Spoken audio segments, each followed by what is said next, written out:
Chapter 45. There was a long silence. But the old man seemed to be very patient. He patiently waited for Yodel's answer. Finally, the secret protector's voice came from behind the mask. "You shouldn't be here," Yodel said coldly. If anyone was present, they would realize that Yodel's hoarse voice was very similar to the old man's.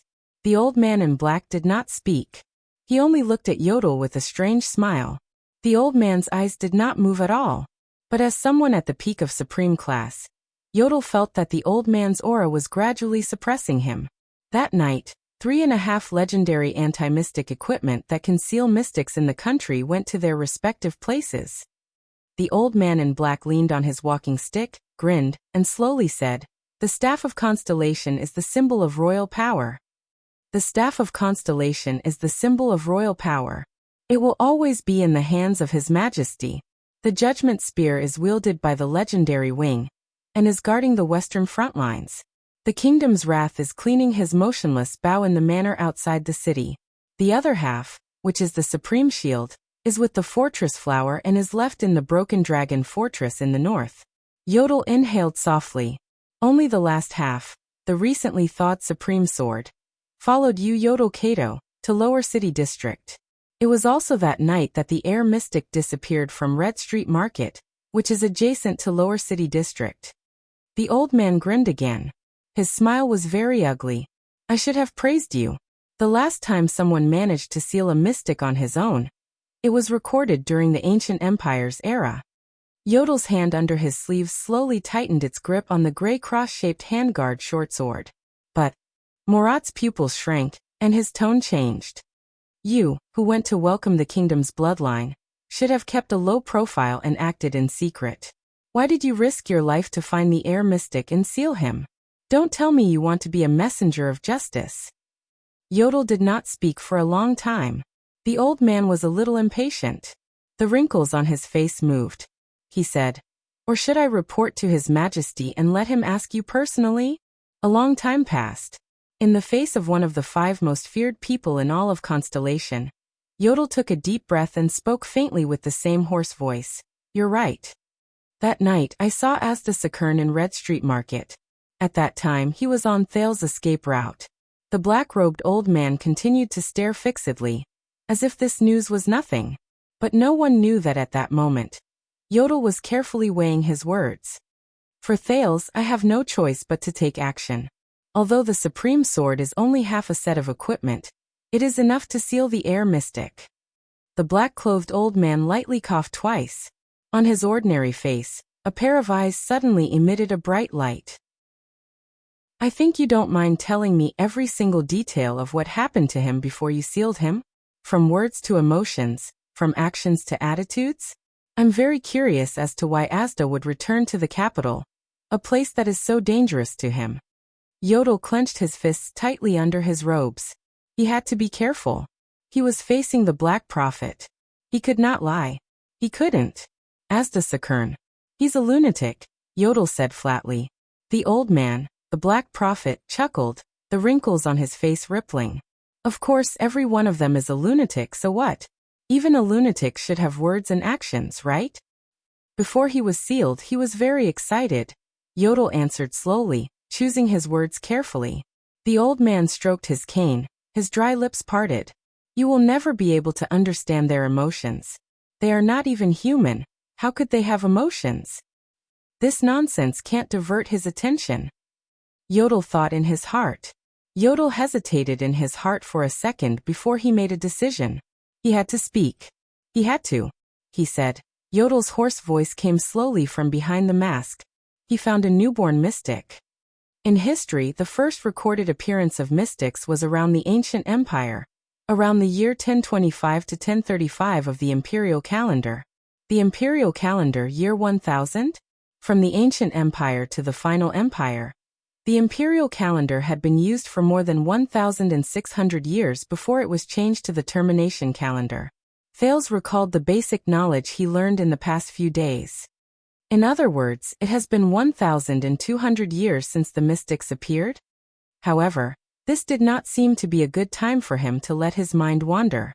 On the sand under the setting sun, Thales gritted his teeth. Ignoring the soreness in his left shoulder, he carried the heavy wooden shield with his 7-year-old body and charged towards Gines. According to the records of the ascetic tower's remnant chapters, a group of merchants headed to the alchemy tower witnessed an abnormally large lightning bolt. On the same day, thousands of tribesmen from a tribe 100 miles away from the desert of War God were turned into charred corpses. Lightning? Then why is the air mystic's ability to control air? Is it the Fantastic Four? Or an elementalist? Gines moved her feet without changing her expression. The wooden shield in her left hand collided with Thales's shield at an ingenious angle. Bang. Thales's impact was reduced by half. He lost his balance and leaned unnaturally towards the side where the shield fell. Thales panted and used his sword to support himself. He was anxious. Gines saw through Thales's state. With a cold expression, she began to reprimand the boy. "What are you thinking? Being absent-minded on the battlefield is suicide." Thales shook his head and tried his best to get rid of the content he saw in the War of Eradication. Heaven's fall and earth-shattering. However, it seemed to be useless. The content regarding mystics still continued to appear in his mind. The alchemy tower is as mysterious as ever. They did not give any explanation. It is also impossible to find any written historical records about them. The existing historical records of the ancient empire do not mention this either. However, this is enough to foreshadow the devastation of the Battle of Eradication. What are the ascetic tower and the alchemy tower? Are they an organization or a place? Thales used the shield's center of gravity to swing the wooden sword in his right hand, which was not much lighter than the shield. With a twisted expression, he turned around and swung his sword.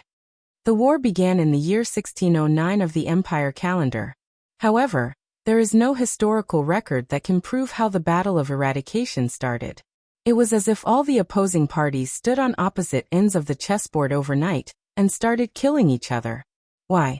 Why is it that the beginning of a war that changed everything can't even be clearly recorded? Gines moved effortlessly and avoided the blade of the sword. She used the hilt of the sword to gently push Thales's body, which had already lost balance. Gilbert, who was watching from the side, shook his head. Thud. Thales fell on the ground again. This time he fell face first into the sand. Puffed. Thales spat out the sand in his mouth, pulled the shield with great difficulty again, and stood up. "Enough," Gines shouted with a displeased expression. "You only learned the form of the 7 offensive styles. The efficiency is completely different from when you learn the defensive styles. If you are not an idiot, then it means that you are not in the mood to practice today." Thales panted and nodded with an ashamed and apologetic expression. "I am sorry, Madame Gines.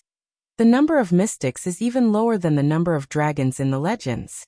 At least, there are more than 40 dragons whose names are recorded in history.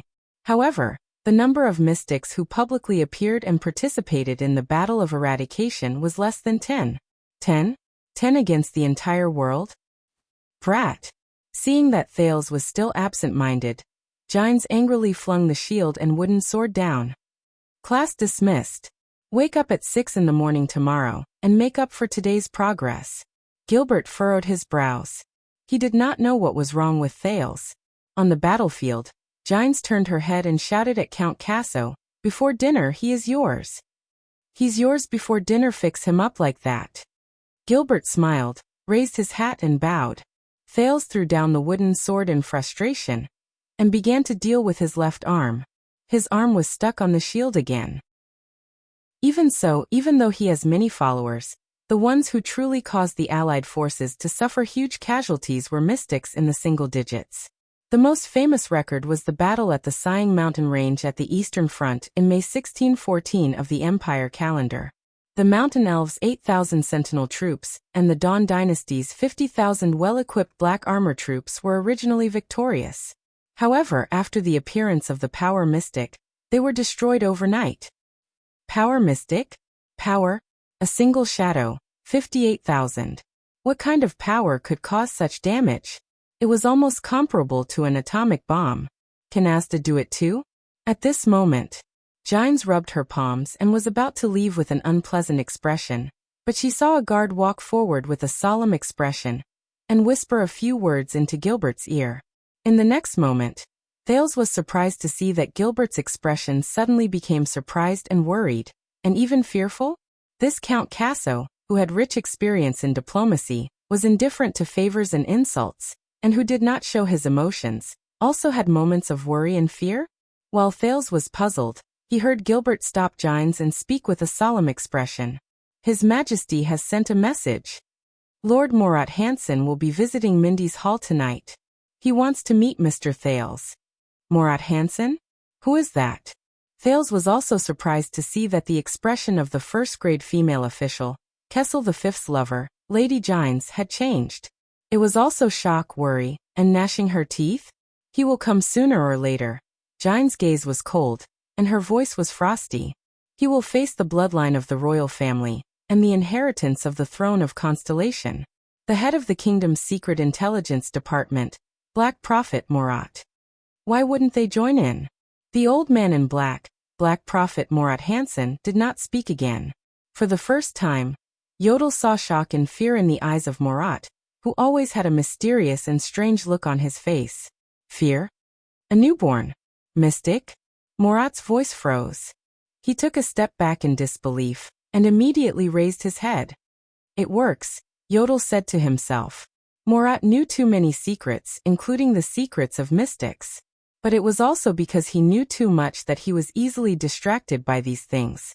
He ignored the thing that he really wanted to hide, the communication between Thales and Asda. Like now. Impossible, the birth of a mystic requires. Morat's face was full of shock. The old man gripped his cane tightly and stared at Yodel's mask, as if he wanted to stare through the layer of purple crystal drops. Who is it? Morat's gaze was a little crazy. Who is the newborn mystic? Morat stared at his son like a poisonous snake, his pupils contracted violently. You know how serious this is. Morat furrowed his brows, focused his gaze, accelerated his breathing, and tightened his grip on the cane in his hand. The new mystic has to be dealt with before it hit. Yodel adjusted his breathing. Breathing? This should have been easy for a supreme class elite, but it was extremely difficult at the moment. The image of the black-haired, gray-eyed boy slowly became clear. They will stay with you. I will go alone.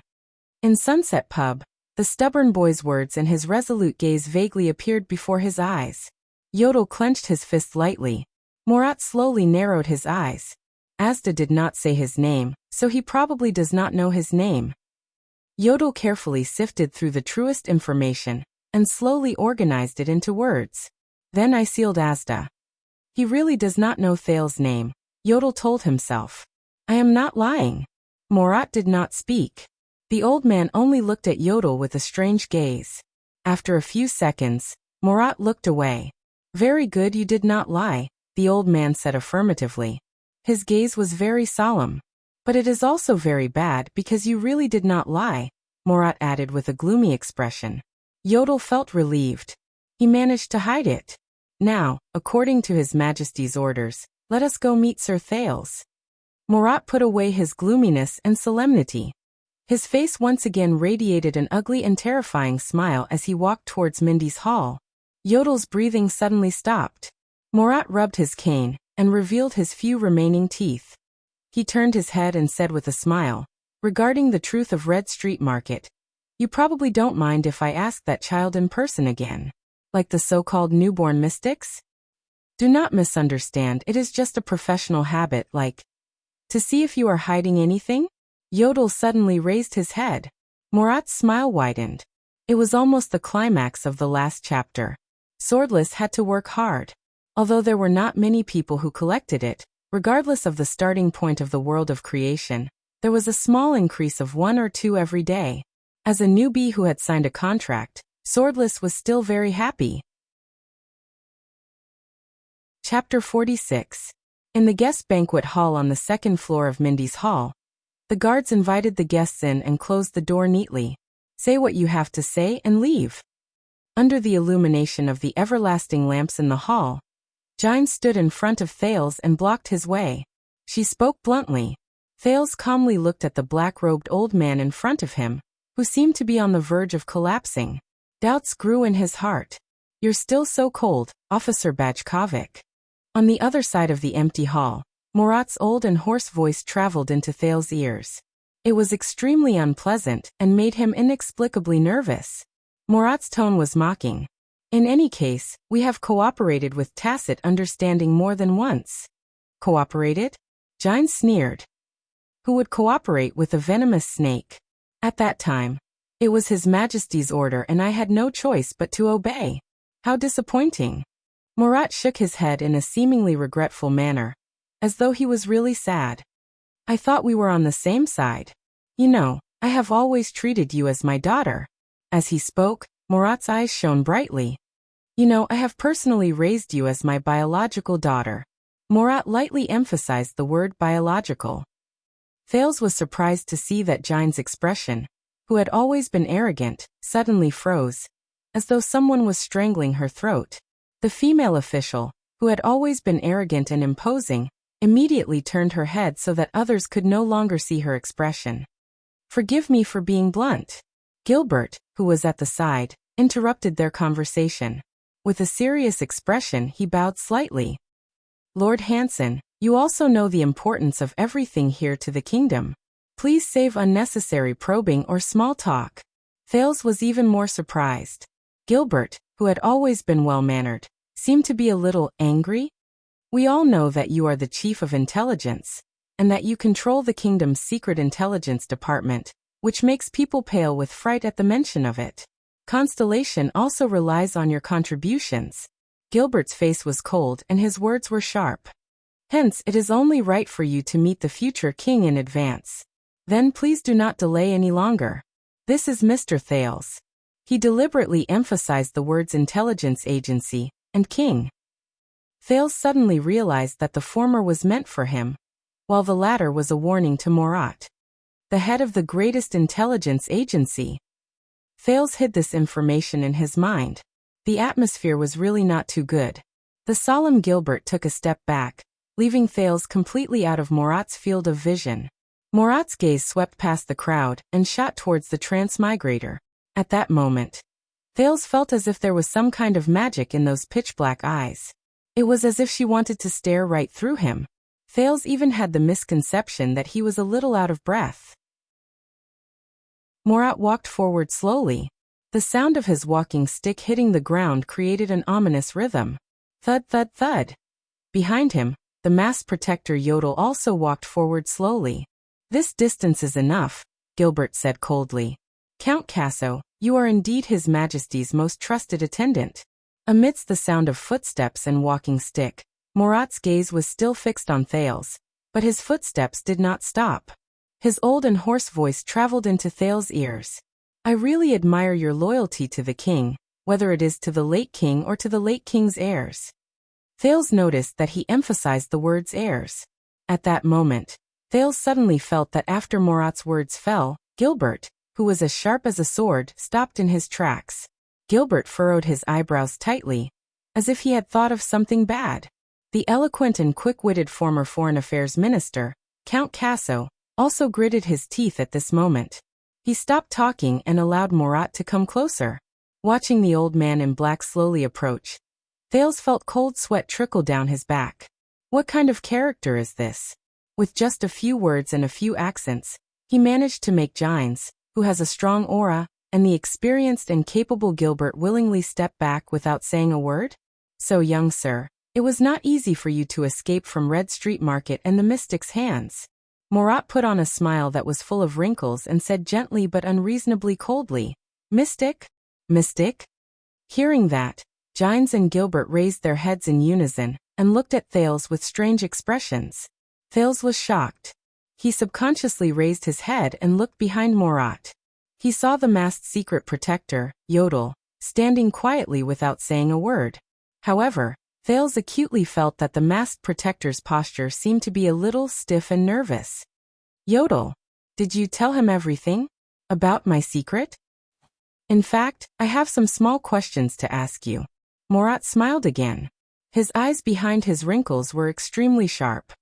"In private?" Thales gulped. "No, Thales cannot be alone with him." Gines was the first to react. She looked at Gilbert with a solemn expression, as if she wanted to ask the Count for help. Gilbert also looked at Morat with an unfriendly gaze. Mr. Thales's status is noble. He has the right to choose, accompanied by his entourage, to come into contact with the kingdom's chief of intelligence. Thales furrowed his brows and looked at Morat. What does he want to ask? At this moment, Morat leaned on his walking stick and bowed in a seemingly respectful manner. He grinned. Of course. Even whether he wants to talk to me should be up to him. After all, in the future he will be my lord, if my old bones can live that long. Gilbert looked at the Black Prophet strangely, as if wondering why the head of the kingdom's secret intelligence department was so easy to talk to. Only Gine's expression changed and she looked at Thales. Thales breathed a sigh of relief. However, just as he was about to say, "I am not feeling well today," Morat's next sentence made his gaze pause. "In fact, I still want to report something to you, only in private." Morat bowed submissively again. When the old man raised his head again, his face was still full of smiles. For example, the 3 children in Lower City District and a young bartender. According to my information, the Brotherhood seems to be dealing with an internal escape incident, and, at that moment, Thales clenched his right fist. 3 children in Lower City District? A young bartender? Thales' pupils shrank violently. Sinti Ryan Coria and Jayla. All right. Thales ignored Gine's anxious gaze and Gilbert's surprise. He took a step forward and said resolutely, "Let's talk in private." The wrinkles on Morat's face were squeezed together by his smile. He turned slightly to the side. "Please move to the study room." At this moment, a sentence appeared out of thin air among the crowd. "Let's talk here." Thales turned around in surprise. The one who spoke was actually Yodel, who had been silent for the whole night behind Morat. "We can retreat." The strange masked man's hoarse and indistinct voice came from behind the mask. "Only then can I guarantee his safety." Morat seemed to be stunned for a second. When he turned his head again, he was already frowning. After a brief moment of shock, Gilbert exchanged a look with Gines. Both of them nodded firmly. "Let's talk here." Thud. Morat leaned on his walking stick and turned his head to look at Yodel. "Why does everyone think that I, who has served Constellation and Jade Star for decades, will endanger the safety of the only heir and the kingdom's bloodline?" Morat's eyes were cold, but he immediately turned it into an uncomfortable smile. "Fine, let's talk here." Yodel nodded slightly and loosened his grip on the supreme sword that he had been holding in his sleeves for the whole night. "But don't play tricks, Shadow's attendant." Morat smiled at the masked protector and pointed at his head. "No matter where you hide, I can feel your presence." Chapter 47. Yodel, Gilbert and Gines, who kept looking back worriedly, walked out of the banquet hall with different footsteps and different moods. Under the everlasting lamps in the hall, only Thales, who sat in the main seat, and Morat, who stood far behind the banquet table, were left. Silence. But nervousness. Thales pretended to relax his shoulders and put on a smile that he often used when he was a beggar. But he still felt that the black-clothed old man's devouring gaze was still firmly fixed on him. Thales felt the strange atmosphere in front of him. Doubts kept popping up in his heart while his mind grasped the only information he had. The head of the kingdom's secret intelligence department. The head of intelligence. The Black Prophet. The Viper. He knew about my previous identity as a beggar. And Red Street Market and the Mystic. I'll cut to the chase, child. Morat seemed to have lost his patience. He abandoned his former tenderness and spoke in a hoarse voice. "I just want to know about the night you escaped from Red Street Market. When you met the Air Mystic, everything he said to you. How did he know that Asda talked to me? Did Yodel betray me?" Thales' brain worked frantically. But this time there were too many variables and information to process. What did Yodel say to him? How much did he say? What did Morat know? About Asda, about Blood Bottle Gang, about my mystic energy going out of control? But no matter what, Thales was certain in his perturbed heart. I must ensure my own safety first.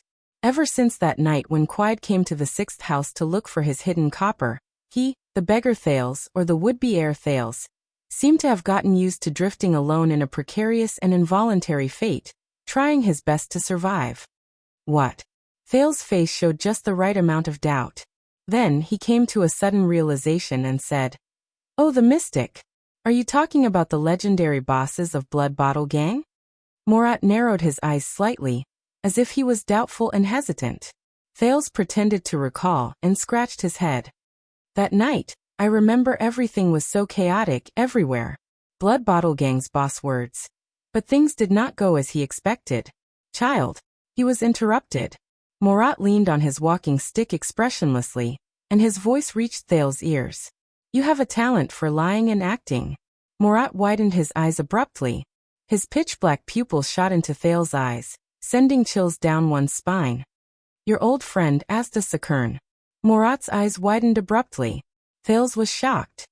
"I'll say it again." Before Yodel appeared and sealed him. "What did Asda tell you?"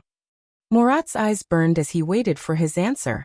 Thales, who was interrupted, stopped abruptly and lowered his head. "What does he know? He knows I met Asda? Or could it be that he had seen through me?" Either way, the boy's heart was pounding. "It's not good. This old man." Thales tried his best to calm down. "He's probably the most difficult person I've ever faced. But since he asked, he probably doesn't know what Asda told me." Thales gritted his teeth and thought. Especially when Asda and I are the same kind. But Morat's next words shattered his thoughts once again.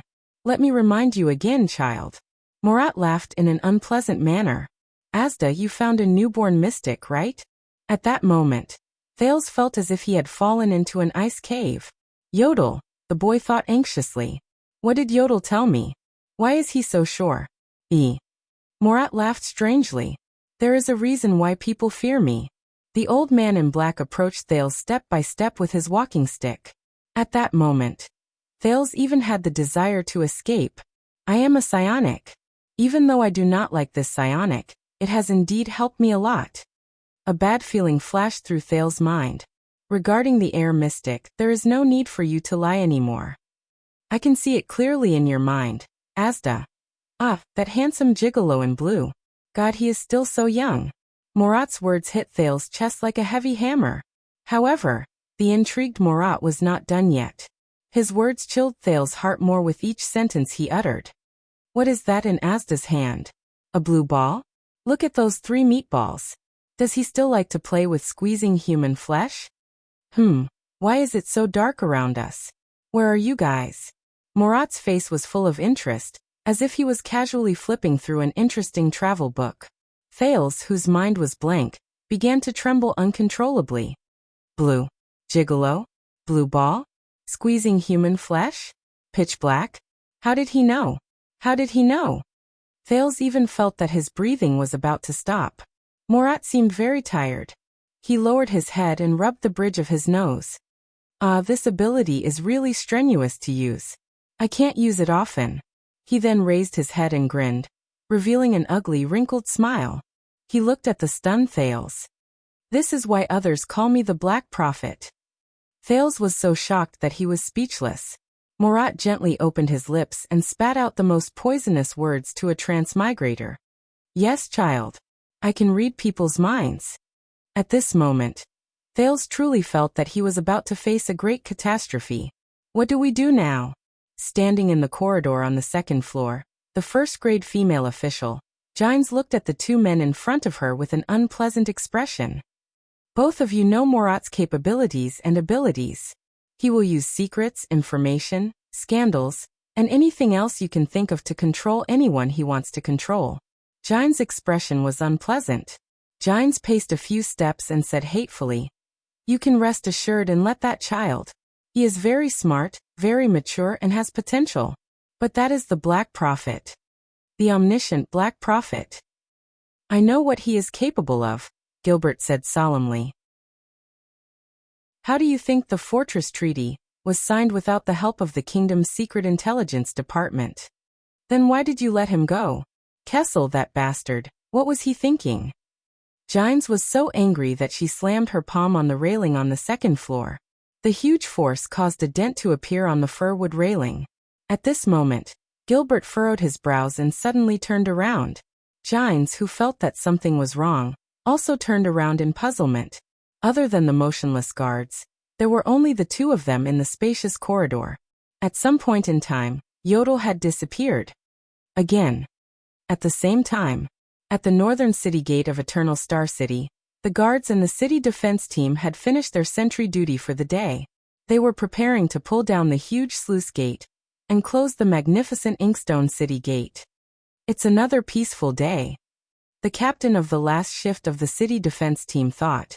He waved his hand and prepared to take his shift. However, the sharp eyes of the soldiers on sentry duty on the city gate saw a few figures on horses galloping towards the capital from afar. Behind them was a white flag. Wait! Don't close the city gate yet. The sentry shouted at his colleagues at the gate with a loud and clear voice. There are fast horses. They should be messengers.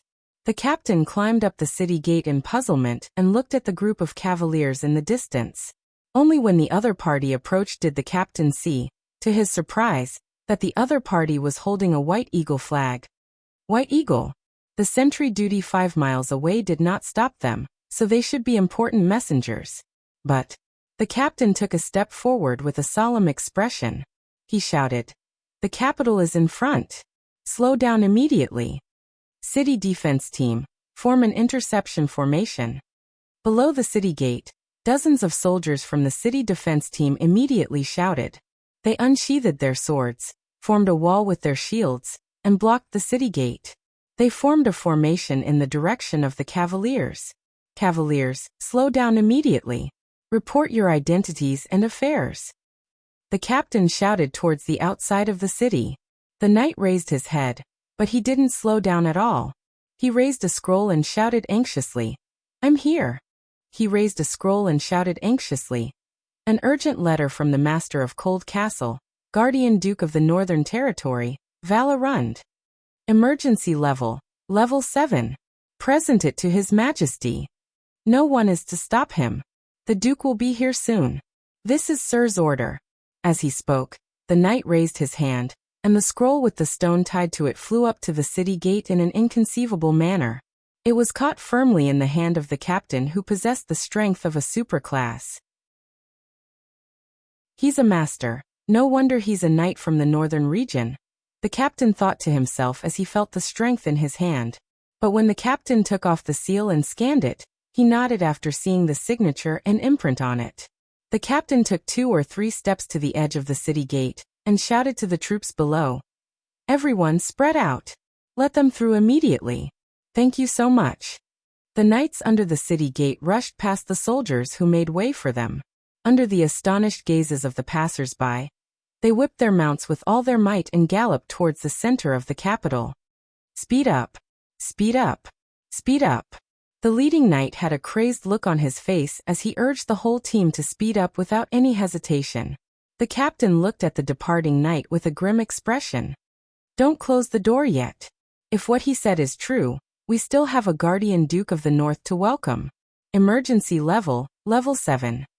Since I took office, the most urgent report and letter I've ever received was the military report of His Majesty leading the Allied army and defeating the Barenbone people and orcs, right? I remember that was level 6? What's going on?" He was extremely puzzled. The captain hesitated for a moment, but he still turned his head and asked his colleagues behind him, "When was the last time there was a level 7 emergency report?" The members of the city defense team looked at each other with puzzled expressions. "Do we have a level 7 emergency?" A young soldier even scratched his head and asked. There was a moment of silence. "Yes, level 7. A heavy voice was heard. The soldiers turned their heads and looked at the veteran furthest inside. The veteran's face was ashen, as if he was recalling some terrifying past. Last time, his lips were pale as he muttered. Chapter 48. Renaissance Palace was the most important and central building in Eternal Star City. It was also the tallest building. In year 34 of the calendar of eradication, during the later years of Tormund I's reign, he imitated the style of the ancient empire's victorious capital and built this semi-pyramid-shaped palace, surrounded by 6 palace walls. After that, at least 6 supreme kings expanded or repaired it. Under the hands of countless skilled craftsmen, the palace and walls were painted with classic mottled colors. The layout of the palace was grand and dignified. After 600 years, Renaissance Palace was filled with the vicissitudes of life.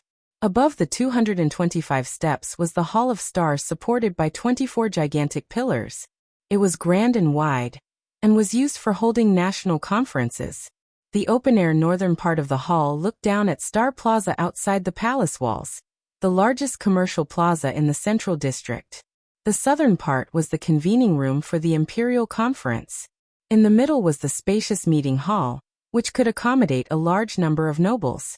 At this moment, in the imperial conference room, 2 people sat on both sides of the meeting table. Under 2 everlasting lamps, the atmosphere was quiet and heavy. The 39th Supreme King of Constellation. The robust Kessel V put down the letter and report in his hands and raised his head to look at the travel-worn noble opposite him. The Castellan of Cold Castle, the guardian duke of the Northern Territory, the 49-year-old Val Arund narrowed his eyes and looked back at his liege. As one of the masters of the 6 great clans in the kingdom, Val did not appear to be that noble. This was mostly due to the scar that extended from his chest to his chin. He had a neat, round haircut, making it difficult to see his dark brown hair color. Val's face was different from the common constellations. His eyes were dark and sharp. His nose bridge was high, and his lips were protruding. His chin was covered in stubble, and he looked angular. His chainmail armor still carried the chill of the north, and from time to time, melted frost would drip down his armor. On his chest and shoulders, there was the emblem of the Arund family, the head of the 6 great clans that had been guarding the Northland since the ancient empire. The emblem was vivid and lifelike. The Arund family held a snowy branch in its mouth, and opened its sharp claws majestically at Kessel. Duke Val Arund, the Iron Eagle, looked more like a warrior fighting on the front lines than a pampered suzerain. "What an impressive 48th birthday present, Duke Arund," Kessel said coldly. "So?" Val raised his head and glared at his king. "Are you going to kill me here?" King Kessel without an air. "Mind reading?" Thales was in disbelief.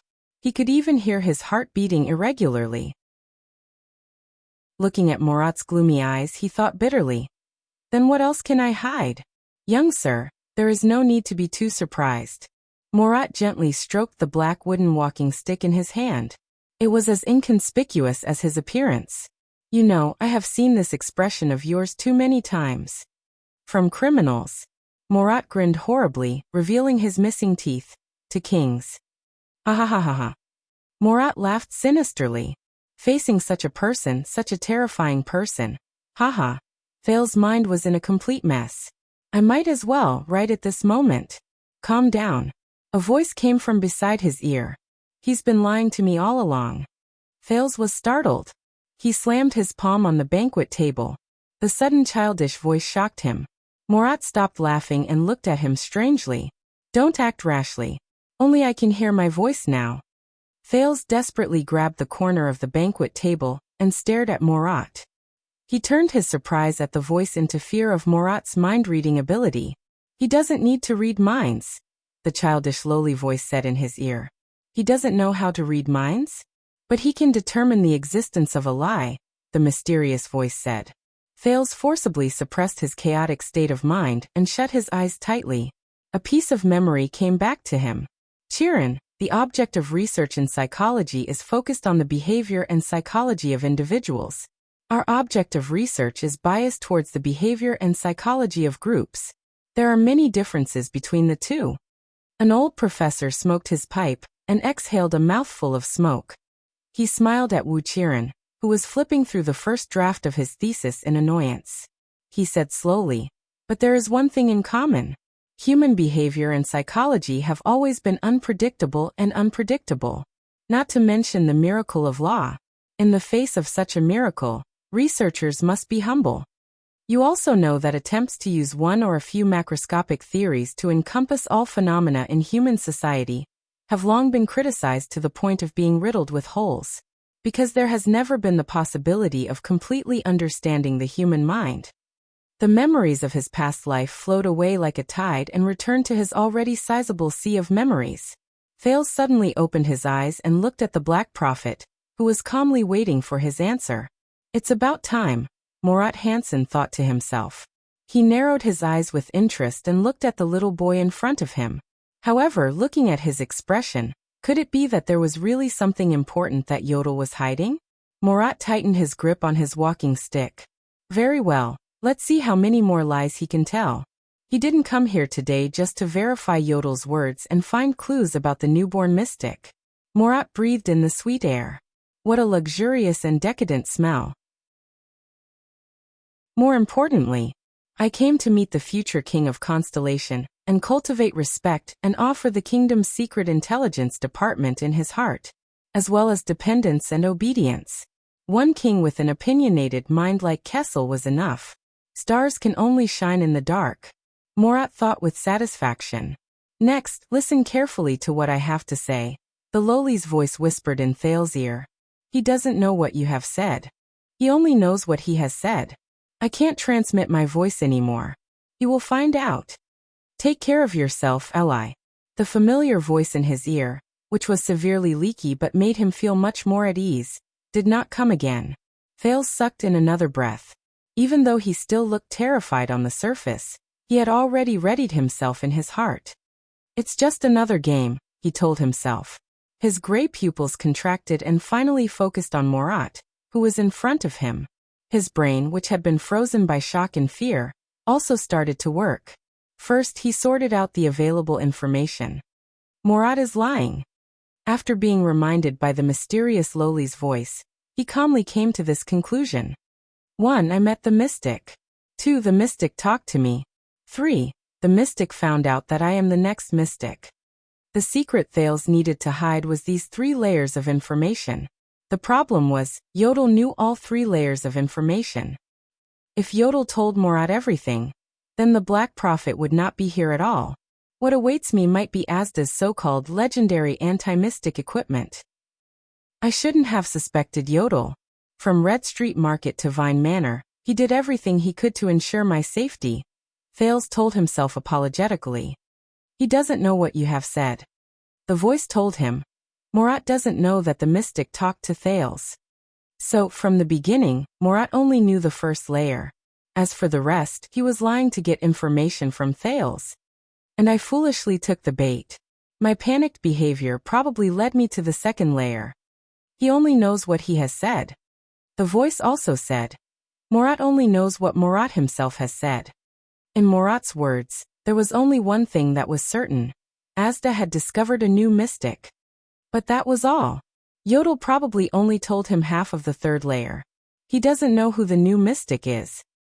He doesn't need to read minds. Since Murat doesn't know how to read minds, he was just pretending to use his psionic ability, while pinching the bridge of his nose to deceive me. The reason why he could confidently find the image of the air mystic in my mind is because I'm too stupid. Looking at Asda's appearance, which has not changed for hundreds of years, how could the kingdom's secret intelligence department not know what he looks like? As for the energy ball in Asda's hand, it's the same. Air wall must be Asda's famous signature skill.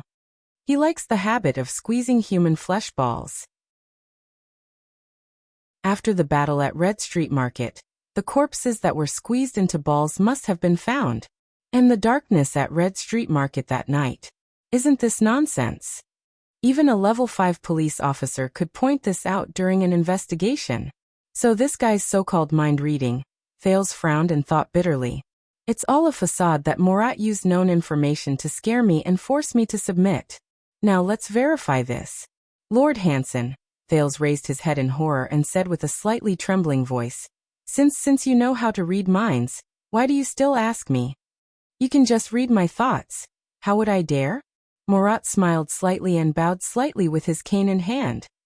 The brain of the person whose mind is being read will be more or less damaged. And you are, after all, my future lord. Then why did you dare to do it just now? Thales roared in his heart. However, if you wish to save yourself some trouble, I can only follow your wishes and go straight into your brain. I will try my best not to harm. Murat's smile did not diminish, and he extended his left hand to Thales. No, no, no. There's no need. Thales waved his hand in panic. Let me tell you directly. Looking at Thales' expression, Murat shook his head in a self-deprecating manner. After all, he's just a 7-year-old child. Yes. The Black Prophet lowered his head, and the corners of his mouth curled up slightly. Thales was now completely certain in his heart. Scam me. Scam me again. Call__bluff. With such good acting skills, why don't you go to the Dark Knight Temple? But he can determine the existence of a lie. This was the only thing that Thales was particularly concerned about. A human lie detector with an unknown mechanism? In other words, in front of the Black Prophet, I can't fabricate things out of thin air. I can only use partial truth to cover up and conceal the real critical point. Partial truth. Chapter 49. The prince snapped his fingers lightly in his heart. Begin. Lord Hanson, Thales said hesitantly, I ran to Red Street Market that night and met a strange man in blue in a chess room. Murat nodded and smiled, encouraging him to continue. Partially true. I cannot lie. Thales repeated in his heart. He said that there was no one around him who he could talk to. So he asked me to look at his chessboard. After looking at it, he suddenly started babbling nonsense, saying that they had fought with humans and lost. Thales revealed a frightened expression. He connected part of the truth to the truth that Murat knew. Then, he'll be able to avoid this human lie detector. Then he went crazy. He wanted to squeeze me into a ball. Thales shuddered and shuddered. Child, it's okay, you're safe. And then? Murat looked at him comfortingly, encouraging the boy in front of him to continue. I felt so scared and uncomfortable. I couldn't breathe. Thales' memory returned to that night in Red Street Market. That suffocating feeling was as if he was experiencing it again. It was extremely real. Up until now, he did not lie. Murat sensed Thales' emotions. After experiencing something like that and surviving in the hands of that calamity, it's not easy for this child. Thales shivered and hugged his body with his arms. In the end, I vaguely heard him say that he found someone who lost control. And their numbers dwindled after the Battle of Eradication. Murat's expression finally became solemn. Lost control? It seems that the newborn mystic is only in the first stage. Not yet. Who? The Black Prophet asked solemnly. Child, did he say? Who is the person who lost control?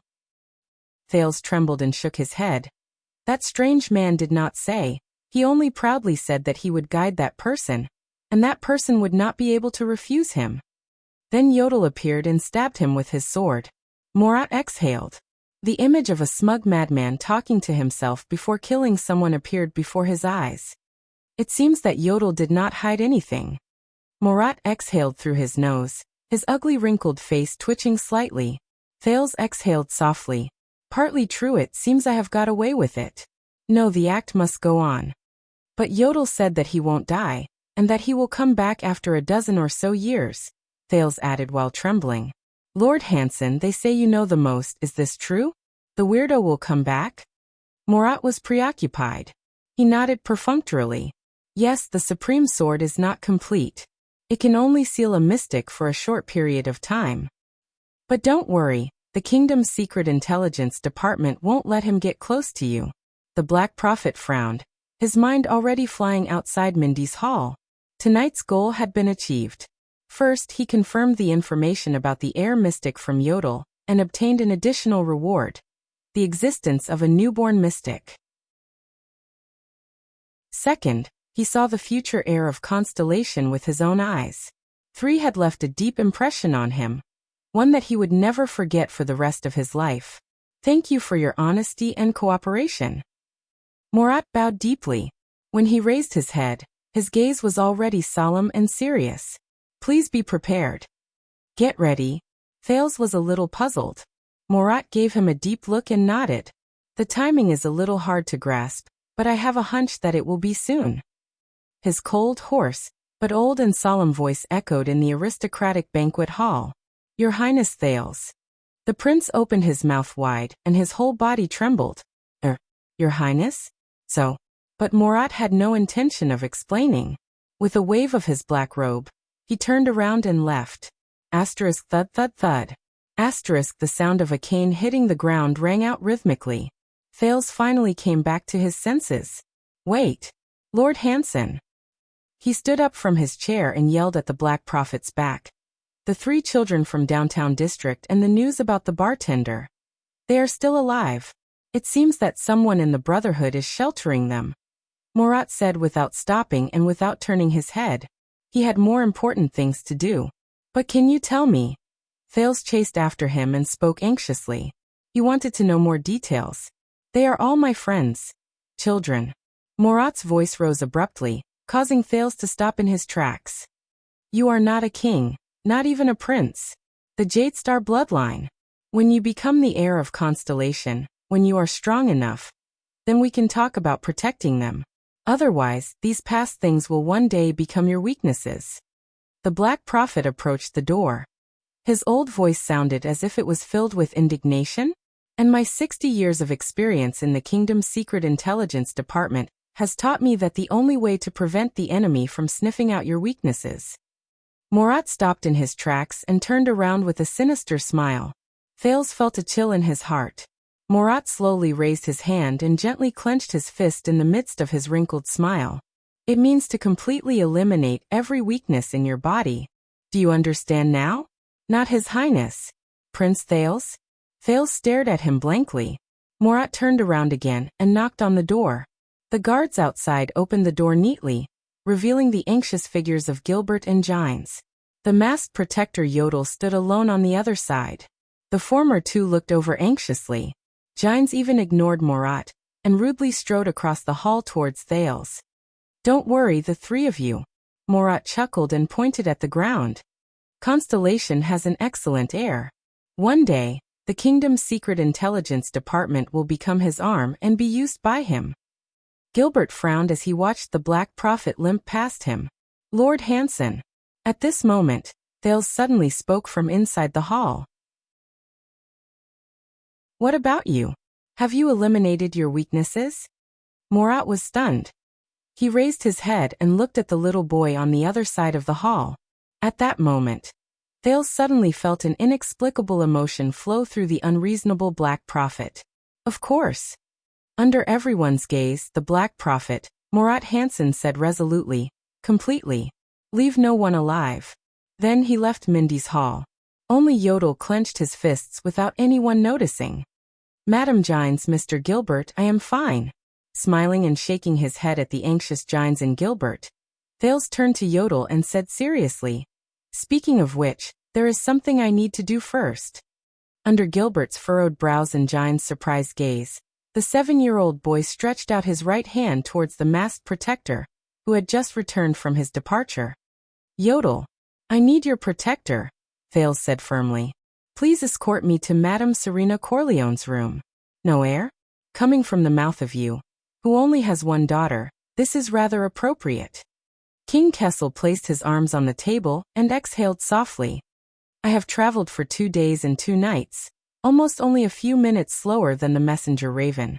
I did not come here to mock you, Kai, Val said in an unfriendly tone, filled with the straightforwardness and rudeness unique to warriors. Even though I would love to see you roll down from that damn throne. Val spoke in an unfriendly tone, filled with the straightforwardness of a warrior. If the worst comes to the worst, how are your preparations in the north? Kessel did not care about Val's tone. He lowered his head and moved his fingers on the map of the Western Peninsula on the long table. Broken Dragon Fortress has entered a state of emergency. Dukarun took off his chain armor and gloves, and threw them on the table. But Sonia has repeatedly emphasized that the 300 regular soldiers of the royal family and the 500 militia recruited locally are not enough to handle the Great Dragon's rage. She needs reinforcements. How many? Based on the battle potential of the 3 archdukes in the south of Ekstedt, she needs at least 8,000 well-equipped and well-trained soldiers to ensure that the fortress is not lost. If she also wants to ensure the safety of the road from the Northern Territory to the Central Territory, she needs 15,000 people. In addition, she needs 1,000 cavaliers who are skilled in galloping. Light cavaliers are fine, but heavy cavaliers would be the best, to ensure that they have the ability to adapt to changes outside the defense of the fortified city. Following Val's words, Kessel frowned. I know that she is asking for too much, but you have to admit that what she said makes sense. Broken Dragon Fortress has already been breached once. And Exdet is better at fighting in winter than we are. Exdet is better at fighting in winter than we are. The 3 archdukes bordering us have been recruiting soldiers for the past few years. The night before we set off, I have already gathered my vassals. Within 10 days, they will lead an endless stream of soldiers to reinforce the fortress. In addition to the army directly under my banner, there are at least 5,000 people, including 300 cavaliers. Of course, the quality cannot be guaranteed. Val took off his other glove and warmed his hands on the everlasting lamp. It's not just the 3 archdukes. Kessel stood up silently and walked to the window. Looking down from the towering Renaissance palace, he could see the lights of tens of thousands of houses in the capital city under the night sky. From the Eternal Oil in Northport to the crystal drop mines in the 3 counties of South Coast Hill. Ever since the Fortress Treaty was signed, they have been waiting for this day for too long. Moreover, it also involves the heir of the Cloud Dragon Spear. So this is already unavoidable, Kai. Send out your messenger, and sharpen your longsword at the same time. Val, the castellan of Cold Castle who looked more like a warrior than a noble, rubbed his frozen red hands and said through gritted teeth. So, that sentence was really left behind at the scene? Kessel V's gaze was profound. His sky-blue pupils reflected the night view of the capital city. As long as the stars exist, the empire lives forever? Yes, it is that damned hot-blooded family motto of yours. Although I have blocked the news, you know what the secret room is capable of. I am guessing that once King Nuvan receives the news, at least on the surface, he will start mobilizing his vassals and army. Otherwise, he will not be able to appease his suzerains. Based on the war potential of Exdet. Duke Val Arun snorted coldly and retracted his hands from the lamp. His expression was displeased. I still suggest that you first gather the direct vassals of Central Territory, then prepare to summon the suzerains. Even the Sukater family in the faraway South Sea Islands must be mobilized. Once war breaks out, from Sacred Tree Kingdom to Sarah Dukedom, Steel City and the Alliance of Freedom, even Mane of Night in the Eastern Peninsula, mobilize all our allies. But things are far from the last step.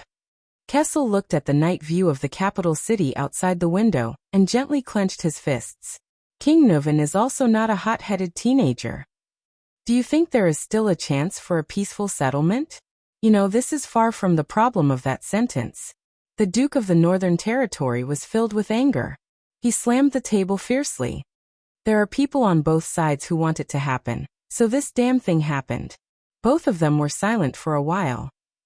Humph. Kessel snorted softly. He lowered his head and inhaled a breath of winter air. Say, if Midir was still here, what do you think he would do? Why can't I communicate with you? The rude Val stood up angrily. Or have you become stupid after sitting on that throne? Now is not the time to reminisce about your elder brother the Saint Kel. Our country, our land, our people are facing the threat of war. Why do you think I rushed back? You know how much I hate you. But when Constellation is in trouble, the entire Northern Territory will stand behind you because of the oath and honor. This time it is in front of you. Kessel stared at Val, the companion he grew up with. He did not move. I have already rushed back. I am right in front of you. I heard that Cullen's father, Sword, is also recuperating in Eternal Star City. The Covendier family's boy lives not far away. Nanchester's one-eyed dragon can rush here from Steep Forest City within a day. Only Fakenhaz and Tabark are quite a distance away from Blade City. They need to be summoned urgently. After dealing with the 6 of us, the 13 distinguished families will also rush here. Val glared angrily at the Supreme King. It is time, Kel. Issue the Constellation General Edict. 19 noble families will gather in the capital once again to fight for you. Fight for Constellation. There were also thank you for tickets and endless reviews urging for more updates. The readers' request for more updates was a sign of their love for the work and their recognition of the author. This made Swordless very happy. But Swordless scratched his head. He still felt that quality came first, and earning money came second. With Swordless' style of writing, he was not used to asking for too much. He was destined to be poor for the rest of his life. In fact, Swordless felt that the last few chapters were very lousy. He was a little annoyed with himself. He could only bear with the pain, and refused the request for more updates. By _the_ way. Drooling, thank you to the Broken Cord and the Iris Pattern Glory for your tips. Please join the group when you are free. 397147168. Chapter 50. That night, the 4 city gates of Eternal Star City were not closed. Order from the king. Make way. Make way. A dozen knights held the 9-pointed star flag and the double-cross star flag at the same time, and ran out of the city gate with solemn expressions. Are these all the messengers? At the North City Gate, the captain of the city defense team watched the messengers leave with a solemn expression. Not just that. The city defense officer who rushed over shook his head. There are still 3 other city gates. The messengers held Renaissance Palace's order and rushed to where the important people were. The city defense officer who knew the inside story thought. That's not all. Most of the messengers were messenger crows, nobles who were sent further away by their factions. The city defense officer, who was nearing his 50s, patted the captain's shoulder and said softly, "Something big has happened. Hopefully, it won't be another bloody year." Thales, who firmly refused Gilbert and Gines' company. "I'm sorry, Sir Gilbert, Madam Gines, but this is an alliance between me and her. I must face it alone. I promised to tell you the content of your conversation." Thales, who shook his head firmly, silently walked beside Yodel. For the first few minutes, neither of them said anything. Only when they turned a corner and isolated the nearest guard behind the wall did Thales stand still and look at the masked protector. Yodel's footsteps stopped as well. "We have to talk in private." Thales exhaled deeply. Yodel walked in front of him and quietly squatted down. "As you wish," the masked secret protector said and gently placed his hand on Thales' shoulder. In the next moment, they felt a strange ripple spread out. Everything around Thales and Yodel turned a strange white. It was as if they were in another world. "The realm of shadows," Yodel explained briefly. Thales nodded, but his expression was still solemn.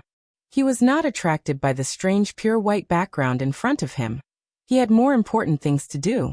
There was silence between them. "Yodel." Thales organized his words with difficulty and tried hard to speak. "You. How much do you know about me and the air mystic?" As usual, Yodel said nothing. He only lowered his head slightly and looked at the black-haired, gray-eyed boy. "When Morat wanted to have a private conversation with me in the study, you deliberately stopped him." Thales closed his eyes gently and slowly sorted out the sequence of events from beginning to end. He then said gloomily, "You knew that the study room on the 3rd floor had a special soundproofing system that would block the Blood Clansman's hearing and voice transmissions. That was why you insisted that we stay on the 2nd floor to talk, so that we could seek Serena's help and convey an important reminder right under Morat's nose." Thales paused for a moment. He slowly opened his eyes and stared at the purple mask. "In the end," he said firmly, "to hide my true identity. Is that so?" Thales fixed his gaze on the secret protector of the royal family. The mask faced him motionlessly. After another period of indescribable silence, Yodel lowered his gaze slightly. His deep and hoarse voice came from behind the dark purple mask. "I am not like Gilbert. I'm not good with words." Under Thales' complicated gaze, the masked protector said solemnly, "After Red Street Market, I don't know what to say." Thales stared at him with a burning gaze. "But you knew from the beginning." "Yes. That night, I was there all along." Yodel's voice was heavy. "I heard what the mystics said. I have also noticed your abnormality. You acted strangely when you faced the mystic. The vase that cracked for no reason in the corridor, the explosion under Vine Manor. So I know you are." Thales took a deep breath. "Then my father. Only I, young sir, only I know." Yodel did not speak again. Thales stared blankly at this strange man who had always protected him, and always hid his face under a mysterious mask. Yes, I've always known. But he kept my secret. Why? The prince heard his voice rise and fall slightly. It was filled with disbelief and surprise. You know that I am, those calamities. You know that those calamities are taboo existences. Why? Yodel slowly grasped his shoulders and interrupted Thale's thoughts. Child, he said hoarsely, I have seen many things, more than you can imagine. From the day this country and your family were born, they were destined to be entangled with those calamities, he said softly. That was the case 600 years ago. That was the case 12 years ago. Thale's heart trembled. 12 years ago. The Jade Star family that was entangled with the calamities? It is the same now. I have seen those calamities more than once. I have a feeling. What is truly terrifying and daunting is not those calamities. It is ourselves. It is us ordinary people, who will degenerate to what extent, how rotten we become, and what limits we will sacrifice for the existence of those so-called calamities. Yodel paused for a moment, as if he was thinking about his next words. I know that you might be a calamity. For the first time, the usually silent masked protector spoke so much in front of him. He said hesitantly, but I know that many people in this country have even become uglier and scarier than those calamities. They have brought about calamities, but they do not know it. Thales frowned unnaturally. Like Morat? He is just one of them. The Black Prophet is no longer a prophet, only darkness remains. Yodel raised his head. His dark lenses reflected the ghastly whiteness around him. Thales' image was isolated in it, looking thin and miserable. In comparison, Mr. Thales, I am more willing to believe in you. It seemed like Yodel had not spoken so much for a long time, but his clumsy manner of trying to find the right words and the honesty behind it made Thales feel complicated. At that moment, the prince did not know what kind of expression and mentality he should have when facing this secret protector. But why me? Thales took a deep breath for 3 seconds and spoke again. Just because I have the blood of Jade Star flowing in my veins. Yodel shook his head slowly. I am not Gilbert, and I do not believe in the so-called bloodline. What I believe is that the 7-year-old boy who protected his companions with all his might in a desperate situation is an existence different from those ugly people. I am also willing to believe that you, a Jade Star of humble birth, will become an extraordinary king in this rotten kingdom. An extraordinary king? Thales asked subconsciously. Just like Crown Prince Midir, my uncle? Yodel was silent for a few seconds. No, the masked protector said. His voice was low and sad. His hoarse voice was firm as he said, You will be better than him. I know that you have something in you that he does not. Thales shuddered slightly, and his breathing quickened. He stared at Yodel, whose expression he could not decipher, and could not speak for a long time. After a while, Thank you. Thales, who had finally calmed down, could only say these 2 words. He was usually eloquent, but at that moment he really had nothing to say. The masked protector, who was kneeling on one knee, nodded solemnly and forcefully. Yodel spoke again in a hoarse voice. This time his words seemed even more sincere. Yodel Kato, at your service. Thales took a deep breath. He did not speak for a long time. There is one more thing. He heard himself ask with great difficulty. If you were there all along that night, when did you start being there? Yodel's hand sank slightly. Thales panted slightly and said slowly, You saw, quiet in the abandoned house. You saw quiet in the abandoned house. Thales gritted his teeth and asked in a trembling voice, Did you? The masked protector gently let go of his hand. He did not speak. He did not speak. At that moment, Thales only felt that Yodel's mask and the pair of lenses on it were very cold. His heart suddenly felt cold. You did not stop him. Even when he entered our house. You did not stop him. Thales asked in a trembling voice. Why? The prince could have been among those child beggars, right? And those children. Thales actually had a guess. But he was not sure. He had to ask. Yodel stood up slowly and cut him off. It's time to go. Yodel said faintly. They will be suspicious. At that moment, the masked protector was like an emotionless machine. It reminded Thales of Asda's smile. There was no warmth. Although Serena's room was not as far as Giles said it was 100 meters away, it was not as close as he imagined either. The Blood Klansman's guest room was set up in the wide storage cellar of Mindy's hall. It was far away from the sunlight, the crowd and Thales. "Good evening, Mr. Thales."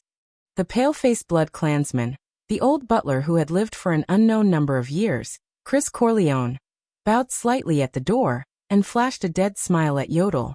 "Welcome back, Mr. Mask. When you suddenly appeared just now, you gave us quite a fright." Yodel did not reply. Chris turned to Thales indifferently and nodded slightly. "His Highness is waiting for your arrival." Thales, who was feeling perturbed and complicated, raised his head and looked at Yodel beside him. The latter's mask nodded in a barely noticeable manner. He walked to the other side of the door and stood at the door with Chris like two guards. The prince also nodded slightly. After taking a deep breath, he pushed the door open and walked toward Serena Corleone, who had been waiting inside for a long time. His savior just now. She was also the next problem after Morat. Ah, the long-awaited ally of mine. The red-eyed Loli had a profound expression. With her black dress as a foil, she lifted her dress and bowed to him. "It seems that with my help," Serena, whose teeth were missing, emphasized the word help, and continued with an unsettling smile. "Seems like with my help, you have gotten rid of your troubles. Then it is time to talk about our salary and the issue of the fat report. Whether you believe it or not, I really have 2 shifts today." By Swordless with a serious expression. Chapter 51. Serena had been waiting in her so-called room for a long time. Other than the 2 everlasting lamps, it was pitch black. Thales suspected that the 2 lamps were also lit for him. Rolana and Istrone were nowhere to be seen. Behind the crimson-eyed Loli was still that ridiculously large black coffin.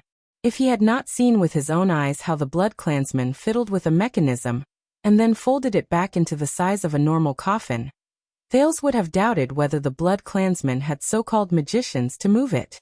But at this moment, as he looked at the black coffin, Thales furrowed his brows. "What's the end?" Serena asked curiously. "Nothing," Thales said flatly.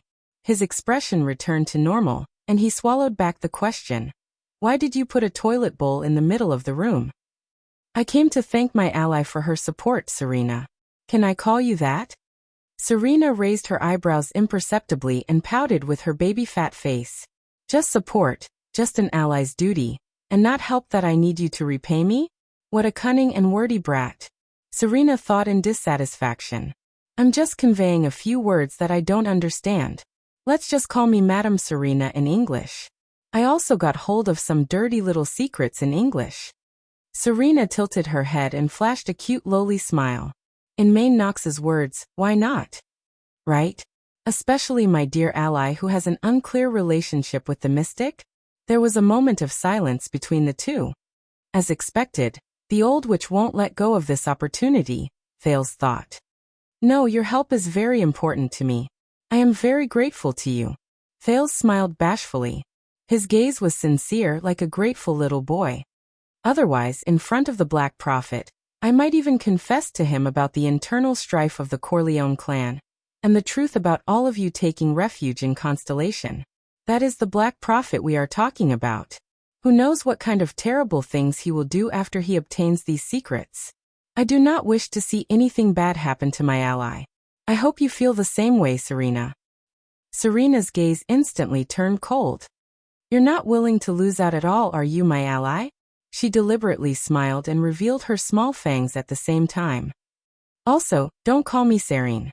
This won't scare me now." Thales watched in amusement as Serena, who looked like she was 5 or 6 years old, curled her lips in front of him. "I thought allies should trust each other, not threaten each other back and forth."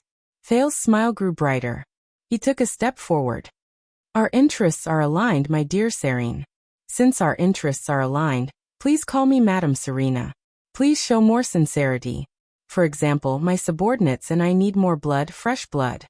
Serena's red pupils were focused. She took a step forward and looked at Thales.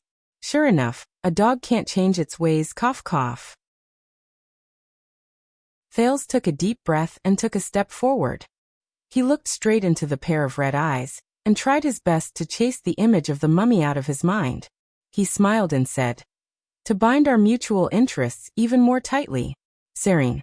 Thales took a deep breath and took a step forward.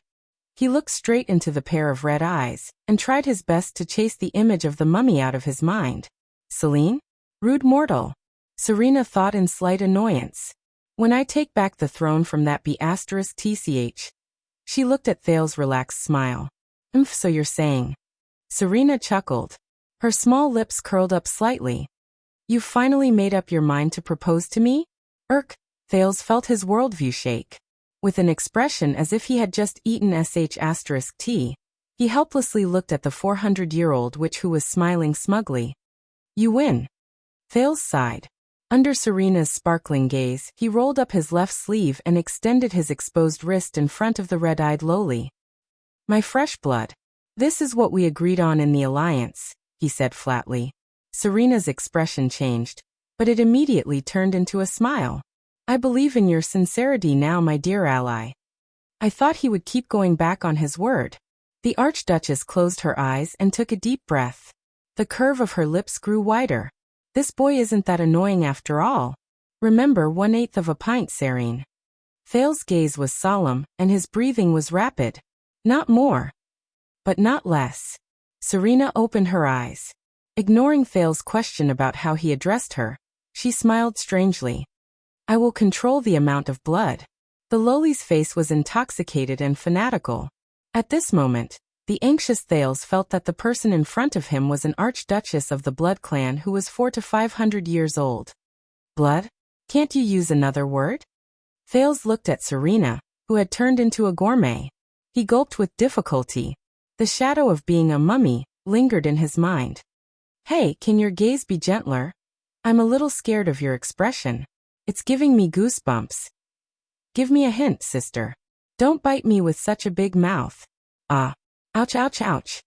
Thales' panicked voice came from the room. Yodel's mask trembled. He was about to move when he was stopped by the old butler of the blood clan. "This is the alliance between them," Chris said coldly. He stared at the masked protector in front of him without showing any weakness. In front of the blood clan's fangs, humans would always be the weaker party, even if that cub was the heir to the second most powerful country in the Western Peninsula.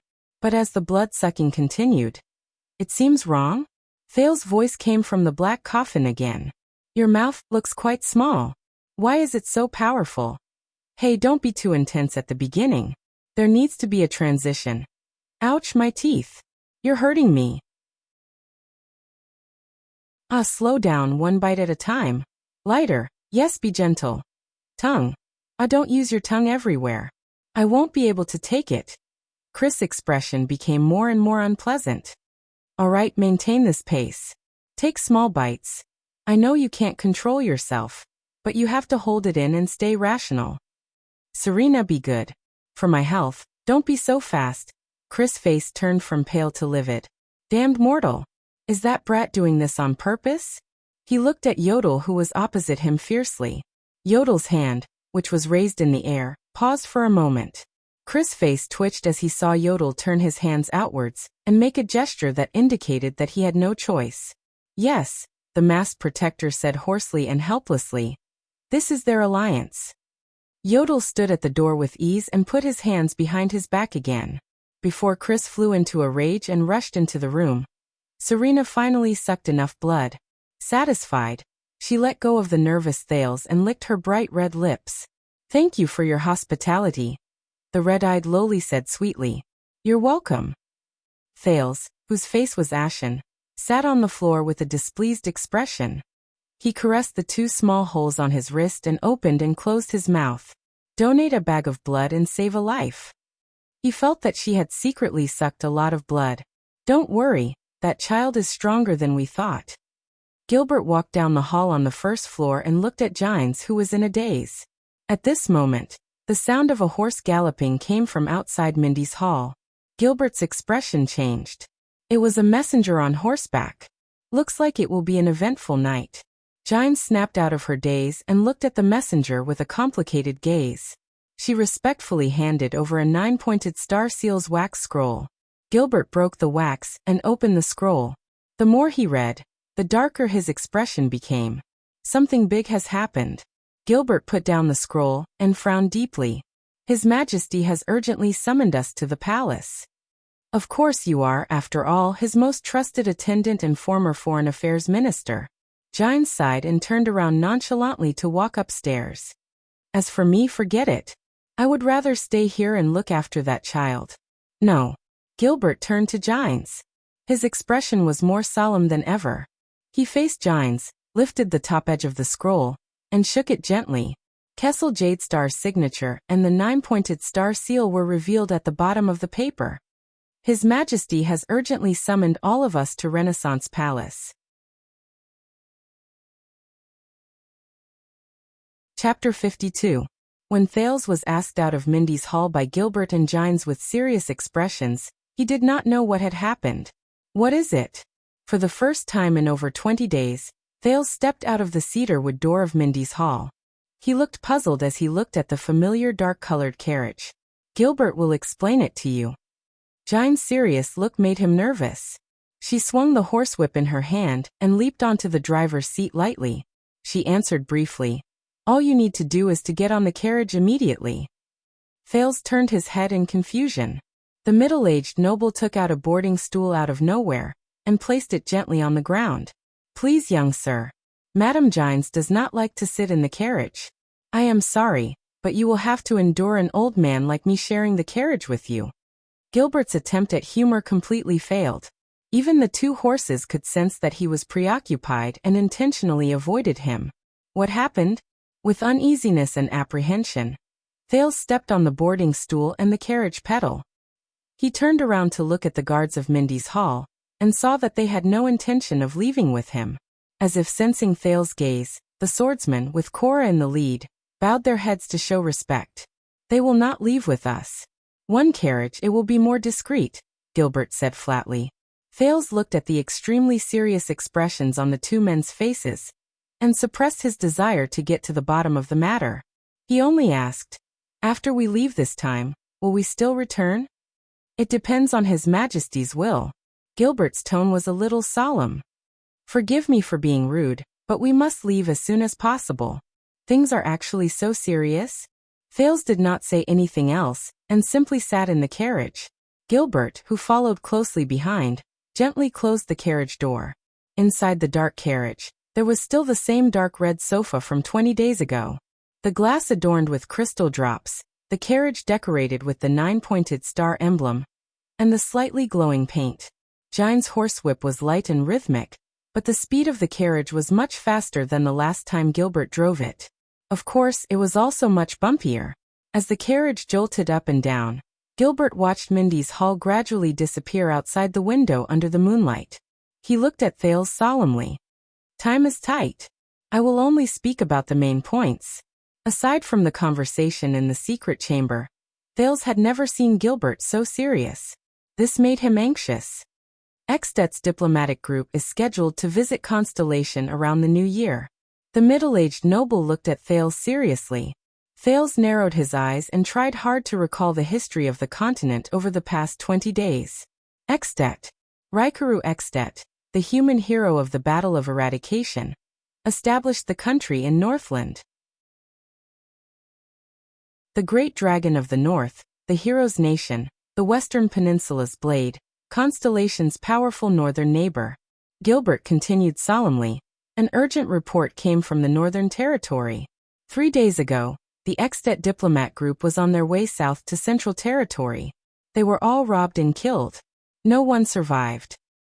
Thales widened his eyes in disbelief. The victims included 6 Ekstedtian nobles and Prince Mariah Walton. Gilbert sighed. He is the king of Ekstedt and the Archduke of Dragon Cloud City, the only son of Nuvan VII, the heir of the Walton family, and the next Archduke of Dragon Cloud City. Thales sucked in a cold breath. He was the only son of the king of the strongest country in the Western continent, as well as the successor of his territory. Robbed and killed in Constellation Realm? Including the Constellatiate nobles who accompanied them. There were no survivors at the scene. There were no clues at all. There was only a line of blood written on the ground using the blood of the victims. Gilbert stared straight into Thales's eyes and nodded slightly with a worried expression. As long as Constellation exists, the Empire will live forever. The family motto of the Jadestar royal family? Thales was stunned. This clumsy and childish method is obviously a way to frame and sow discord between the two countries. Thales carefully thought about the nature of this matter. But he suddenly realized something. He raised his head in disbelief and asked, "Is it really useful?" "Unfortunately, it is useful, and very bad," Gilbert said in a low voice. "Very bad?" Thales felt a chill in his heart. The carriage drove out of Twilight District, entered King Street, and headed towards the central region. King Street was one of the largest streets in Eternal Star City. The flow of people was second only to Star Plaza, which served as the transportation hub to the north of the central region, where merchants and shops from various countries gathered, as well as the Grand Bazaar to the side of the Western City Gate, where the lower-class citizens gathered. Unlike the roads in Twilight District and Western District, which were still illuminated by torches and animal oil lamps, King Street was lit with everlasting lamps that were second only to those in Eastern City District. Gradually, there were more pedestrians on the road. From minstrels who performed as performers, to merchants who called out softly, some shops that did business at night, such as clothing stores and watch shops, were still open, to noble servants who hurried about, and officials who came and went to socialize. There were even real nobles who passed by in carriages or on foot. Here, their carriages were inconspicuous. King Street was located at the junction between Twilight District and the Central Region. The proportion of people who were either rich or noble was extremely high.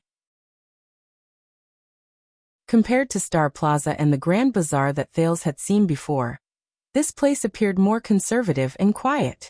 It lacked the hustle and bustle of the former, and the vulgarity of the latter. However, even here, beggars and tramps dressed in rags could be seen on both sides of the road from time to time, moaning and reaching out to passers-by. Fortunately, the carriage was installed with one-way glass, so there was no need to worry about the people outside discovering the movements in the carriage. However, Thales' mind was currently focused on Gilbert's words, and he only glanced at the scenery on the street. The former Foreign Affairs Minister's words continued to ring in his ears.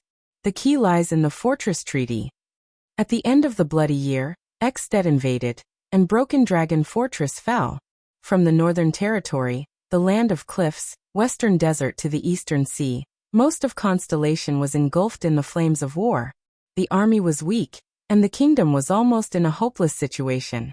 His Majesty, who had just inherited the throne, even considered conscripting children below the age of 14 into the army. Gilbert let out a long sigh.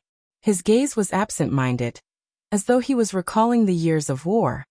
Due to the fear of the Great Dragon in the north by the various countries in the Western Peninsula, as well as the concern of Main of Night and Hanbol in the Eastern Peninsula, we tried our best to mediate in foreign affairs and asked for other countries' interference. In the end, we forced Exstead's vanguard to retreat and sign the treaty. Exstead was even forced to give up a piece of barren land that they occupied in Constellation before the Bloody Year. I was one of the signatories of the Fortress Treaty back then. I am very clear about this. Thales' eyes brightened. We lost the war, but won the negotiation. Gilbert nodded, but his expression did not relax. This is bad. Rather than saying that this is a treaty, it would be more accurate to say that it is a record of humiliation. The carriage continued to move forward, and there were many beggars on the road. Some of them even extended their hands to Gines, who was the coachman. However, the cold-faced female official ignored all of them. She whipped the horse even more briskly.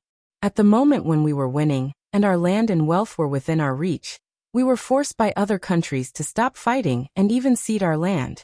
This kind of failure was more shameful than losing the war. Many of Exstead's suzerains, especially the archdukes in the south who were bordering Constellation, were extremely angry, so much so that the Fortress Treaty even shook King Nuven's rule.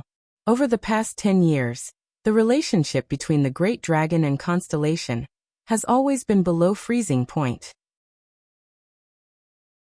In addition, a large number of crystal drop mineral deposits have been discovered in the Northern Territory, and the Eastern Sea has a deep-sea whale pod that is rich in oil. Gilbert sighed. Extet, a country and a nation that is still forming, Thales said in his heart. We need war to grind out the unity of the entire country. Extet's suzerains, or at least the 3 archdukes who are bordering us, are all eagerly anticipating the war. They long for the large amount of land, resources, and wealth that they could have easily obtained 12 years ago. But in the end they missed it. Gilbert shook his head and looked outside the window. There was sadness in his eyes. That is why the Extet diplomat group came to visit. They are determined to get their hands on the fortress treaty. And even more so, they want to redraw the borders between the 2 countries. And now, before the diplomat group could reach Eternal Star City, they were robbed and killed on the way. Can you imagine the scene when the news reaches Extet? The carriage bumped over an uneven surface of the road, and the entire carriage trembled. Thales furrowed his brows. You think that the suzerains of Extet planned this robbery and murder? Just to start a war and fight for territory and resources? Gilbert raised his head. At that moment, his gaze was very frightening. It is worse than that. The former Foreign Affairs Minister said coldly. Extet adopts a king selection system. The suzerains vote and elect a king by consensus. In recent decades, the Walton family has sat on the throne for 2 whole generations. And Nuvan VII is definitely not a beauty who is loved by everyone. Thales came to a sudden realization and said, so this is the common demand of some of the suzerains of Extet to demand resources from the outside, and to fight for a change of king? It is close, young sir. Just one more step forward, one more step forward. Gilbert carefully guided the kingdom's only Jadestar bloodline. He said calmly, during the period of time from the assassination of the diplomat group to the aftermath, the pressure of this matter will be entirely on King Kessel's shoulders. How to decide, how to respond, whether to fight or to make peace, how to use the method, whether to be tough or soft, whether to be honorable or humiliated. All the responsibilities will be borne by His Majesty. From now on, all the nobles of Constellation will have their eyes firmly fixed on Renaissance Palace. What do you mean? Thales asked, puzzled. No matter how much of a genius he was not in the context of the rules of the nobles. He could not understand the meaning of this matter. At that moment, Gilbert's gaze suddenly became complicated and profound. Thales could not understand it. First of all, although the handling of this matter is complicated, regardless of whether to fight or make peace, His Majesty will not be able to escape the accusations of being cold-blooded, heartless, inconsiderate to the people, weak and easily bullied, and a disgrace to Constellation. This will greatly affect His Majesty and the Jadestar royal family's reputation and authority in the kingdom. Thales' pupils shrank abruptly. He began to understand what worse than this meant. Secondly, to handle this matter, regardless of whether it is military mobilization or national decision-making, it requires power that far exceeds that of the territories directly under the royal family. It requires the cooperation of all of Constellation and the suzerains. This means that His Majesty must obtain the full support of the suzerains, especially the 6 great clans and the 13 distinguished families. This is definitely not without a price. Thales' heart trembled. For example, the next candidate for the Supreme King of Constellation? Thirdly, there are pros and cons to war. Not only does it bring about a crisis, it also brings about a reshuffling of power in Constellation. After the baptism of war, the weak will be eliminated, the old will lose their positions, the strong will be reborn, and the living will become stronger. Some of the suzerains will face their doom, while the others will be reborn. Under Gilbert's burning gaze, Thales sat in the carriage in a daze, feeling the bumps and tremors. Lastly, the royal family has no heirs. Constellation has not had an heir for 12 years. Gilbert's voice suddenly rose. What else could force His Majesty to choose an heir earlier than the imminent crisis of the kingdom, and leave a way out for a possible war? In fact, if a noble family makes a move to submit to the people's wishes during this crisis, and gather the support of the middle and small nobles, who knows whether they will become the next Jadestar royal family? Silence. Thales stared outside the window with a blank gaze. He understood what Gilbert meant. However, he was shocked by the fact that his brain was burning and he was thinking about it in detail. He could not get over it even after a long time.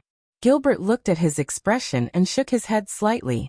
Hopefully this cruel and bloody game, which has been going on for thousands of years, will not scare this smart and talented young man away.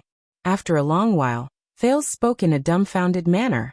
So this is not just the will of Extet, war and a change of king.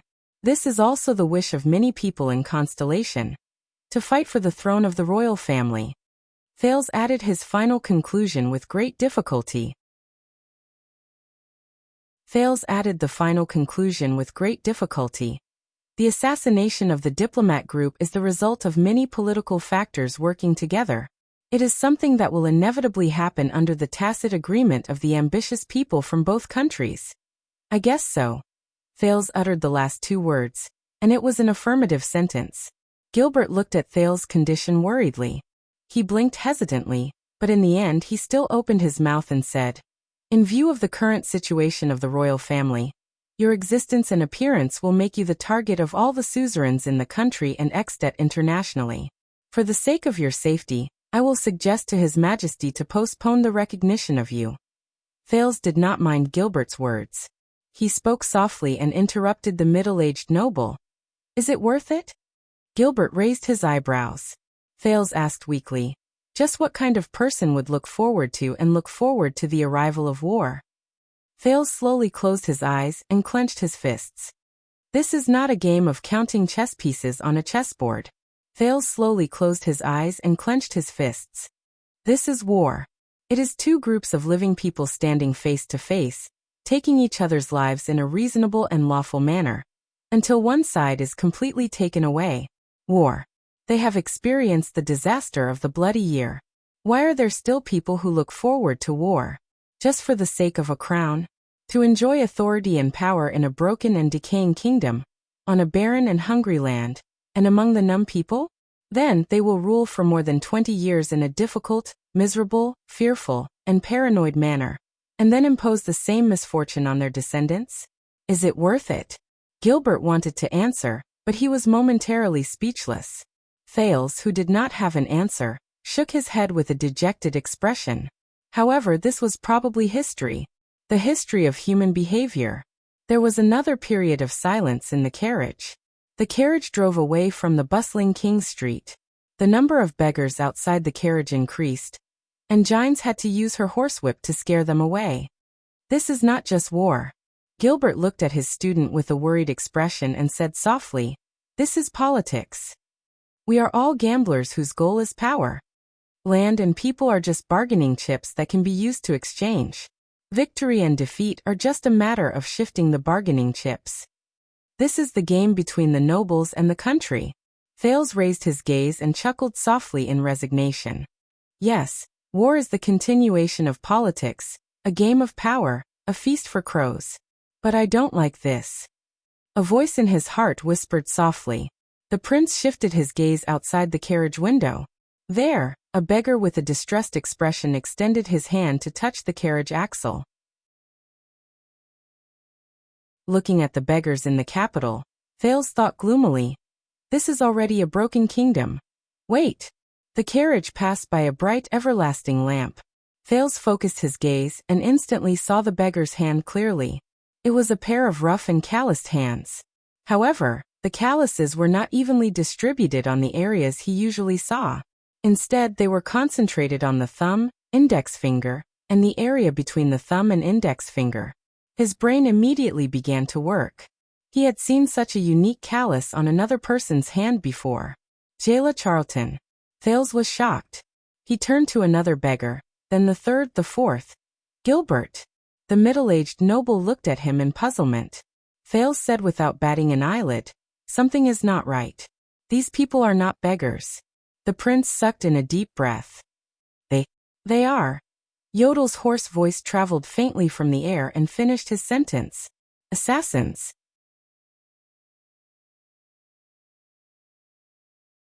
Chapter 53. The White Eagle family reacted faster than we expected. The Iron Eagles arrived in Eternal Star 2 hours ago. This will give His Majesty a lot of time to prepare before the news spreads.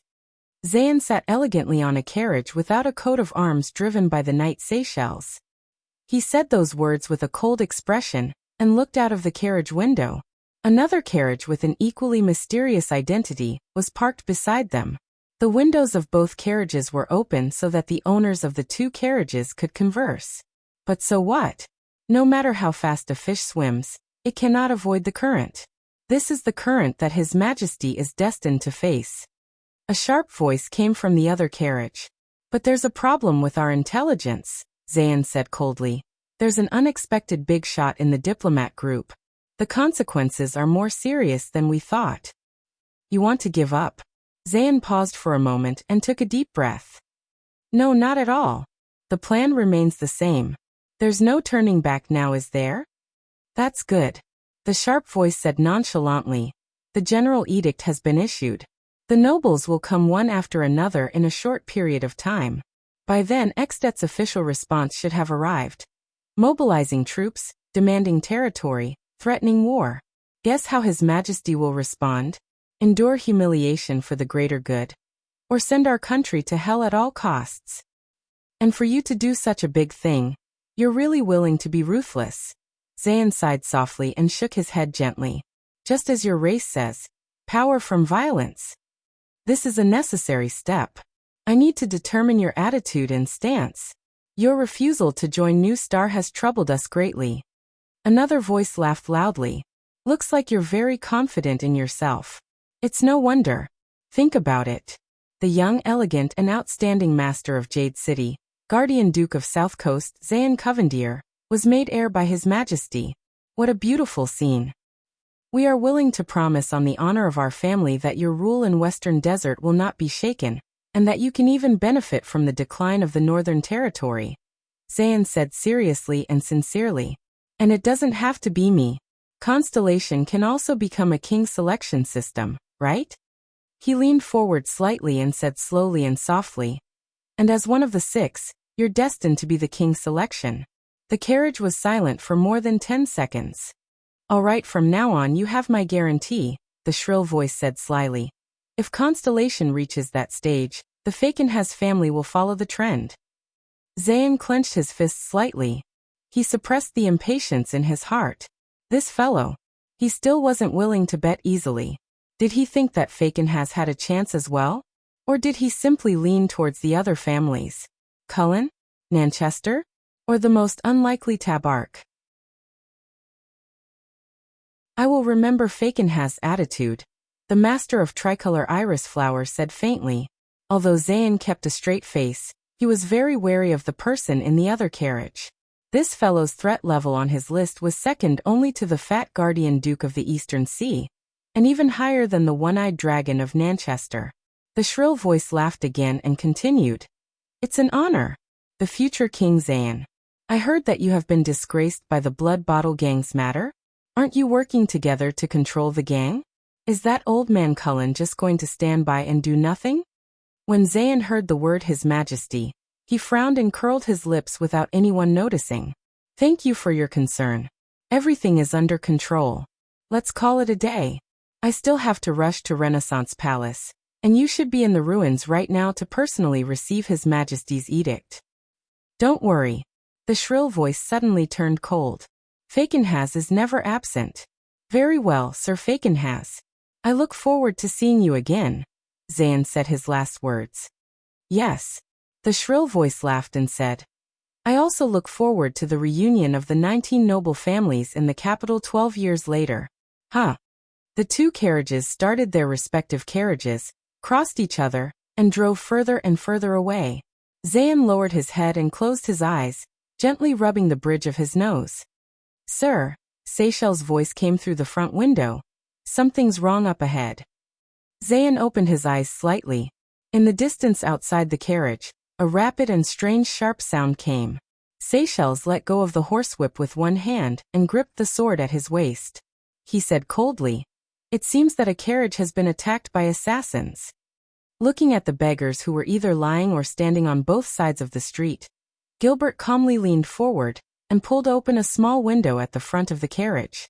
He hesitated for a moment, but still calmly and quietly said, Madam Gines, there's something strange around us. Through the small window, Thales clearly saw Gines' back tremble slightly. Assassins? she said slowly. Are they here for that child? For some reason, Thales heard some unstable emotions in Gine's words. He also noticed that Gilbert was looking at Gine's back worriedly. Not necessarily, the middle-aged noble said softly. Not necessarily? Thales checked the JC dagger at his waist. When he heard this, he could not help but be stunned. But even Yodel is certain that it's an assassin. Why did Gilbert tell Gines that it's not necessarily? Be ready to speed up and escape at any time. But before they really make their move, Gines, you must be steady. Never. Remember, they are not necessarily assassins. The middle-aged noble was extremely solemn. He seemed to feel that what he said to Gines was a little inappropriate, so he immediately added, Yodel, you too. Are they here for me? Thales asked with a serious expression. The situation is unclear for now. Gilbert returned to his seat and stared at the surroundings of the carriage with a sharp gaze. He said quietly, theoretically, it is impossible for your existence and whereabouts to be leaked, but please be prepared for the worst. At least 7. Even though they were invisible, Yodel's hoarse voice strangely rang beside Thales' ears. They are skilled in hiding, well-trained, and arranged on the road to Renaissance Palace. I am ready. I can accelerate at any time. Sit tight. Gines' voice traveled into Thales' ears, adding a chill to it. Gines, calm down. Gilbert seemed to be a little abnormal as he said this to Gines sternly. Even Thales, who was the most inexperienced among them, could sense that something was wrong with Gines at that moment. The carriage went around a corner and drove from the muddy ground to the brick ground. There were still 2 more streets before they reached the central district. At that moment, the expression of an old beggar who was moaning on the ground to their left suddenly changed. Using his hands and feet, he chased after one of the horses and extended his hand towards Gines, asking for money as an alms. Crack. The horsewhip cracked, and the entire carriage began to shake violently. Without any warning, the carriage began to accelerate. Gilbert's expression changed drastically. He pounced to the front of the carriage and shouted loudly without caring about Thales' reaction. Gines, no. Wait. But it was too late. Gines, who was in the driver's seat, let out a furious shout. Come on. Shameless bastard. The horsewhip cracked angrily. As Gines' wrist turned rapidly, it lashed fiercely on the old beggar's body. Crack. A huge force surged, and a line of blood spurted out from the beggar's body. The old beggar flew 5 meters away with blood dripping down his body. A short machete fell from his sleeves. While the shocked Thales was still trying to understand what had happened, he saw a beggar at the back of the carriage leap up abruptly. He held a dagger with both hands and roared furiously. It's happened. Attack. More than 10 figures pounced towards the carriage from among the beggars and tramps. Thales' expression changed drastically. There were more than 7 assassins. Unfortunately, when he counted the number of assassins, the enemies had already launched their attack. The 2 horses were the first to suffer. 2 assassins were seen rolling past the horses' abdomens. As the black horses neighed sorrowfully, blood spurted out. Under Gines' angry rebukes and the whipping, the carriage continued to move forward according to its inertia. However, the carriage immediately crashed into the fallen horses, and the entire carriage flipped to the side abruptly. Gines leaped up with force and whipped an assassin at the side, causing him to fall to the ground. She had a crazed expression as she gritted her teeth and drew out the long sword at her waist. She turned around and stabbed the assassin behind her in the left chest. Bang. The carriage finally fell to the side on the road. The moment the carriage flipped, Thales was hugged tightly by Gilbert. As the carriage flipped, they fell to the side near the window. 3 assassins leaped onto the flipped carriage. When Thales climbed up in a daze, he felt Gilbert pressing him to the side. Crack. The one who attacked was not the assassins but Gilbert. With a calm expression, he drew out his staff and swung his arm, completely shattering the window glass above his head. The glass shards flew into the sky. The 3 assassins instinctively raised their arms to protect their eyes. Gilbert's staff was like a venomous snake. A sharp blade popped out from the tip of the staff.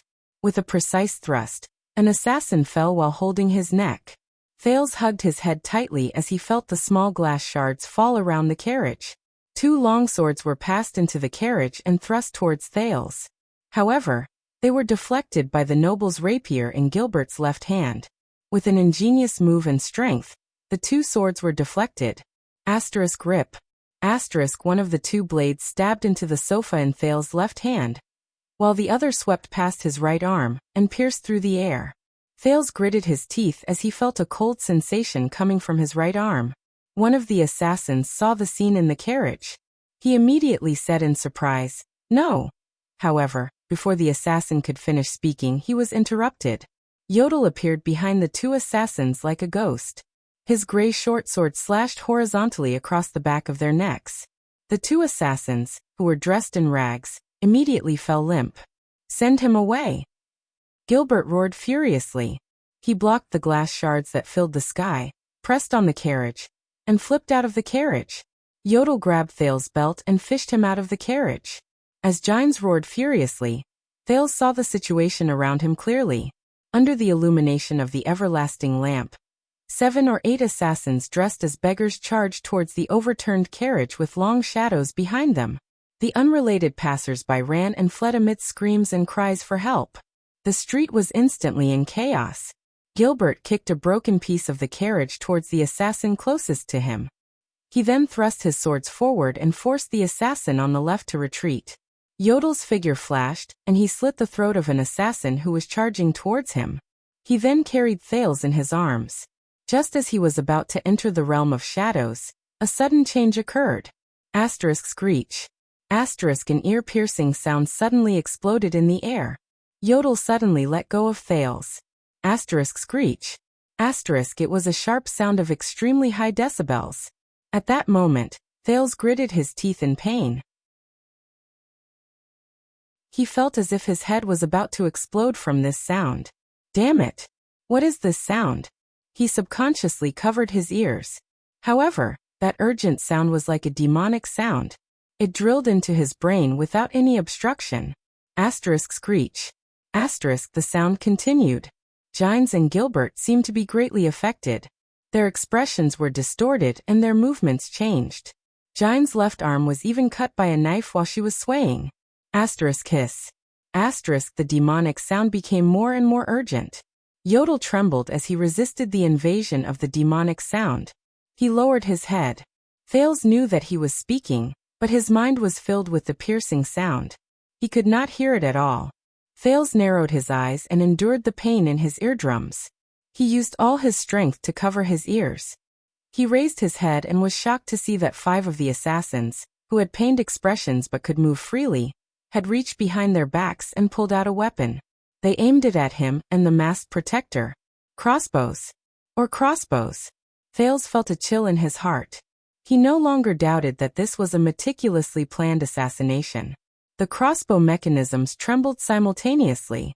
The sound of the mechanisms could not be heard in the demonic sound, but 5 long black shadows appeared in Thales' vision. In the next moment, Thales was thrown a few meters away by Yodel. Hiss.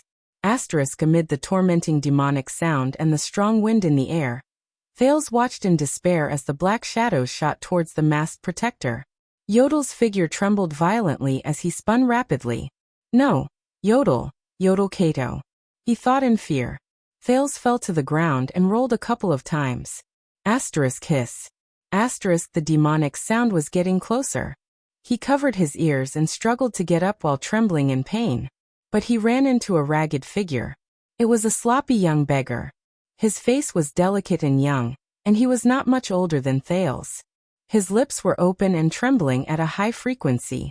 As he got closer, the tormenting demonic sound was getting closer as well. The beggar's gaze was cold as he pulled out a dagger from his waist. Thales, who was gritting his teeth and enduring the demonic sound, understood something. Following the instincts he had developed over the past month, he subconsciously pulled his right foot back, raised his left arm, shifted his center of gravity, and posed in a standard Northland military sword style. One of the 3 defensive styles, iron body style. Amidst the demonic sound, the dagger pierced his left arm at high speed. Pain assaulted him, but Thales gritted his teeth and knew that he had made the right choice. The The young beggar was a little surprised, but he immediately opened his mouth wide at Thales. As his mouth and tongue trembled, the demonic sound became even louder. Asterisk hiss. Asterisk at that moment, the feeling made Thales close his eyes. He screamed in a frenzy and futile manner, almost wanting to dig his eardrums out from his ears. In the violently vibrating air, every cell in Thales' body seemed to start trembling. He felt himself starting to heat up, just like food being irradiated by a microwave. Stop. He jerked his arms and instinctively covered his ears. Stop.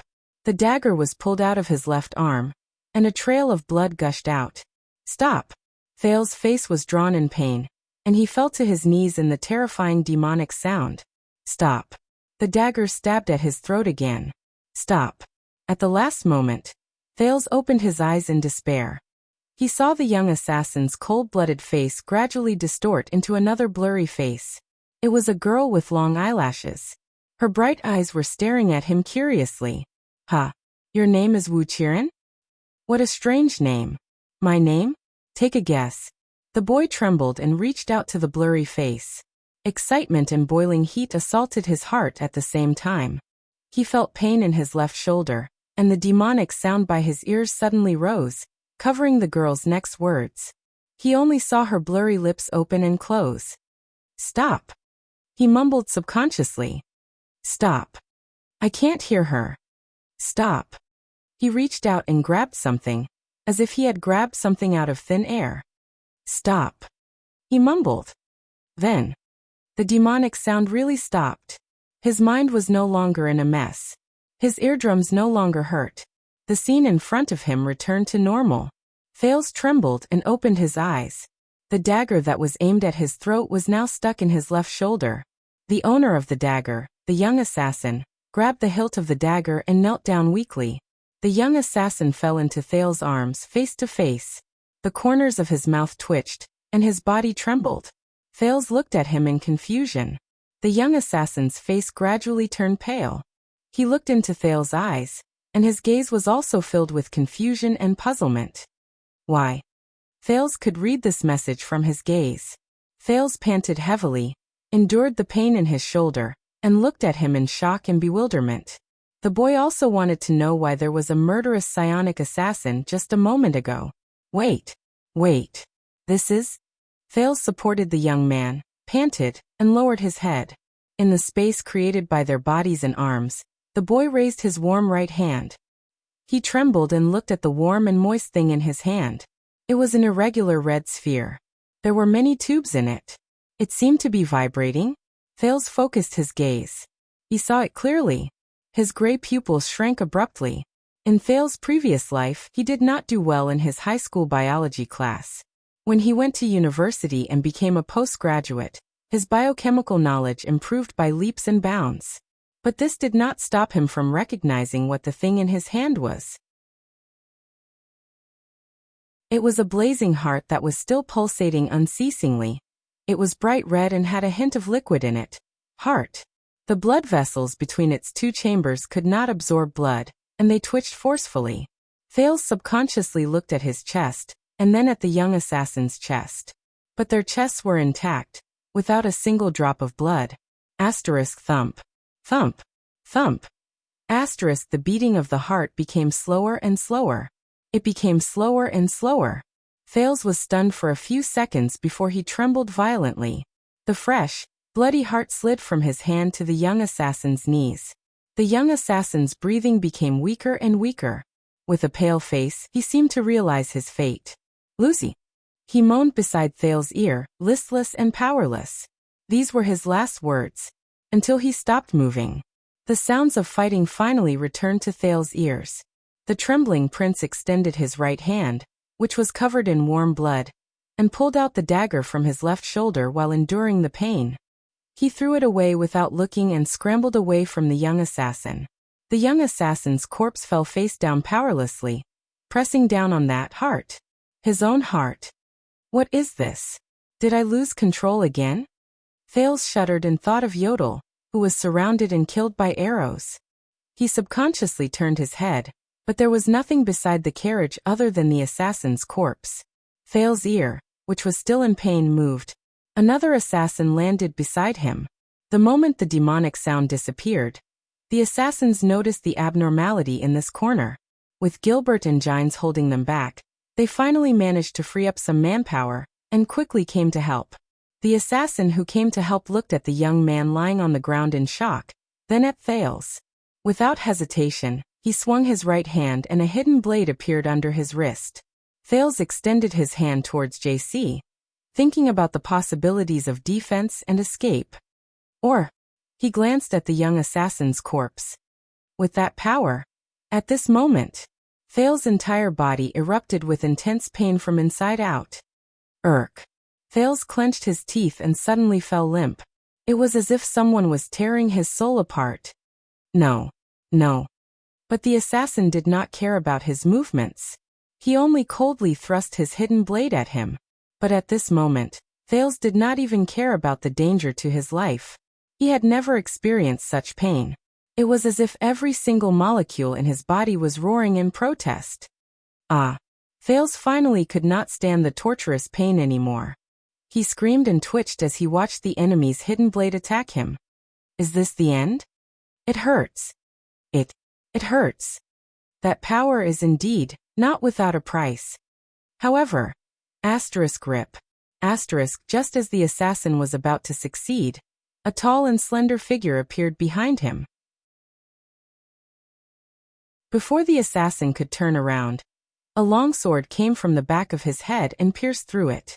Thales, who fell limply on the ground, raised his head as he breathed his last. A well-dressed and elegant young nobleman with a round face walked out from behind the assassin. The young nobleman frowned and wiped the liquid on his sword on the latter's clothes. The pain receded like the tide. Feeling the pain in his body temporarily subside, Thales struggled to take a breath like a drowning man. He looked at the nobleman's shoulder, and his gaze immediately trembled. There was a complicated coat of arms embroidered there. Thales recognized this coat of arms. Red, blue, green, 3 petals. A tricolored iris flower.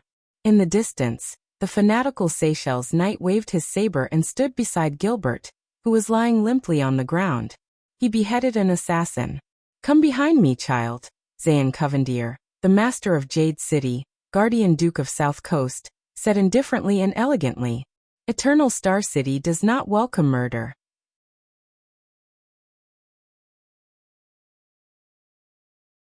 Chapter 54. The extreme pain from the inside out had already disappeared from Thales' body. Thales covered the wounds on his left arm and shoulder, and panted laboriously as he looked at the young noble in front of him. Thank you. In the distance, Lord Seychelles' sword suddenly flashed and neatly disposed of the last assassin. Near the overturned carriage, Gines shrugged off Seychelles' supporting hand and walked coldly towards the assassin who was still alive on the ground. Under the knight's frown, she exerted great force and stabbed her sword between the assassin's eyes. The unrelated passers-by had already fled. Thales did not find the masked protector's figure amidst the chaos and corpses on the street. He could only hope that he survived the magic sounds and arrows. After all, Yodel was a supreme class elite. Gilbert, who was lying on the ground, looked anxiously in Thales' direction. But from the moment he saw the iris flower emblem, Thales knew that his top priority was to deal with the young noble in front of him, who had saved his life, and his knight follower, who was obviously not a simple character, who was at ease among the assassins. Iris emblem. Gilbert had not had the time to teach Thales the art of heraldry, but this did not stop him from understanding the meaning of the emblem. When he was captured by the Blood Clansmen, the fluttering flag on Vine Manor told the prince that the family represented by the flower probably had a limited liking for the Jade Star royal family. Those people. Thales' face was filled with fear. Like a standard 7-year-old child who was still in a state of shock after encountering a crisis, he said timidly, "Those people suddenly pounced on us. This child can travel with the king's lover, his closest attendant, and the former foreign affairs minister." Zayn thought to himself. He was even assassinated on the way to the central district. Who is he? Could it be an accident that affects the plan? Child, do not be afraid, everything is fine now. The young, round-faced noble smiled and sheathed his sword. He looked at the 7-year-old boy and said elegantly, Assassins are creatures that live in the dark. Once they leave the dark, they are no threat and useless. I am Zayn Covendier. As one of the millions of nobles in the kingdom, as long as I am present, I will not let them harm you. So child, who are you? Zayn asked politely and raised his eyebrows. I am. Thales took a deep breath under his trembling exterior and thought about the current situation. I have yet to make my official debut and have yet to be acknowledged as a Jade Star, but I will definitely be a thorn in the side of the nobles who have the potential to be crowned. Before reaching the palace, he could not reveal his identity. Thales looked at Gilbert. Gilbert saw Zayn, who had even dropped his top hat. The former Foreign Affairs Minister was covered in wounds and swaying, but he still managed to support himself with the help of his cane as he limped over from afar. He's still a distance away. He can't help me explain, Thales thought quietly. And in front of them, he looked at Zayn, who was waiting for his answer with hesitation in his eyes. Looking at the silent Thales, Zayn's suspicions grew. The young duke swept his gaze and saw Gilbert in the distance. Was he hesitating? Or was there really something fishy about his identity? And he was waiting for Casso to come and help him out? Are you waiting for Count Casso? Zayn smiled. To be personally escorted by the most outstanding diplomat in the history of the kingdom. It seems like you have quite a story behind you, child. Sensing Zayn's suspicions, the prince knew that he could no longer bluff his way through. Otherwise, even if Gilbert helped him conceal his identity, the nobles with the iris emblem would not easily believe him. I am Thales. Thales searched for the identity in his memories and combined it with his current situation. With the fear unique to a 7-year-old child, he slowly said, "They all say that I am Lord Mon's illegitimate son." Mon. Zayn raised his eyebrows. The hero of the kingdom in the Desert War. Lord Sauron Mon, who died at the Western Front Line a year ago? The illegitimate son of the Stormer Mon? Haven't Mon's territory and manor been taken back? He frowned slightly. Thales' palms slowly sweated. Gilbert only told him the basic situation of Mon Manor, and did not tell him what kind of person Lord Mon was. I don't know.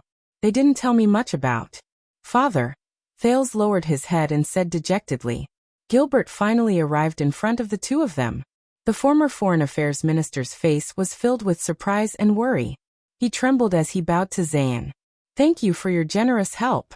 I did not expect to see you here, Duke Covendier. Zayn quickly stepped forward and supported Gilbert, who was covered in wounds and on the verge of collapse. This time his gaze was especially serious.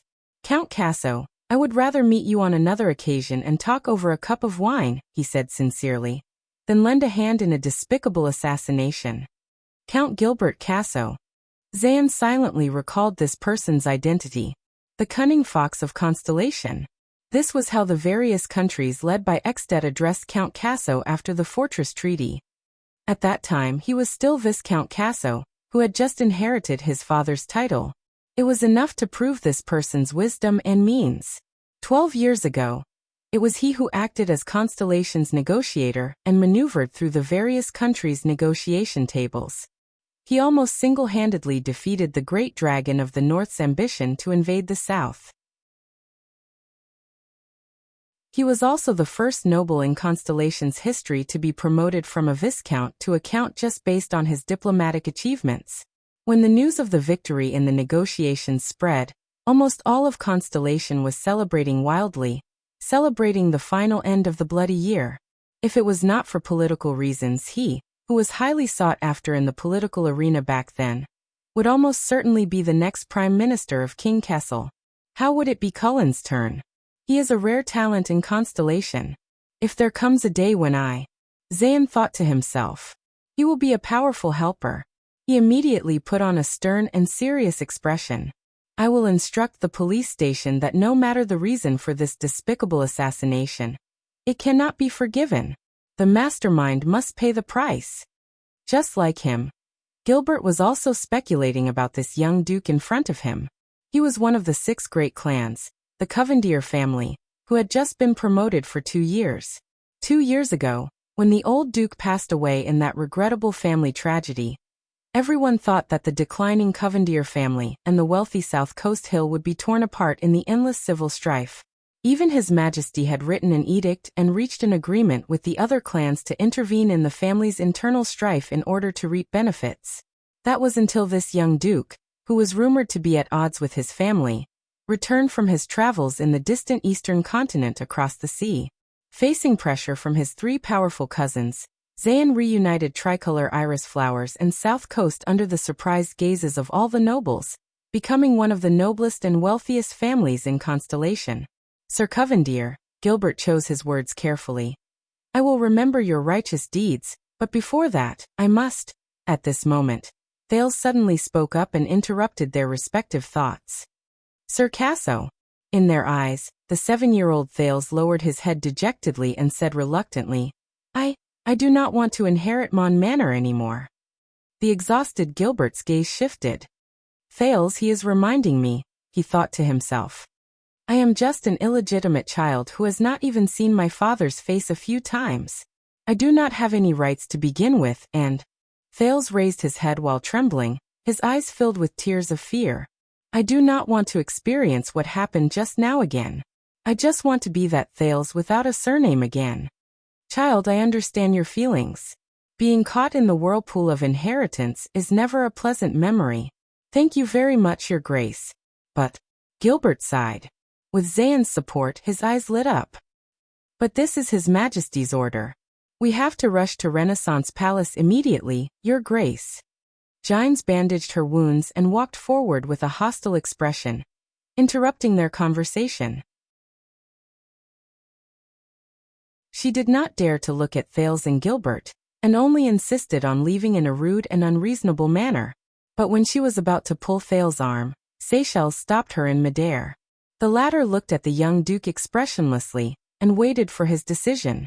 Zayn narrowed his eyes and said in a rather gentlemanly manner, So Thales is the one who is going to inherit the Mon family? Gilbert looked at Thales with a complicated gaze. This is His Majesty's mission, and it should not be disclosed so easily. But since the Master of Tricolor Iris Flowers has asked, Gilbert sighed and nodded. His Majesty has ordered to bring this child to him so that he can hand over his father's inheritance, including Mon Manor. You know, Lord Mon rose to power during the Desert War, and had a deep friendship with His Majesty when he was alive. After he died in battle, his land and property were all entrusted to the royal family. Gilbert continued to weave lies without changing his expression. Until someone discovered his illegitimate child. Obviously, someone is not satisfied with Lord Mon's heir. Gilbert looked at the assassins' corpses all over the ground, and a worried expression appeared on his face. You must know that is a very large manor, and after Lord Mon rose to power he gained many relatives out of nowhere. Zayn looked at Thales, and his gaze froze for 2 seconds. A hero's illegitimate child and orphan? Enter Renaissance Palace? Accept His Majesty's edict and inherit his assets? At this time? And he glanced at Gines. Traveling with the chief female official of the palace, His Majesty's lover? Bustling noises could be heard from afar, as well as the sound of orderly footsteps.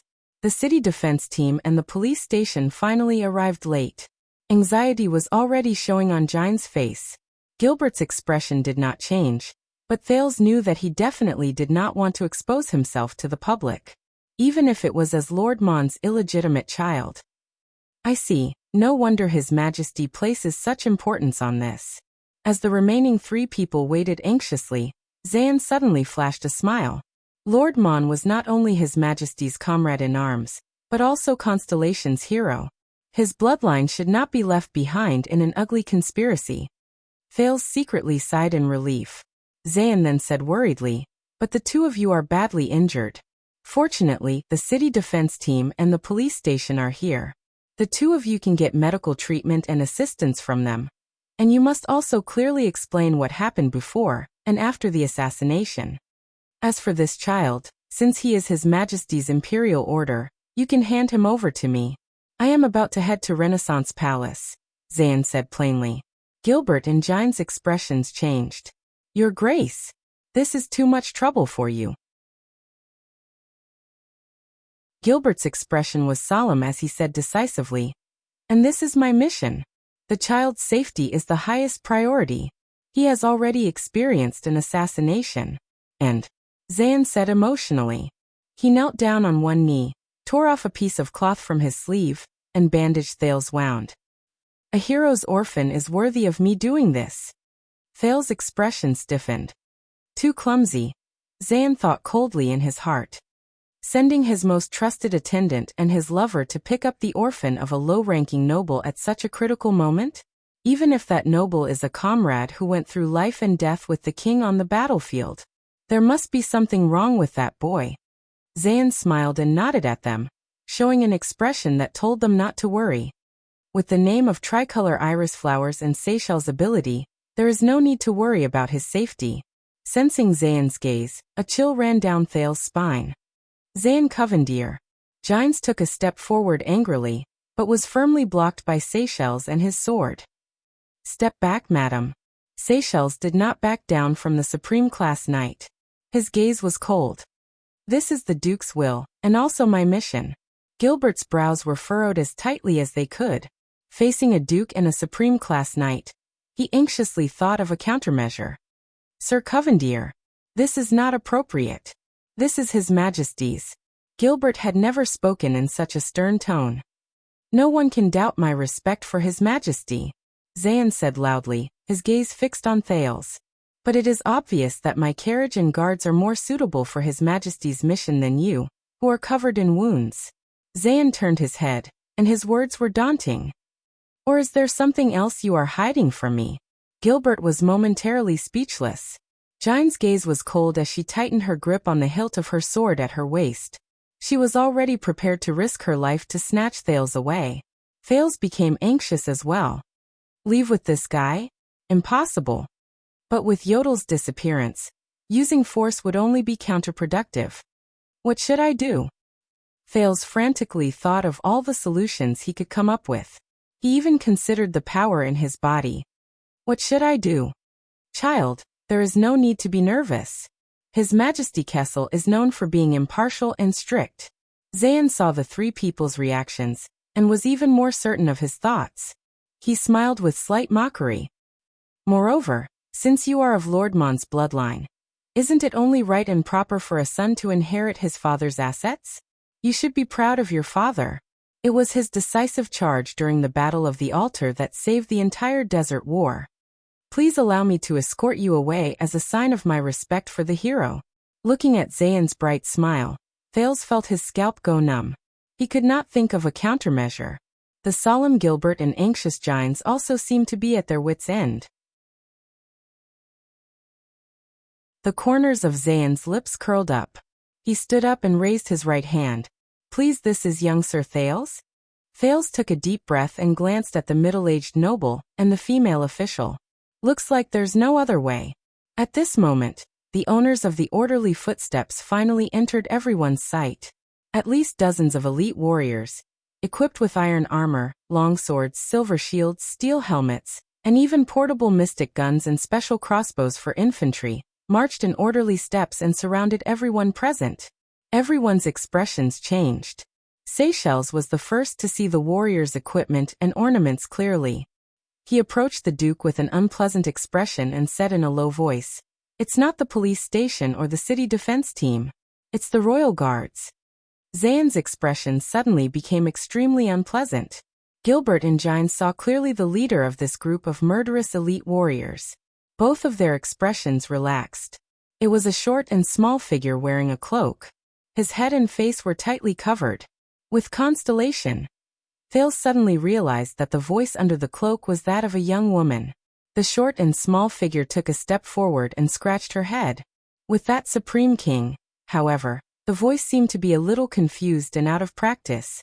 She continued to shout, "KK Kessel, that canoops, that's a mouthful. Anyway, in the name of your king." Under Thales' dumbfounded gaze, the short figure placed his hands on his hips, raised a hand, and pointed at the people in the hall one by one. "Get Madame Gines, that gray-haired uncle, and that brat. Send them all to his palace."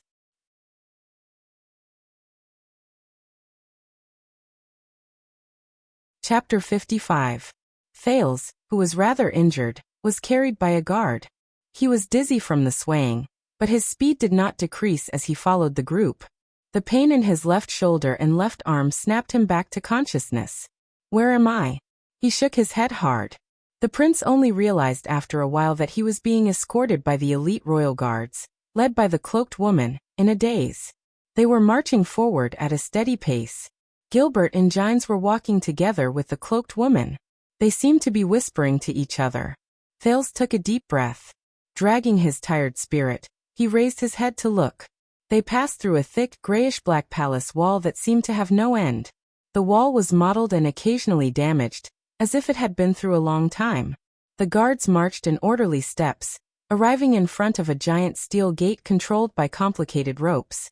Under the dozen or so city guarding giant crossbows at the top of the palace walls, the guards exchanged commands with the sentries who were on strict guard duty before they were allowed to pass. Thales opened his mouth in a daze and stared at the starry sky and the moonlight in a daze.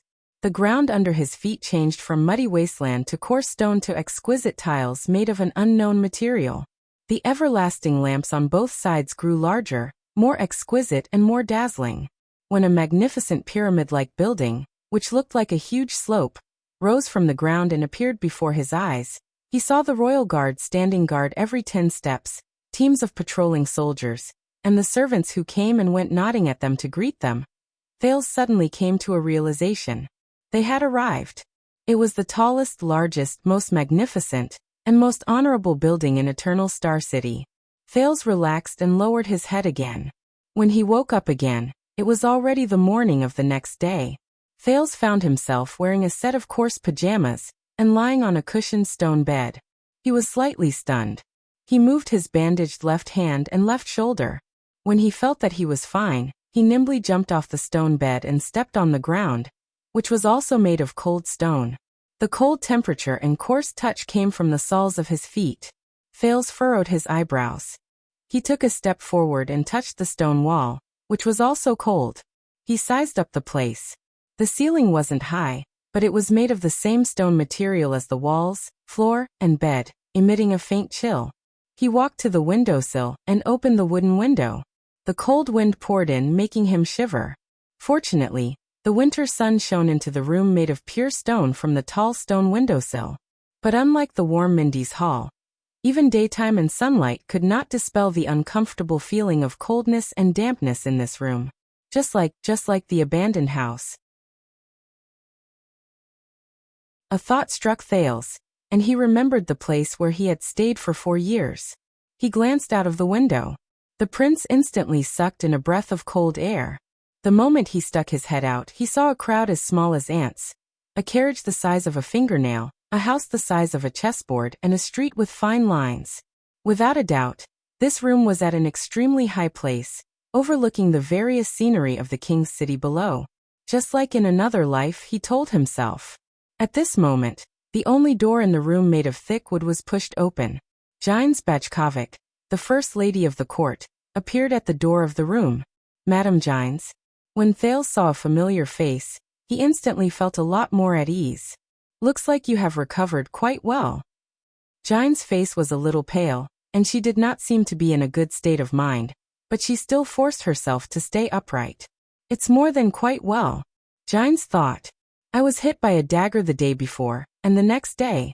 Even orcs do not have this kind of recovery ability. She sighed. Right, Gines. Madame Gines. Thales was so anxious that he even forgot to use honorifics. He hurriedly took a step forward. Yesterday, Yodel and Gilbert.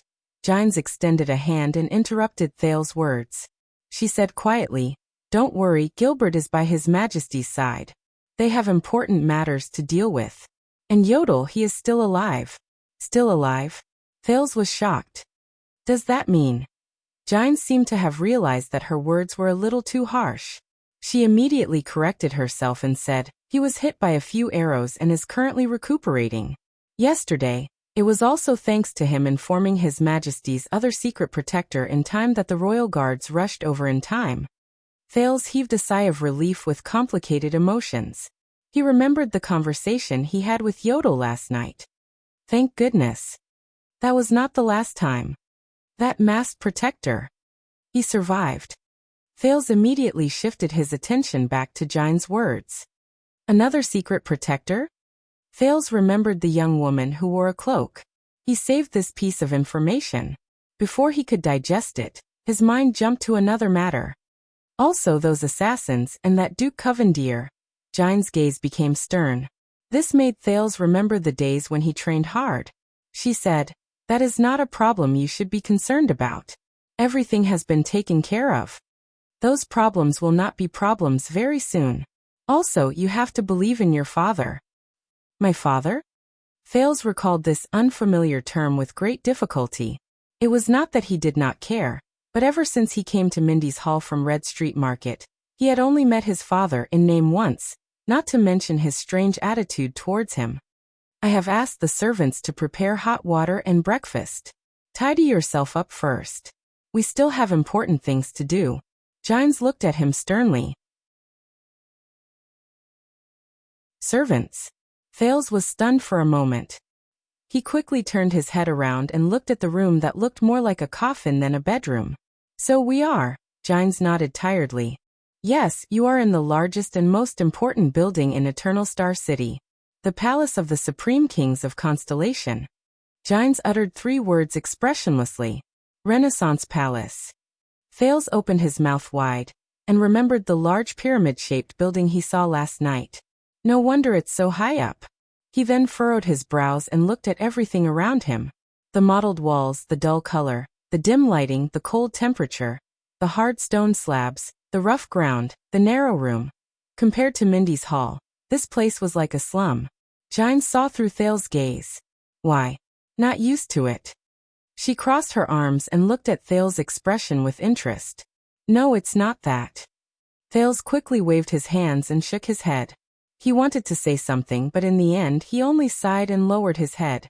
In truth, he wanted to say that this was the best night he had slept in over 20 days.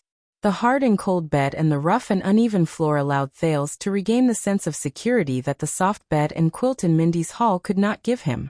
So, Thales sadly realized that the best sleep he had was during the 4 years when he was a child beggar in the harsh and terrible abandoned house. But obviously, Giles treated his truthful words as stubbornness. She smiled dejectedly. "I know what you are thinking. That's right.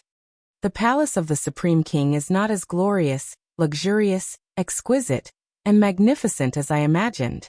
Giles walked to the window and focused her gaze on the countless citizens of the kingdom under the tall Renaissance palace. On the contrary, this so-called Renaissance palace at the center of the kingdom is not even comparable to a normal house.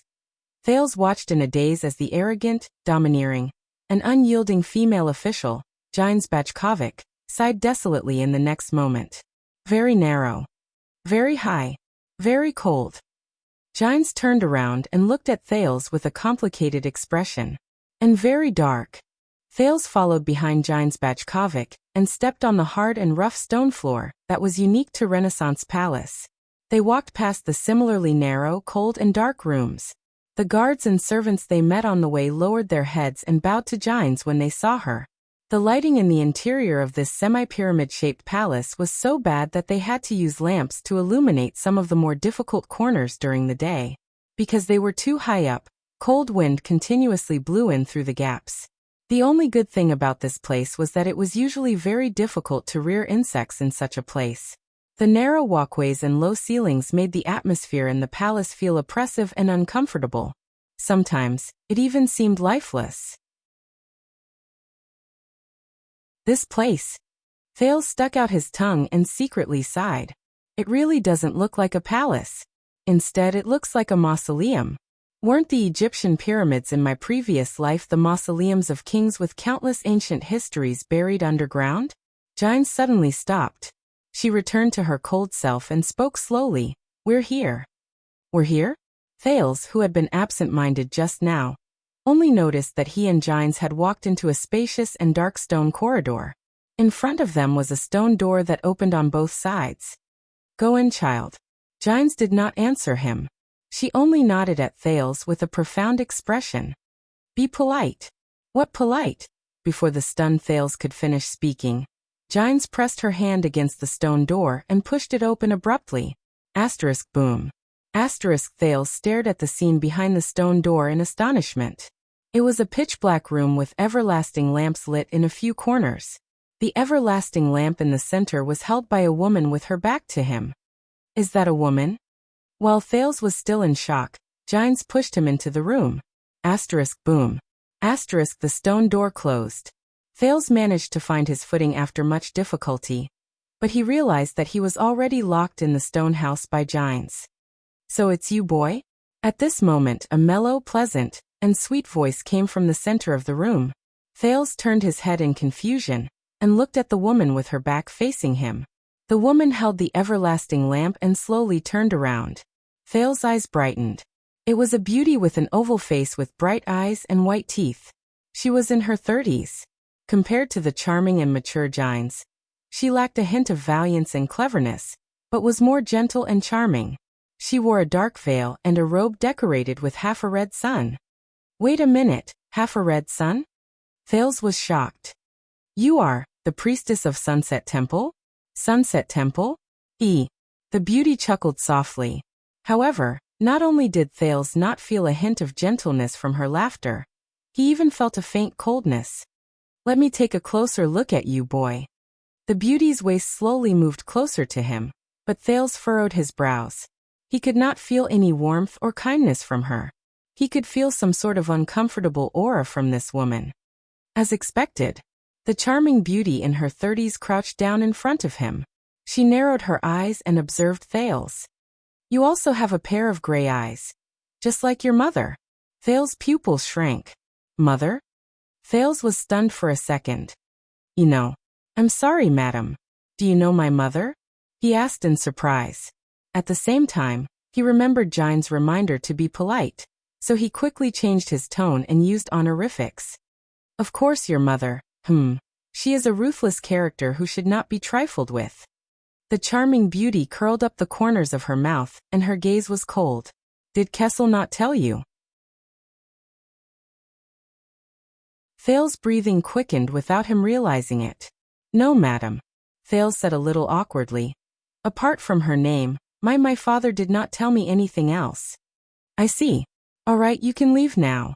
The charming beauty sneered and shook the everlasting lamp in her hand. Their figures flashed around the stone house. Tell Kessel that I am ready. It's over? Gines, or that father, asked me to meet her. What does this mean? But he had to know. Because. Thales took a deep breath. He was almost 100% sure that all the abnormalities in his body were related to that suspicious mother of his. Thales took a deep breath and bowed respectfully with the etiquette he learned from Gines. Madam, if you can tell me about my mother, I will be eternally grateful. The charming beauty covered her mouth and chuckled, but her expression immediately turned cold, and she said in an icy tone, Since your father didn't tell you, why should I tell you? Thales was instantly speechless, but he could not give up so easily. But that is my mother. I have the right to know. And I will repay you. The beauty only sneered and turned around.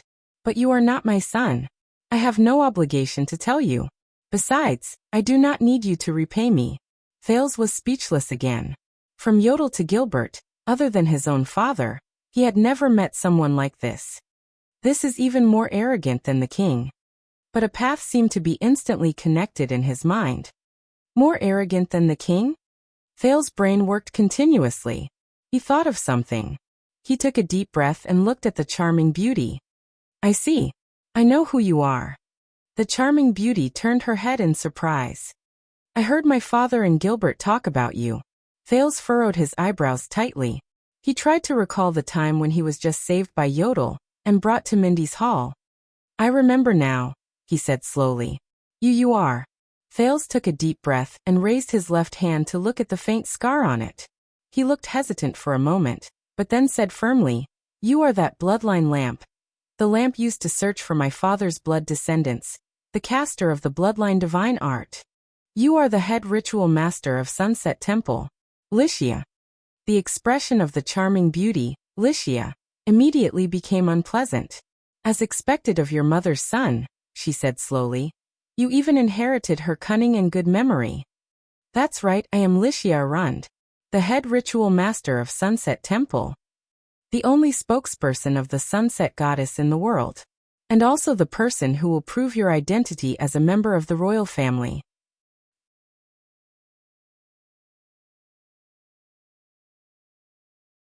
Chapter 56. It seems that my mother once troubled you. Thales's expression was resolute. He was determined to find out the identity of his mysterious mother. Lycia chuckled in disdain. Troubled? The coquettish priestess walked in front of him. Her gaze was terrifying. More than that, she was a nightmare. Nightmare? Thales recalled Kessel V's coldness and disregard towards him. He could not help but be stunned. You should leave, bloodline of the kingdom. Lycia looked down at Thales coldly. I have seen you. Your mission is complete. Thales snapped out of his daze. He gritted his teeth and took a step forward. Therangerana. Upon hearing this name, Lycia suddenly paused. The color in her eyes changed. Thales took a deep breath and continued. This is my mother's name. I do not know what this name means to you, but no matter what kind of person she is, I need to know. Lycia lowered her head slightly and narrowed her eyes. In a split second, Thales was shocked to find that all the everlasting lamps in the room had become brighter. They lit up the dark stone house. The originally quiet and gentle flames in the lamps even started to crackle. Is this divine art? He clenched his left hand tightly. Lycia looked at Thales' gray eyes. Her frown deepened. Finally, she flung her sleeves in disgust. You are really a continuation of that nightmare. Let me give you a piece of advice. Don't ask about your damned mother. I will not tell you anything. Thales stared at Lycia in a daze. But he still suppressed his displeasure and hurriedly said, But you have already told me. You told a son that his mother was a nightmare. Thales raised his head and stared at Lycia's cold, black eyes without showing any signs of weakness. I am curious.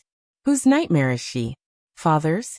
Thales gritted his teeth and asked, Or your nightmare? Lycia's eyes suddenly shone with a fierce light. It was not a description. It was a real golden light. It was so bright that Thales could not open his eyes. Thales was so shocked that he took a step back. He raised his left hand to shield his eyes and touched JC's dagger with his right hand. He felt very uncomfortable under that golden light.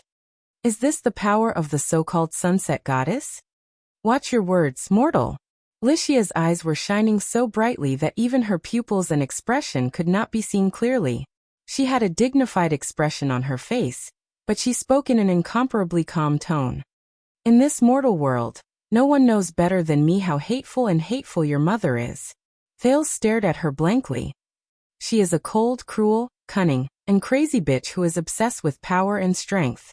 Every move she makes has an ugly motive that she can't tell anyone. Remember my words. Completely forget her, or you'll regret it one day. Thales absent-mindedly went up and down a few flights of stairs.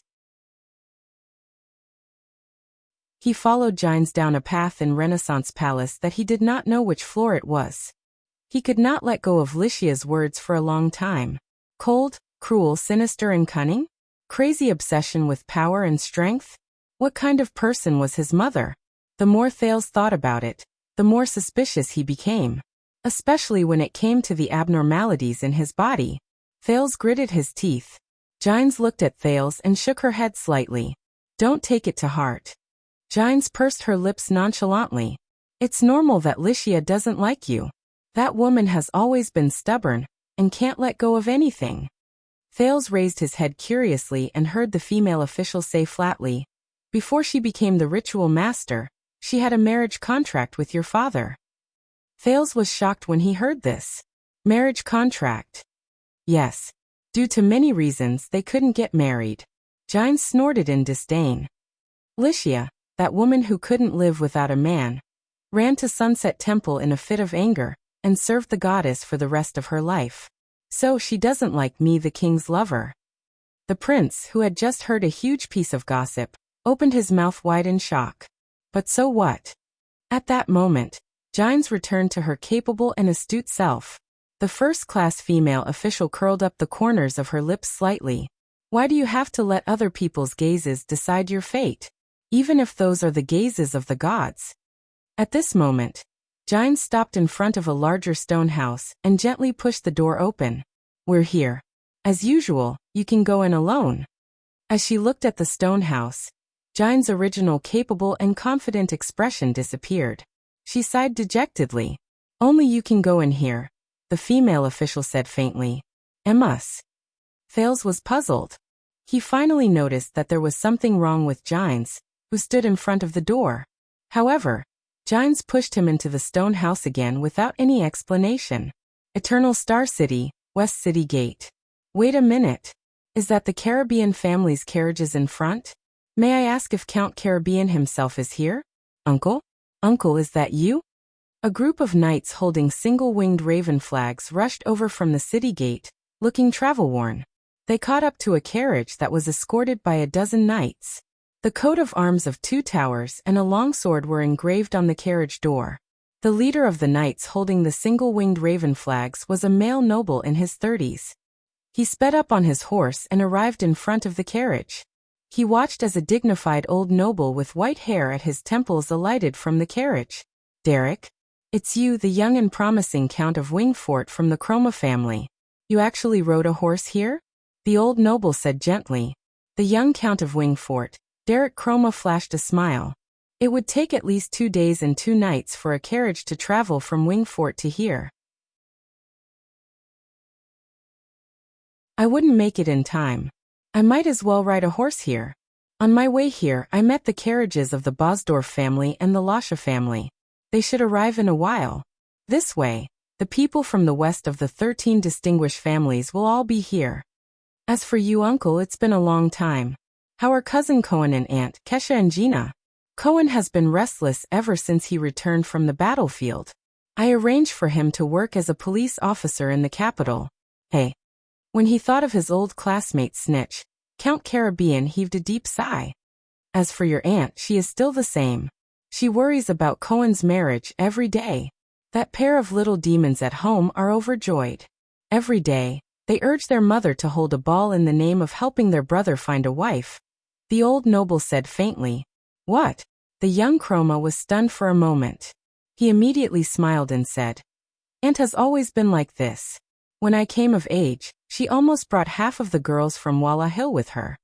Chroma immediately took a step forward and said in a low voice, So, that matter is true. King Nuvan's only son died in Constellation?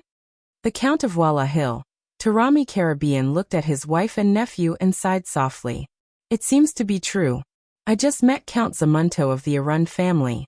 I heard that Extet's messenger is already on his way, and their army is gathering. Right now, the ones who are the most anxious should be the Duke of the Northern Territory and the families under him. Chroma sighed. He leaned forward and said with a solemn expression, Will they fight? Count Caribbean glanced at his wife and nephew and said slowly, If there is no miracle, you should ask, how will the fight turn out? Start stocking up on food and prepare for the recruitment of soldiers in the territory. As he spoke, he stepped down from the carriage. He spread his arms and hugged Lord Lorbeck Dara, the head of the Western City Police Station, who came to welcome him. Long time no see, old classmate. Haha, you have gained so much weight. This is the Count of Wingfort and also my wife's nephew, Derek Chroma. He is one of the 19 territorial vassals who are qualified to receive His Majesty's General Edict. So it is the legendary Chroma, the single-winged savior of the 13 distinguished families. And you must be the horse slayer, Lord Lorbeck Dara, who rose to fame in the fortress tragedy 12 years ago. Sigh, that damned battle. After Caribbean introduced Lorbeck and Chroma to each other, a melodious bell suddenly rang from afar. Asterisk dong. Asterisk, the bell rang was heavy and long, and it traveled far away. The Count of Wingfort, Chroma, who did not come to the capital city, often furrowed his brows. If I remember correctly, this seems to be the bell of Constellation? Did something big happen? Lorbeck, who had been in the capital city for many years, nodded in puzzlement. Yes, the bell of Constellation rings. Something big has to be announced in the center of each district. Usually, it is the wedding of the royal family or an important person, but recently there has been nothing. At that moment, asterisk dong. Asterisk, the long bell rang for the second time. Lorbeck's expression changed. The bell rang for the second time. he said solemnly. This means that within a few hours, His Majesty will be holding a national conference in the Hall of Stars in Renaissance Palace. National conference? The national conference that is said to be open to all citizens, regardless of nobles or commoners. Chroma's face was pale. But the news of the assassination of the ex-det diplomat group is still a secret.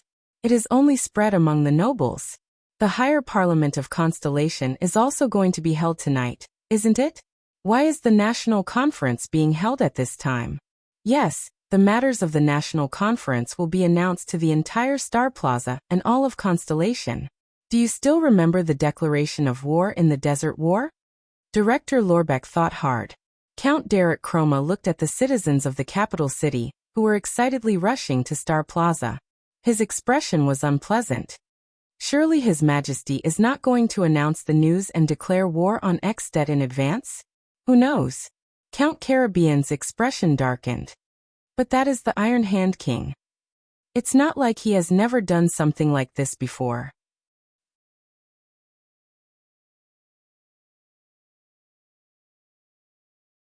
Chapter 57. The stone chamber was very big, so big that it still seemed spacious even when there were more than 20 huge stone pillars in the room. However, there were no windows. There were only a few large black holes in the ceiling that served as air vents. It was terrifyingly cold. Thales stared blankly at the scene in front of him. A sturdy figure draped in a starry blue cloak stood in front of a stone pillar with his back facing Thales. The side of the stone pillar that the sturdy figure was facing had a stone cave dug out. Inside the cave were 2 large stone jars and 6 small stone jars. Your grandfather, 80 Jade Star, is buried here, the figure said in a solemn and dignified voice. To be honest, I did not like being in the same room with him. The way he looked at me was always full of disappointment and accusation. After my mother passed away, I tried to avoid him even more. Thales was not too unfamiliar with this voice, but he was not too familiar with it either. Come here. Thales took a deep breath and adjusted his emotions. He walked towards his father in name, the Supreme King of Constellation, Kessel Jade Star. The Iron Hand King, Kessel V, wore a crown with 9 stars. He held an everlasting lamp in his right hand, and a scepter inlaid with crystals in his left hand. He turned his head and glanced at Thales. This sharp gaze made Thales feel a little breathless. Starting from the second king, John I, every Supreme King and Queen of Constellation will be buried in this stone chamber after they pass away and are cremated. Kessel's voice was very deep. It was as if he was afraid of waking something up. Kessel extended his hand and placed it on the large stone jar on the left. There was a name carved on it. King of Eternal Rule, King ADL, K Jade Star 595 to 660. Kessel looked at the second large stone jar on the right. There was another name on it. This is my mother. She passed away when I was 15. Queen Natalie JF Jade Star 604 to 642. He, the Supreme King, touched the small stone jars again. His expression was complicated and difficult to understand. And the children of the kings who did not inherit the throne and did not change their surnames are in these small stone jars. Thales was stunned. He turned his head slightly, and as expected, he saw a grotto on each of the 4 sides of each stone pillar. There were 2 large stone jars in each of them, and a few small stone jars would occasionally appear beside them. This is the royal burial ground? Kessel lowered his head and looked at a small stone urn. Thales also looked at it. Starlight God of War, Liberator of Zodra, Duke of Star Lake, John L. K. Jade Star, 613 to 660. This is Uncle John, the only one in the family who has traveled the world. He was my father's younger brother and was practically raised by my mother, so I insisted on putting him in my father's grotto. Kessel touched the stone urn. Thales was shocked to see that there was a smile on his face. He is knowledgeable, skilled, humorous, and witty. His jokes are unparalleled. When we were young, whenever he came back, my twin brothers and I loved to pester him and listen to his love story with Princess Maine Knox, until my mother exposed him with a cold expression. At that time, I thought he was the most powerful person in the world. John's marriage almost angered my father to death. My God, he actually married a supreme-class female knight. I think John should have completed the hugging and kissing part of the wedding with his feet off the ground. After John was conferred the title of nobility, he would often return to the capital to visit us, and occasionally bring small gifts for Constance. But ever since his wife passed away, I haven't seen John smile much. Thales felt the atmosphere in the stone chamber, and did not dare to breathe loudly. Kessel was immersed in the past. He only turned his head around after a minute. This is Midier's brother. Kessel looked at another stone jar and frowned slightly. The one who should have inherited the throne. Thales heard a familiar name, and quickly looked at the stone jar. Eldest son of the king, crown prince, Midier T. Jadestar, 622 to 660. He had the best relationship with my father. He was the only one who could be on par with my father in a game of chess. He did not usually speak much, and always watched us brothers play with a smile. He was very smart and popular. Everyone said that he was the best crown prince, and also my best brother. But when I was 16, one night when I came back from the maid's room in the middle of the night, I accidentally saw him sitting dispiritedly in the courtyard, drinking alone with a gloomy expression. At that time, I only found it strange that he also had times when he was depressed. Now I finally understand him. Thales looked at the stone jar, and thought about the rumors about Midier Jadestar. Is this the person Gine's rescuer, Gilbert's admirer, and Yodel wants me to be better than him? The next stone jar. Sword of Reversing Light, Second Prince, Horace M. E. Jadestar, 623 to 660. This is Horace. The Tower of Eradication still has the record of his fastest sword speed when he was a student. From what I heard last time, no one has been able to break it. Kessel flicked the stone jar and snorted. He was the only supreme class elite in the family. He even had an awe-inspiring nickname. My father often lamented that after the Oath Keeper Midier IV and the enemy of the wolves Prince Kira, the Jadestar royal family finally had a third supreme class elite. His relationship with brother Midier was very poor. When he played chess with Midier, he always liked to use his power of eradication to send his opponent's chess pieces flying in the dark. But even so, he could not win against the smiling brother Midier. He often told us that if he had not been born a year later than Midier, he would have been the one to become the crown prince. A month before his death, he received an invitation from the Scions of the Tower of Eradication. If he had passed, he would have become one of the 8 Scions of the Tower of Eradication. This is Bancroft and Herman, my twin elder brothers. Kessel looked at the 2 stone jars that were placed side by side. His gaze was complicated. It was said that a careless maid mixed up the order of birth. My father could not stand the 2 doctors arguing about which baby had a bigger head, so my mother simply tossed a gold coin, and used Tormund I's portrait to decide that Bancroft was the 3rd prince and Herman was the 4th. That gold coin is now placed in my mother's stone jar together with Midier's first full marks political homework, Horace's first swordsman trophy, and the baby wrapping cloth that Constance and I wore when we were born. Thales took a step closer, and saw the 2 small stone jars clearly. The 3rd prince Bancroft N.E. Jadestar 624 to 660.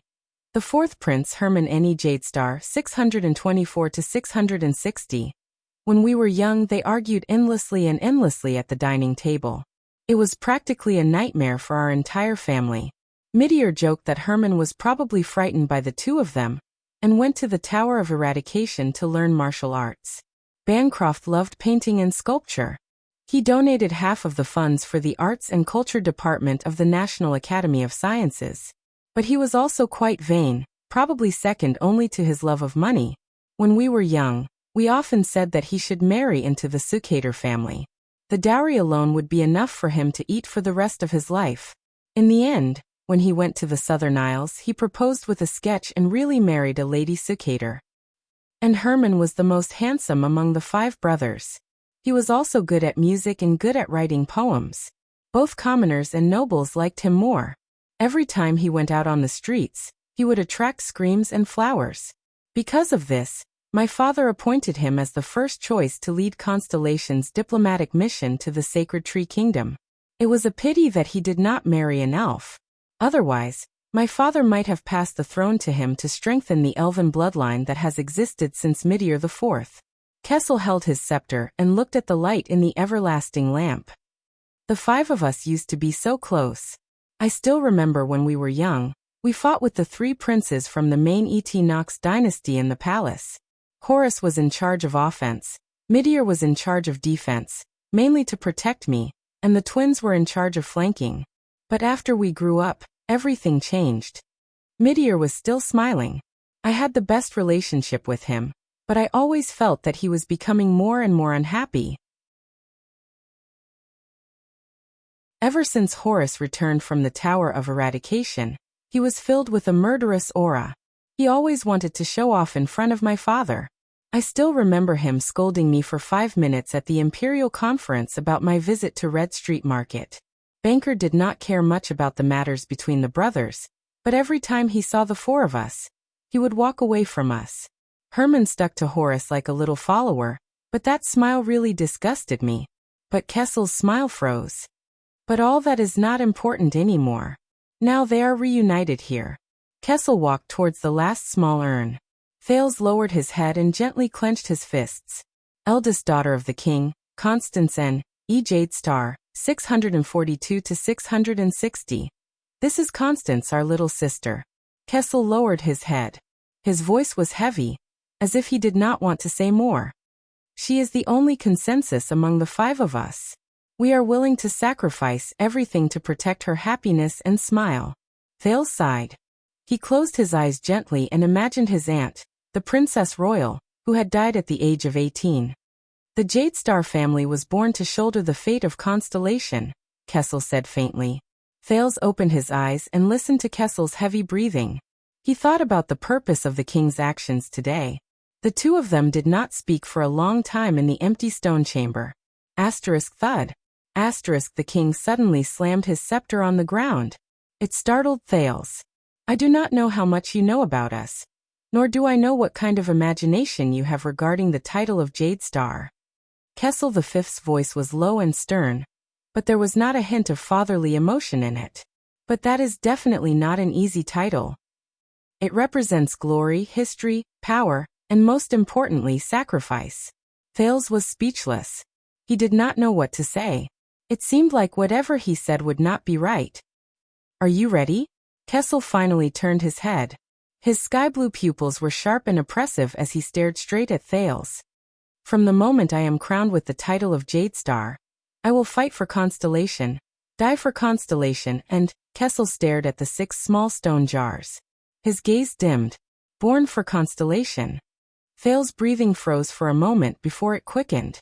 Fight for Constellation. Die for Constellation. Born for Constellation? This sequence. Thales thought anxiously. So becoming a Jade Star and living is far more difficult than fighting and dying? The king's gaze was fixed on him. I am waiting for your answer, the king said slowly, enunciating each word clearly. It was not to be doubted or disobeyed. Thales gulped. He could not stand the current atmosphere.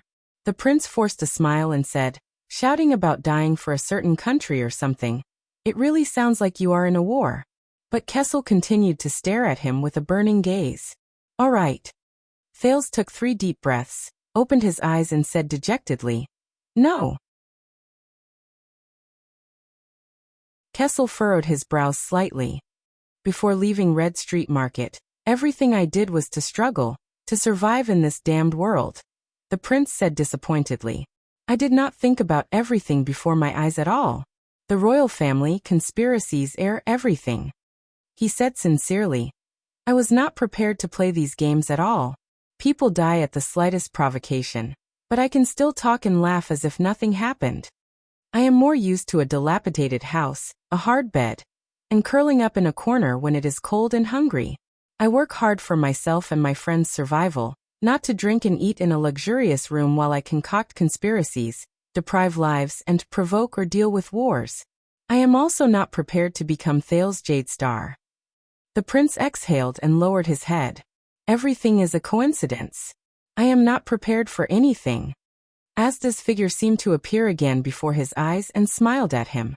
Yes, this is a coincidence. There was a long silence. Kessel stared at Thales. But the originally dignified and inhuman king suddenly revealed a complicated and profound expression that the prince had never seen before. Working hard for myself and my friend's survival. This is probably the entire mission of a Jadestar. It is fine. Emotions seemed to flow in the king's eyes as he slowly said, I was also not prepared in the past. Thales raised his head in surprise and saw Kessel V enunciate each word in a forceful voice, with a mocking and hateful tone. And fate will help you prepare. He flung his cloak and strode away. Thales followed Kessel to the side of the stone pillar. It was also a stone cave, but it was empty. There were no large stone jars. There were only 2 small stone jars. This will be my burial ground. Kessel stooped down expressionlessly and caressed the 2 stone jars. He said calmly, This will be my burial ground. But there are already 2 stone jars. Thales' brain stopped working for a fraction of a second. He remembered Gilbert's words about the bloody year, and looked at the 2 small stone jars. King's eldest daughter, Lydia G.K. Jadestar, 656 to 660. I still remember when Lydia was just born. I carried her in my arms and was even more bewildered than she was. After she grew up a little, she ran around everywhere and refused to be quiet. King's eldest son Luther K. Jadestar, 659 to 660. Kessel put down the everlasting lamp and hid the expression in his eyes in the shadows. Only his lips moved and the corners of his lips curled up slightly. Luther is very obedient and quiet. He never cries or throws a tantrum. This is bad, because we do not know when he is hungry. These 2 children have always caused Kia and Gines to worry about them. I have always been happy to be free. The Supreme King of Constellation placed his hand on Thales' shoulder. Thales was shocked. Fortunately, Kessel's words were chilling. They no longer have to worry about the children. Thales listened to Kessel's words in horror. Because they will always be here. They will not cry or run around. Always. The king suddenly tightened his grip and gripped Thales' shoulder tightly. His injured left shoulder was still in pain, but Thales endured it and did not speak. Look, this is what fate has prepared for me. Looking at the 2 small stone jars, Thales gritted his teeth and clenched his fists lightly. These are my sister and brother? At this moment, outside the stone room where the kings of Constellation were buried, a long and heavy bell suddenly rang. Go. King Kessel Jadestar let go of Thales. Gilbert and Gines are waiting for you outside the door. The king stood up and regained his dignified and oppressive aura. With a cold expression he said, They will prepare everything for you. Just like how fate has already prepared everything for you. Thank you for the 588 Chidian coins reward from my beloved minister Don't Go. Thank you for the 100 Chidian coins reward from Book Wasteland 1.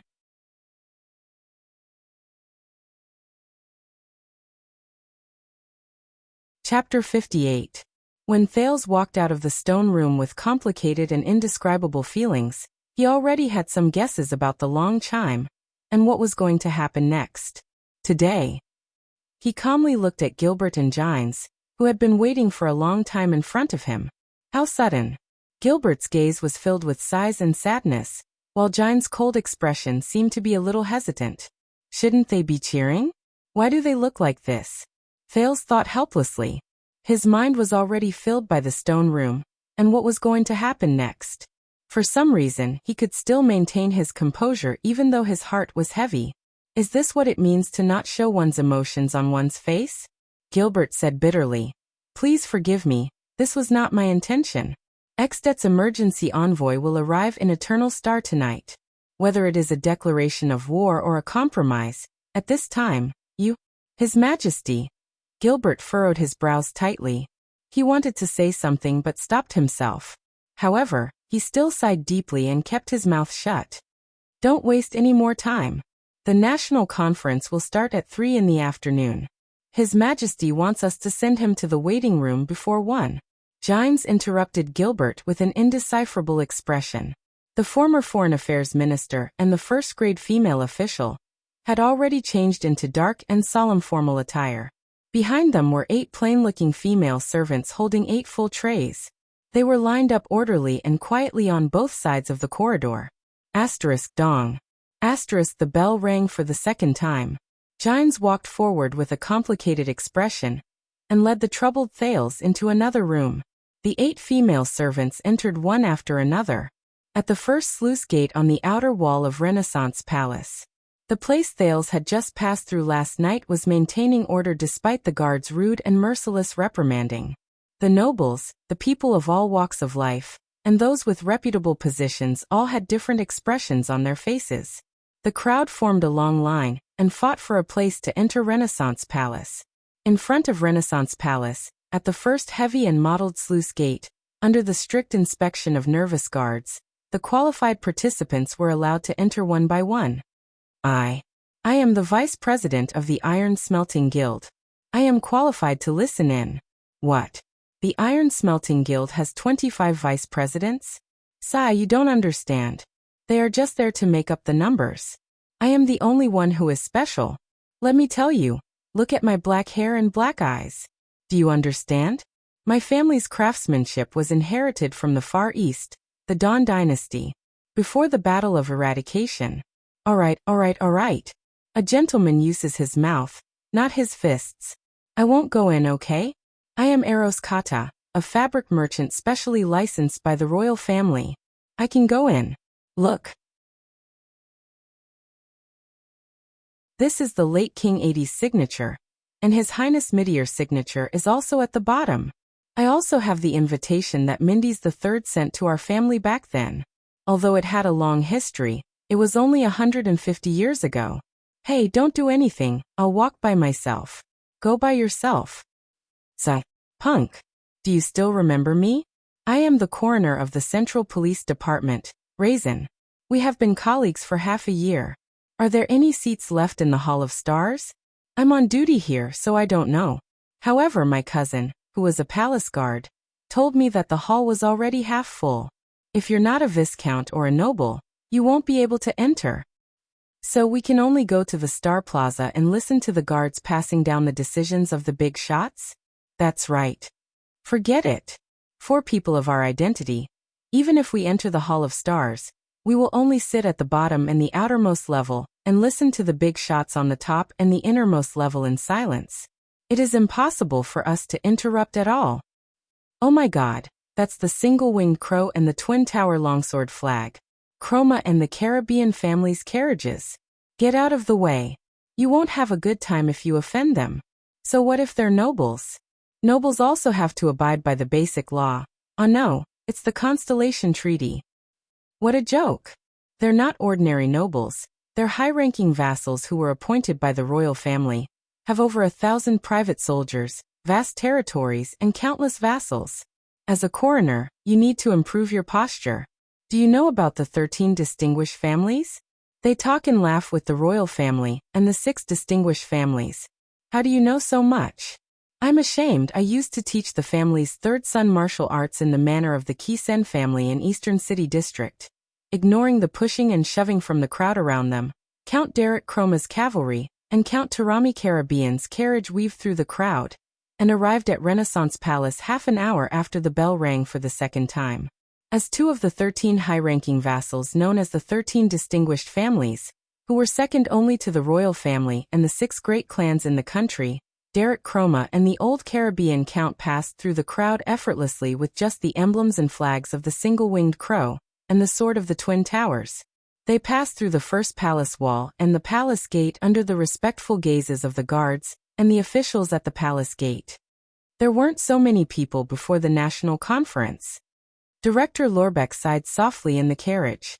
During the national conference during the Desert War, only the heads of the various industries, rich merchants, and those stinky, prestigious scholars attended. Only 2 of the 6 great families were present, and only 5 of the 13 distinguished families were present. But it was enough for His Majesty to win the war support he wanted. The 19 nobles had no choice but to obey the National Conference's decision. Caribbean stared solemnly at the growing crowd outside the carriage window. The few nobles who refused to carry out the decision were besieged by the angry citizens. They even suffered in various industries.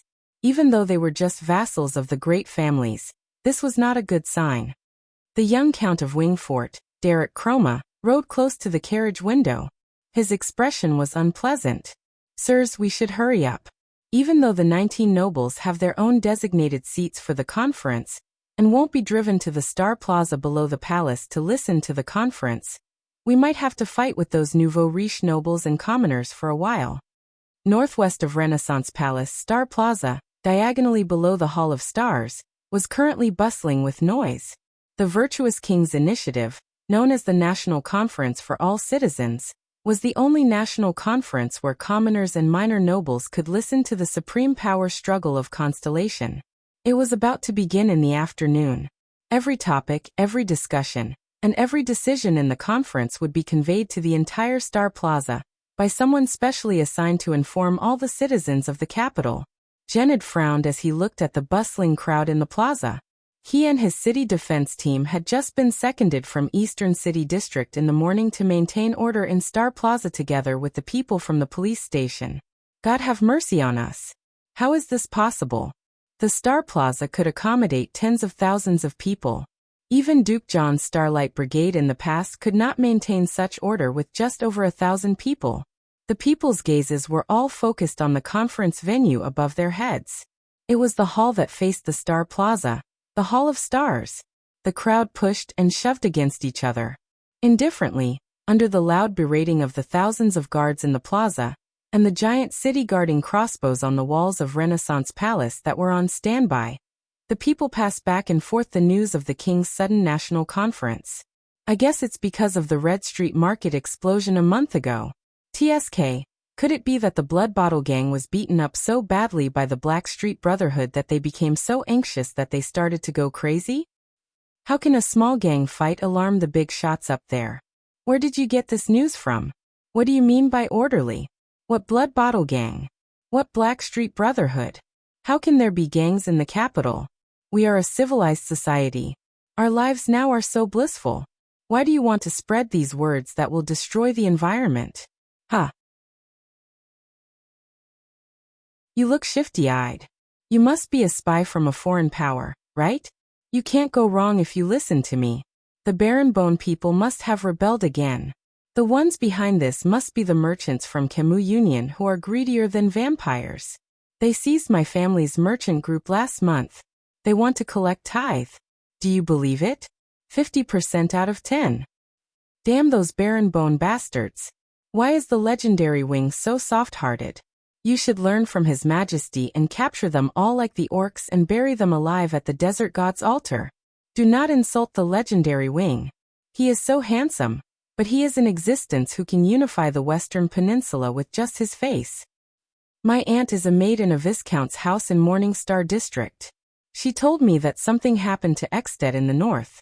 Oh, why hasn't their diplomat group arrived yet? How is that possible? The Fortress Treaty is valid for 20 years. Besides, we have the Fortress Flower guarding Broken Dragon Fortress. We also have a Rund in the Northern Territory, as well as powerful families like Zamunto and Fries. How can it be like 12 years ago? Don't forget that the kingdom's wrath is still in the capital. He alone, with that bow, can destroy 200,000 Ekstettians. Ekstedt doesn't even have 200,000 soldiers, right? Anyway, that's what I mean. I think it's most likely Sarah Dukedom in the southwest.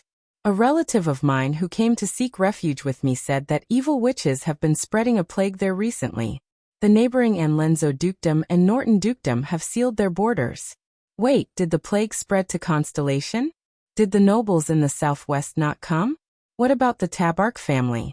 What about Caribbean and Lasia? Did they all die from the plague? So the price of herbs will rise? I have to hurry and stock up. You're all talking nonsense. My secret source told me that His Majesty wants to choose one of the 6 great clans to be the next king. What? What about the Jade Star royal family? Our family has the royal family's furniture franchise. What else can we do? Can you even force His Majesty to give birth to another son? I think Duke Covendier is a good choice. Last year, he came to the Grand Bazaar for an inspection, and even held my hand. With a duke like this, our country will never have to worry about not doing well. But I think the young lady from the Tabark family is also not bad. Let's learn from Alumbia Kingdom. Think about it, a beautiful young queen. Oh my God, my heart is about to melt. Stop joking around. That's a countryside like Columbia. Our great constellation is the successor of the empire. How can we let a woman be the king? I'm not discriminating against women, but we have to acknowledge the objective differences. Young man, stop making wild guesses. I'm concerned about politics. I think you're a keyboard, no a verbal warrior. You have to believe in the country, believe in His Majesty, believe in the Imperial Conference. How can they not know something that even you know? Thales stood up slowly and looked at the young noble in the mirror, who was dressed luxuriously and had a cold expression. His hair was no longer messy. Instead, it was neatly trimmed and combed into a simple but pleasing style, making him look spirited and handsome. Gines did not even care about his expression, and pinned a slightly reflective crystal earring on his left ear. The thickened, dark blue, sparkling crystal long-sleeve jacket with a white lining, pleated sleeves buttoned with crystal drop buttons, and specially processed tassel shoulder pads made his originally thin and weak figure look tall and straight. He raised his hands. His pure white leather gloves were tight and shiny. His every move seemed to be more convincing.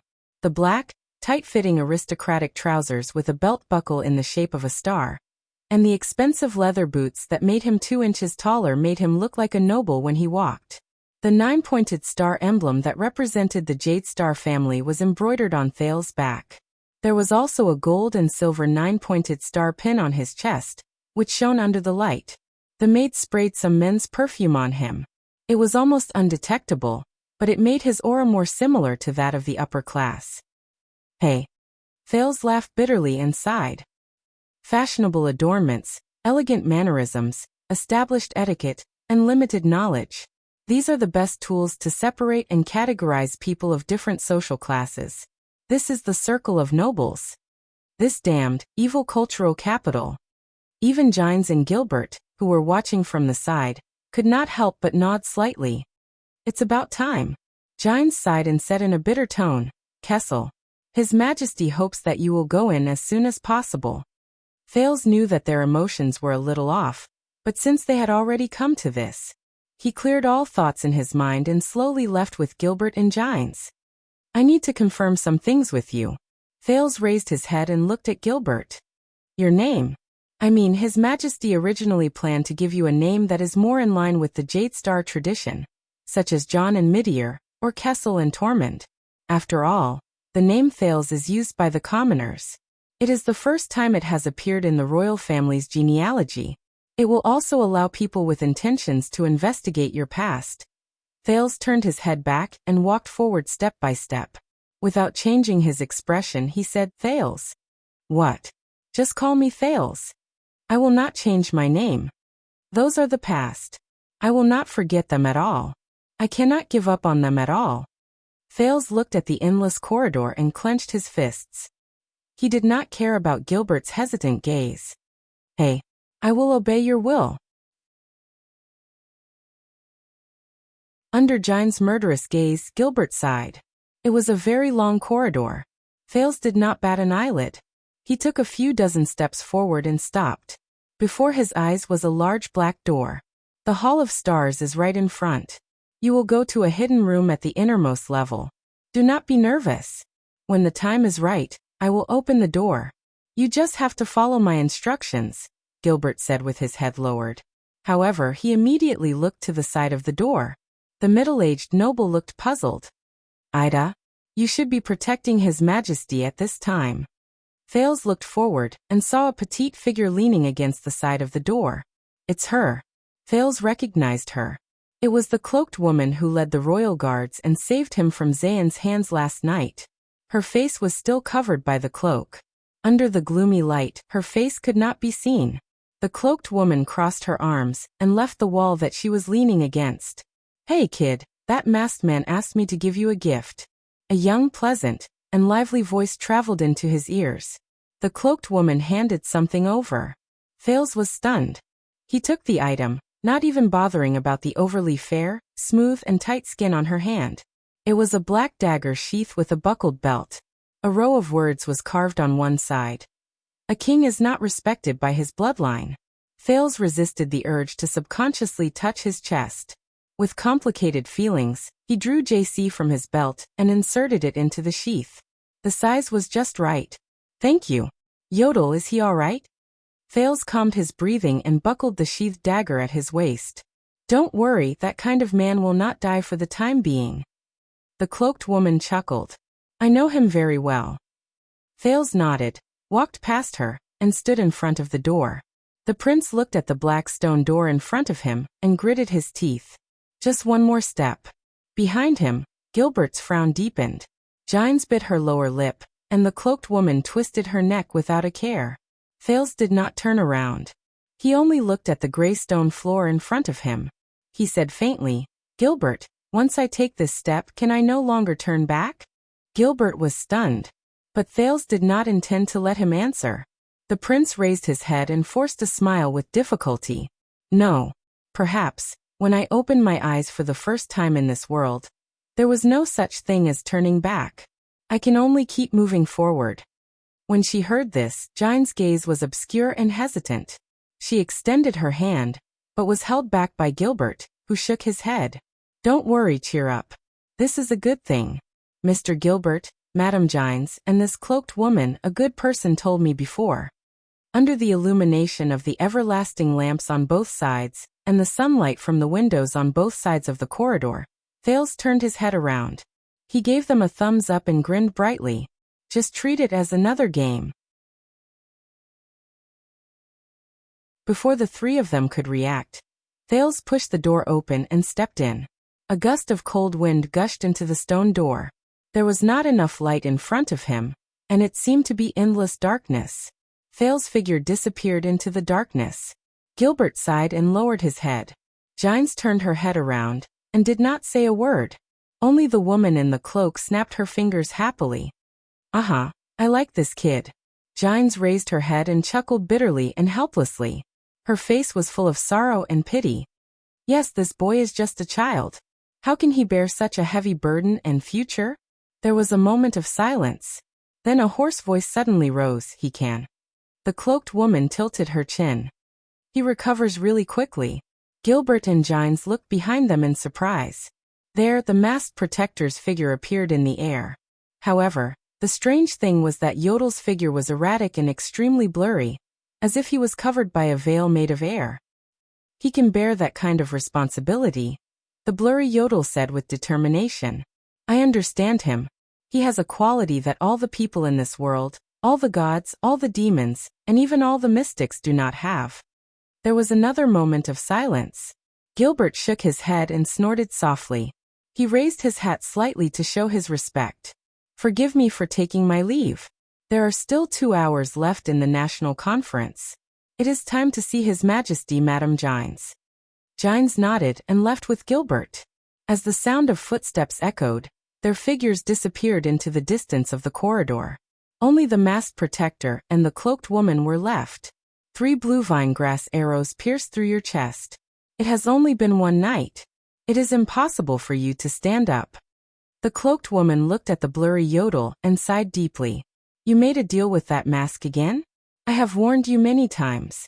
The collapse of the ancient elven kingdom is not unrelated to that mask. As for you, what did you pay this time?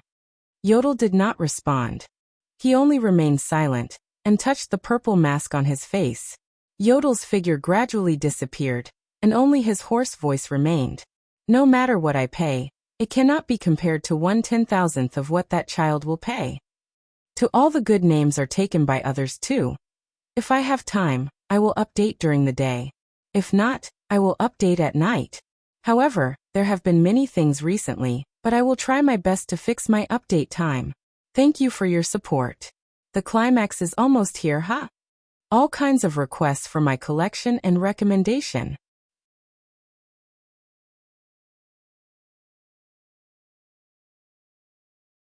Chapter 59. Thales did not have any distractions in his mind. He focused on walking into a dark room. Outside the hidden room, there was a buzzing sound that was unique when a crowd gathered. It was noisy and disturbing. This reminded him of the football team he once supported in his previous life. It was probably the same feeling when he first entered the stadium. Amidst the buzzing sound outside the hidden room, a young and cheerful male voice suddenly came. "Hey, old man. Director Lorbeck. I'm here. Hey, mister, you look a little familiar. Wait. You're Chroma family's cousin Derek. God, I haven't seen you for so many years. How did you end up like this? Kesha and Gina will definitely cry." Thales suddenly reacted. He took a few steps forward and looked outside through the one-way glass in the hidden room. Indeed, diagonally below him was the entire Hall of Stars. The Hall of Stars was a semi-open-air oval hall. It was at least a dozen meters tall, and could accommodate at least 1,000 people. There were no walls in the direction of Star Plaza. There was only a protruding balcony, which made the hall look like an irregular wide cylinder with one side cut diagonally from the top to the bottom. Or rather, it looked like a half-covered oval trash shovel. When he thought of this, Thales could not help but smile. At that moment, the hall was already half filled with people. They were either sitting or standing. There were at least a few hundred of them. The closer it was to the center, the sparser the crowd. They were dressed in expensive clothes, quiet and composed, and basically all had seats. These were the nobles. In the center of the hall was a spacious round platform. Around it were 7 stone seats of different sizes. The unique stone seat was the throne, and the 6 seats around it belonged to the 6 guardian dukes. Surrounding the 6 stone seats were another 13 stone seats, which belonged to the 13 distinguished families. They formed a semicircle. The 6 stone seats were still empty, but the 13 stone seats were already occupied. They were all men between the ages of 20 to 60. They wore different emblems and had different expressions. Behind each seat stood a few attendants with tense expressions. The voice he heard just now came from the 13 stone seats. Behind one of the stone seats stood a handsome blonde man dressed in an astral blue police uniform. He was handsome and had a defined face. Compared to the feminine mystic Asda and the pretty boy Istrone, he appeared more energetic and masculine. However, this handsome man was viciously hit on the head with his cane by an exasperated middle-aged noble with grizzled hair, who was walking towards him. The middle-aged noble's clothes were embroidered with the symbol of 2 towers and a longsword. "Cohen Caribbean, where is your noble upbringing? Do you know how to speak human language? Derek is not only your cousin, he is also the master of the Chroma family, one of the 13 distinguished families. The Lord of Wing Castle, a count of the kingdom. Show some respect." The stunned Thales looked at the kingdom's police officer, Cohen Caribbean. Gritting his teeth, he covered his head and roared at his father. "Old man, the stage of eradication is right in front of us anyway. Knock one more time and we'll fight on the stage." Many people turned their heads in that direction, but when they saw that it was the seats of the 13 distinguished families, they shook their heads and ignored them. "Why is this noble family so weird? Haha, Cohen and I are familiar with each other. This is the best way to show our closeness." Derek, who was standing at the side, seemed to know about his uncle and cousin's daily life. He quickly waved his hand to smooth things over. On the other side, Lorbeck was busy holding back the old Count Caribbean, who was about to swing his staff angrily a second time. "By the way, Cohen, although you are the eldest son of the Caribbean family, your father is not here yet. How did you get in?" Lord Lorbeck Dara, the head of the Western City Police Department, quickly changed the topic. "I'm not too sure either." Cohen scratched his head and frowned. "I just recovered from the injuries I received in Red Street Market a few days ago." "Old man, put down your cane. We'll talk about this when we get home. I received the order to be on duty. When I arrived at the gates of Renaissance Palace, the city defense team and the police saw that I was one of them, so they let me in. When the palace guards heard that I was Caribbean, they led me into the Hall of Stars." His father, the suzerain of Walla, the old Count Caribbean, was stunned when he heard this. The old Count did not ask any more questions. He and Count Derek Chroma sat down on 2 stone seats respectively. A few attendants, knights, Cohen, and Lorbeck stood behind him. Thales listened to their conversation, and roughly guessed that these 2 families were members of the 13 distinguished families. At this moment, the noisy crowd suddenly fell silent. Thales shifted his gaze in another direction. In the distance, 2 unforgettable figures walked into the Hall of Stars on the blue star-patterned carpet. escorted by two groups of attendants. The people on the road naturally made way for them. They either bowed to greet them or whispered to each other. Among the two figures, a plump and noble-looking old man smiled honestly, and occasionally responded to the people on both sides. A sword and a shield were embroidered on his back, intersecting against the background of the red sun. That was the Prime Minister of the kingdom, the suzerain of splendid port city, and the guardian duke of the Eastern Sea, Bob Cullen. Beside him was a middle-aged noble dressed in martial attire, and exuding a murderous aura. He did not even look at his surroundings. He only strode forward with a cold expression. On the middle-aged noble's chainmail shirt, a sharp-eyed falcon could be seen clearly. It held a branch in its beak and spread its wings against the white background. This was the suzerain of Cold Castle, the guardian duke of the Northern Territory, Val Arund, who had arrived at the capital a day ago. The sun sword and shield and the white falcon. Their emblems respectively represented the two most powerful families among the 6 great clans. National Conference? This is child's play. The Duke of the Northern Territory, Val, who had a scar on his chin, had an indignant expression. He did not bother to hide his volume. He said angrily to the plump old man beside him. He personally signed the general edict. But he suddenly, let those people get involved. This is a betrayal. As the Prime Minister, you should stop him. Around them, the middle and small nobles who heard the conversation between the two dukes quickly lowered their heads or turned to leave. What a joke. Who would dare listen to the 6 great guardian dukes criticize the Supreme King of Constellation? The white-haired, broad-minded, and plump Duke of the Eastern Sea, Bob Cullen, puffed up his red cheeks. He wore an expensive mink fur shawl and had a protruding belly. He said in resignation, "Although I also feel that it is inappropriate, I am powerless to stop His Majesty's will." Val snorted in dissatisfaction. He was very dissatisfied with the Prime Minister's evasions. The fat old man who rode on the fence and swayed with the wind. How did he become known as the Sword of the Bay when he was young? They walked past the 13 stone seats. Every noble sitting there stood up and bowed to show their respect. Even the old Caribbean and the young Chroma were no exception. Even if he is the king we swore to serve, he cannot humiliate us like this. Val landed on the ground and flung his cloak down. He tossed it to the attendant behind him, who was obviously a warrior. Then he sat down on the seat with a flourish. This was a man with a scar on his chin who had gone through the vicissitudes of life. The white eagle on his chest exuded a chilling aura. Dressed in a chainmail military uniform, he propped up his left hand in a grand manner. His entire body exuded a sharp and unapproachable aura unique to Northlanders. He did not hide his disgust towards the king. "I really want to knock that bastard's front teeth out. Just like 40 years ago." Cohen whispered behind his father's seat.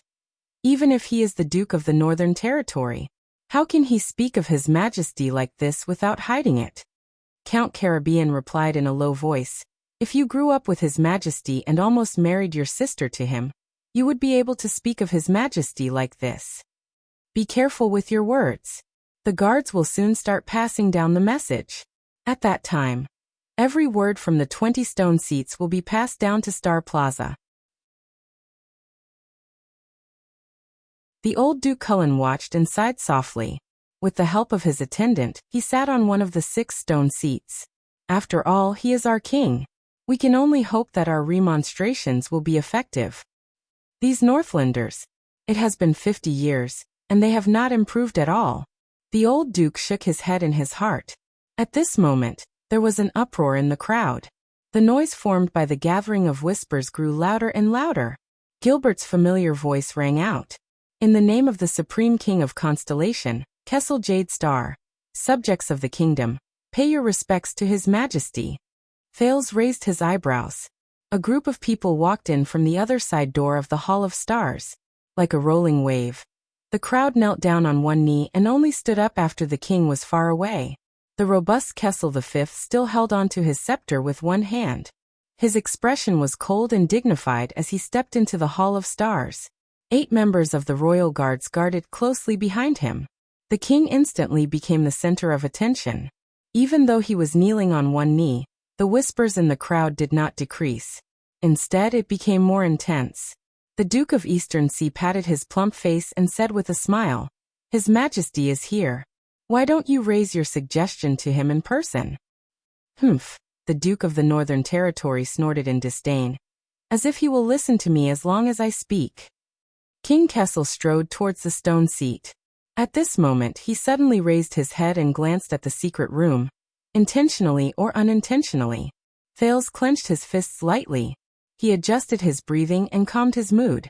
"Calm down, Thales. The main show has not started yet." Behind the Iron Hand King's cape, a group of people led by Gilbert entered. The mature and tall giants was among them. Thales only saw Gilbert's family emblem now. It was a book with two sides open. "Ah, it's our constellation's cunning fox, Count Casso."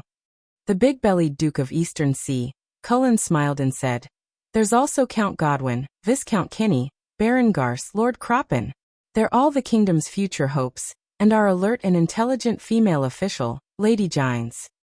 "The king's partisans." Val shook his head in disgust from the stone seat. "I hope they understand soon that the best way to support the king is to think of ways to prevent their king from doing crazy things, and not to attack the 19 nobles who are the kingdom's arms. As for that B*TCH, every second she's in the palace is an insult to the Arund family. Who? Who king? King." At this moment, an even louder cheer surged into the Hall of Stars from the open air outside. The hall was instantly filled with deafening cheers that came from afar. Many of the nobles' expressions changed. Many of the commoners with status whispered excitedly to each other. Some even cheered along. Thales came to a realization. These are the cheers of the people in Star Plaza. Duke Cullen pursed his lips. "I'm guessing that the guards have already begun to pass the message down to the plaza?" Val turned his head, his face ashen. Kessel arrived in front of the 13 stone seats and looked at his vassals. The 13 distinguished families got up early and lined up in front of him. One by one, they knelt down on one knee to prove their loyalty. Kessel expressionlessly extended his right hand and passed it to the first noble with a pentagram as his emblem, allowing him to kiss the ring on it. "Burn Talon, you are the first," the king said flatly. "You are still the first. You are always the first. Blood is thicker than water, Your Majesty. The Talon family is a branch of the Jade Star family, just like how the pentagram will always be a part of the 9-pointed star." That nobleman in his prime lowered his head respectfully. Kessel's brows furrowed imperceptibly, but he still nodded and walked to the next noble. Smith Sorrel. His dignified voice spread and gathered everyone's gaze.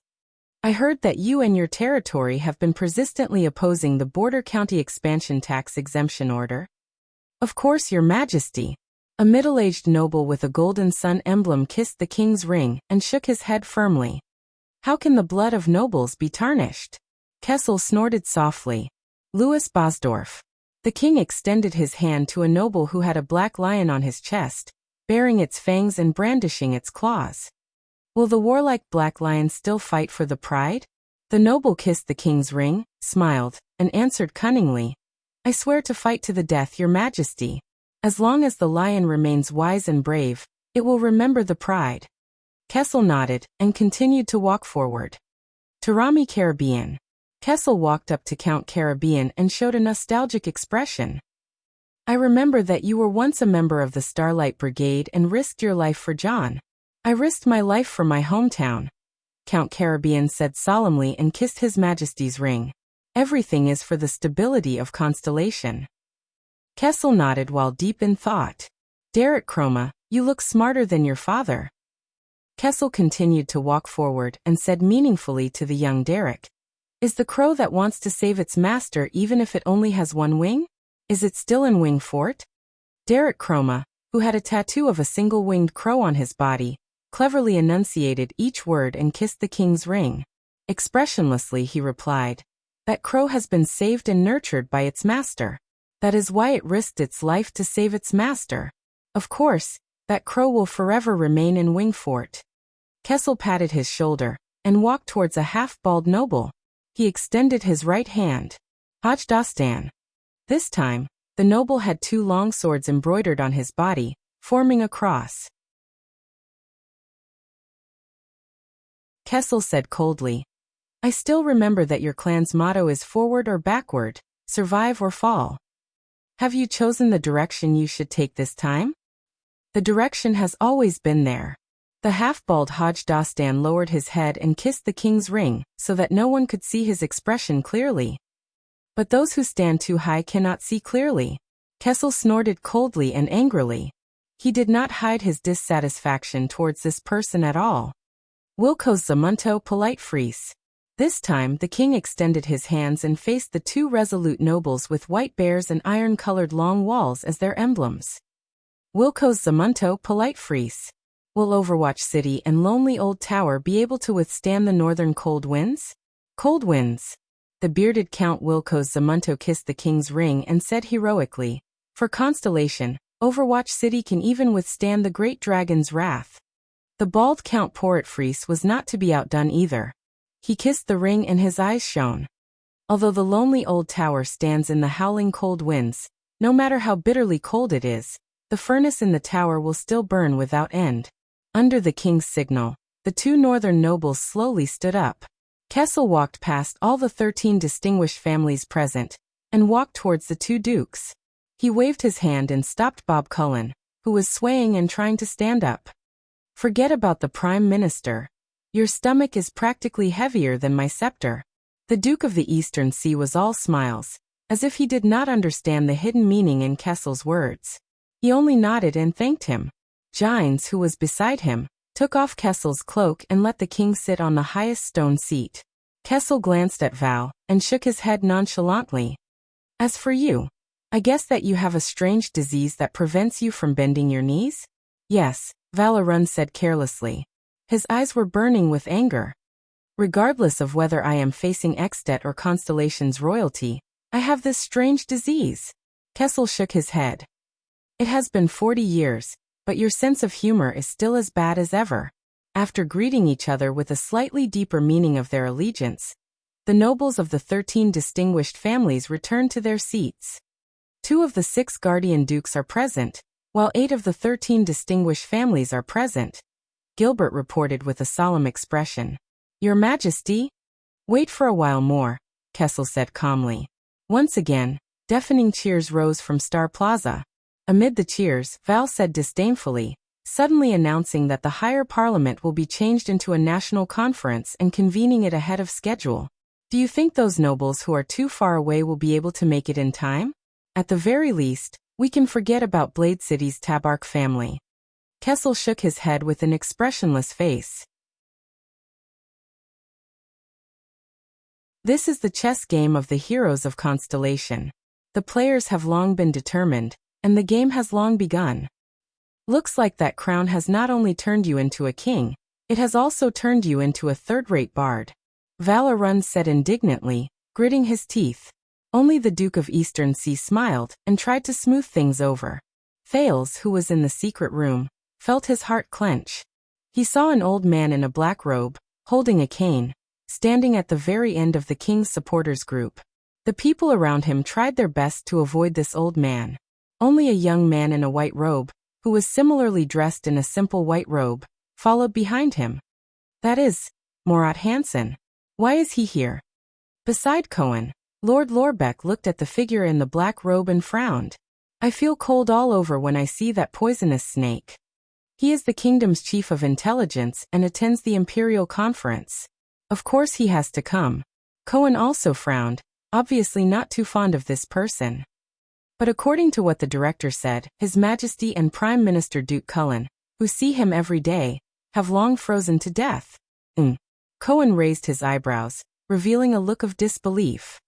That is, under the astonished gazes of his father and the director, the golden-haired police officer Cohen Caribbean suddenly strode forward.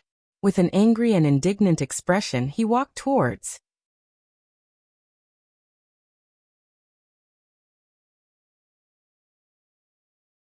Chapter 60. Under the watchful eyes of the crowd, Cohen strode towards the young man behind the Black Prophet. Raphael. The nobles around the 13 stone seats all turned to look at him. Cohen held back his emotions and called out to the young man, Raphael Lindbergh. The young man in the white robe also saw Cohen striding towards him. He flashed a frivolous smile, whispered something in Murat's ear, then walked towards Cohen. You've been missing for 3 whole years. Even the king and the 2 dukes on the high seats noticed Cohen's anger. Cohen. The young man's voice was brisk and bright, just like his appearance. He opened his arms towards Cohen. You're still so energetic. Cohen unceremoniously slapped the young man's arm away. Why did you leave without saying goodbye?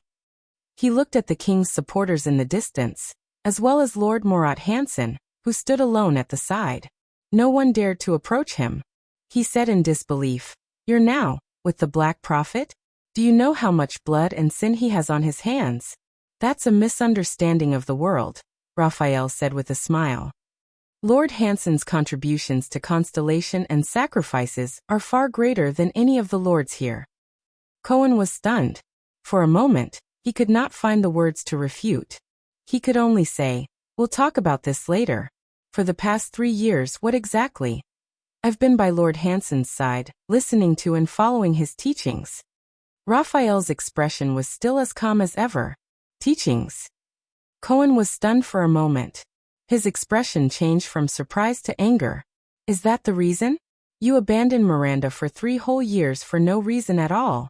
The reason was to listen to that poisonous snake's teachings? Lady Miranda? Raphael gently crossed his arms and suddenly became cold. She never belonged to me. How could you say I abandoned her? Cohen looked at his old friend in disbelief, as if he was seeing him for the first time. Are you crazy? Miranda is still waiting for you to find. For her own good, ask her to give up those unrealistic thoughts. Cohen widened his eyes and then sighed. If you think you're not good enough for her, then I can tell you right now that she doesn't care. That was in the past. People change. Raphael interrupted him coldly. I used to like her a lot, but I don't anymore. That's all. The white-robed young man noticed the gazes from the 6 stone seats. He said softly, This is not a suitable place for reminiscing. Forgive me for taking my leave. But when he turned around, his shoulder was grabbed tightly by Cohen. You haven't finished speaking. Cohen suppressed his anger. Damn it. What's wrong with you? It's impossible for a person to change so quickly. With a cold expression, Raphael grabbed Cohen's hand. That's because you've never seen my true colors. I'm the heir to the sword of the Twin Towers, Officer Caribbean. Cohen pressed down hard on Raphael's shoulder, his eyes filled with anger and bewilderment. He knew that the young man in front of him was a genius swordsman with a photographic memory in the Tower of Eradication. In fact, he was the first awakened to the power of eradication among his peers in the Tower of Eradication. And in the final assessment before leaving the tower, he came in 2nd place, second only to Miranda, and 1 place higher than Cohen himself. A swordsman of eradication with a bright future. But why? Cohen gritted his teeth with a determined expression. The Raphael I know would never make such a choice. You left the tower that day, and then there was no news of you. What happened? What happened? Raphael sneered. I've seen the true side of this world. In the next second, a cold and violent power of eradication swept through Cohen's hand. In an instant, the starry blue power of eradication in his body resisted fiercely. The surging power of eradication forced him to let go. But Cohen did not care about this. He cared about something else. Cohen looked at his old friend in shock and asked in disbelief. Raphael, you're your power of eradication. I remember it was the sword's death. But why did it become like this? Raphael raised his eyebrows and revealed an incomprehensible smile. He said briskly, Compared to the original me, I have sublimated. Cohen could only watch in a daze as his old friend from the Tower of Eradication turned around without hesitation or reluctance. With his back facing him, Raphael tilted his head and revealed a cold gaze. Let me give you a word of advice, Cohen Caribbean. Be careful today. Raphael walked back to Murat Hansen's side coldly. The police officer frowned and clenched his fists. His eyes were filled with confusion and surprise. That feeling. Could it be? The flash of swords and blades that night in Red Street Market appeared before Cohen's eyes. The swordsman dressed in red and black, and his murderous, frenzied sword momentum. More importantly, It was his raging and out-of-control power of eradication.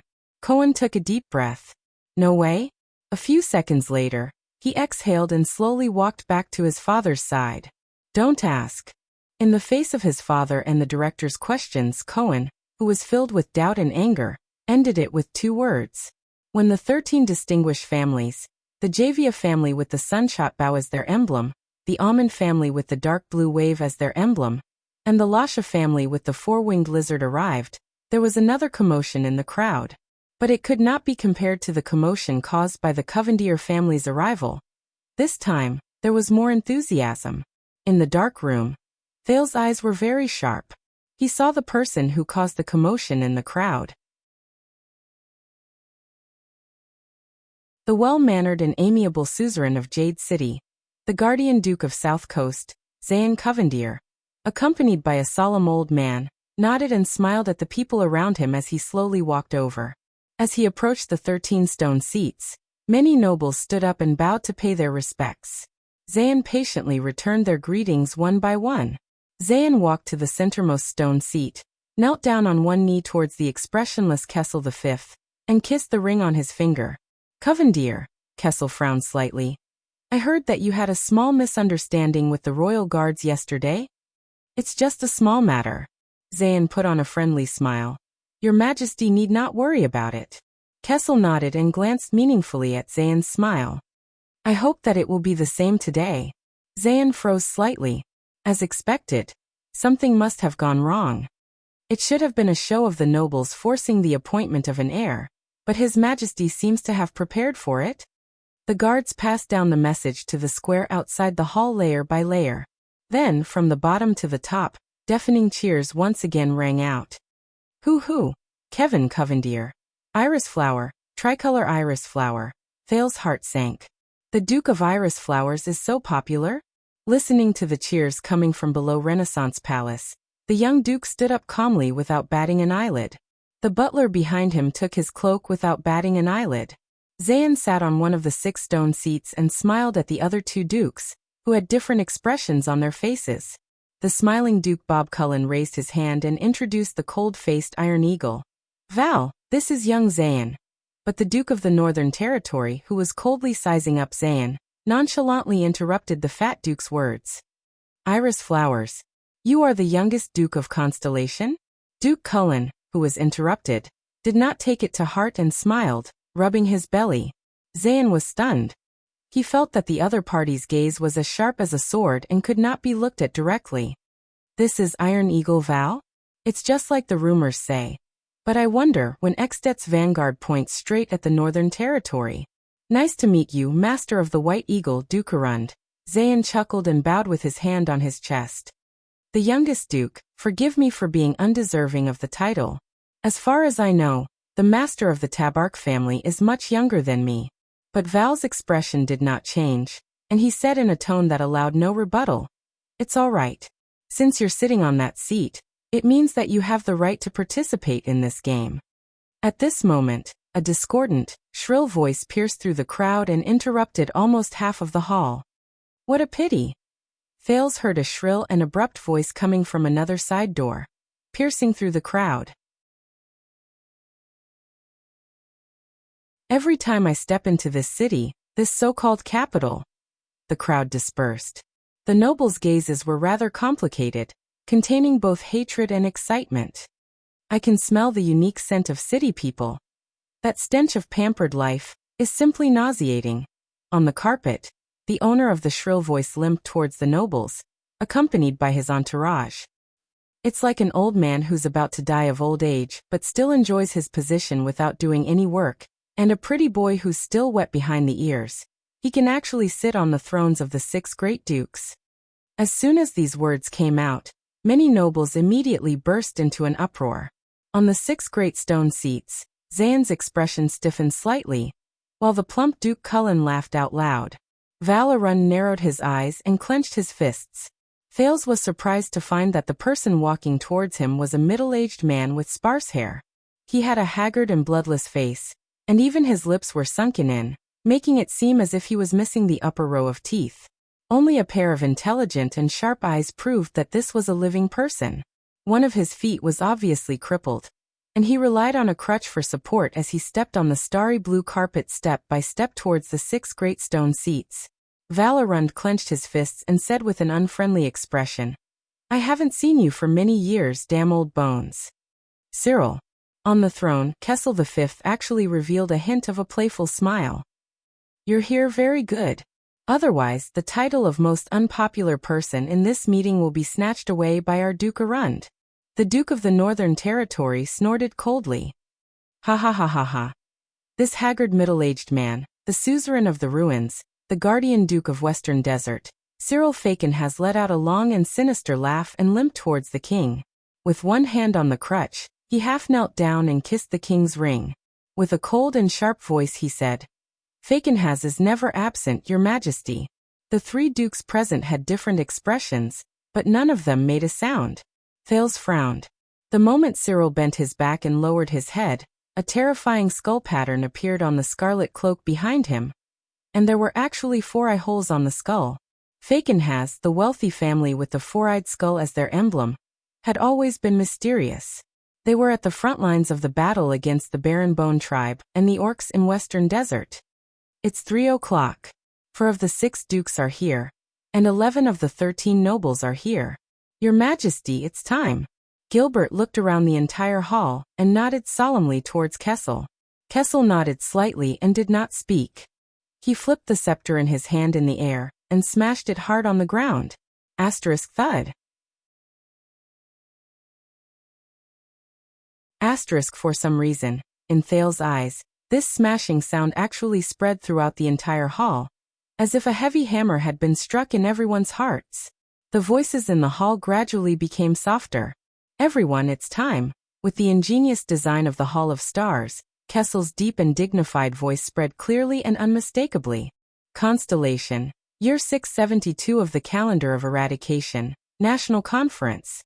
It shall begin now." The noisy Hall of Stars immediately quietened down. Everyone's gazes were directed towards the center. There, the king, 4 dukes, and 11 counts were in a strange silence, until the guards transmitted the king's words out of the hall. Hence, under Renaissance Palace, the cheers and commotion in Star Plaza exploded once again. However, it was completely different from what the citizens of the capital had imagined.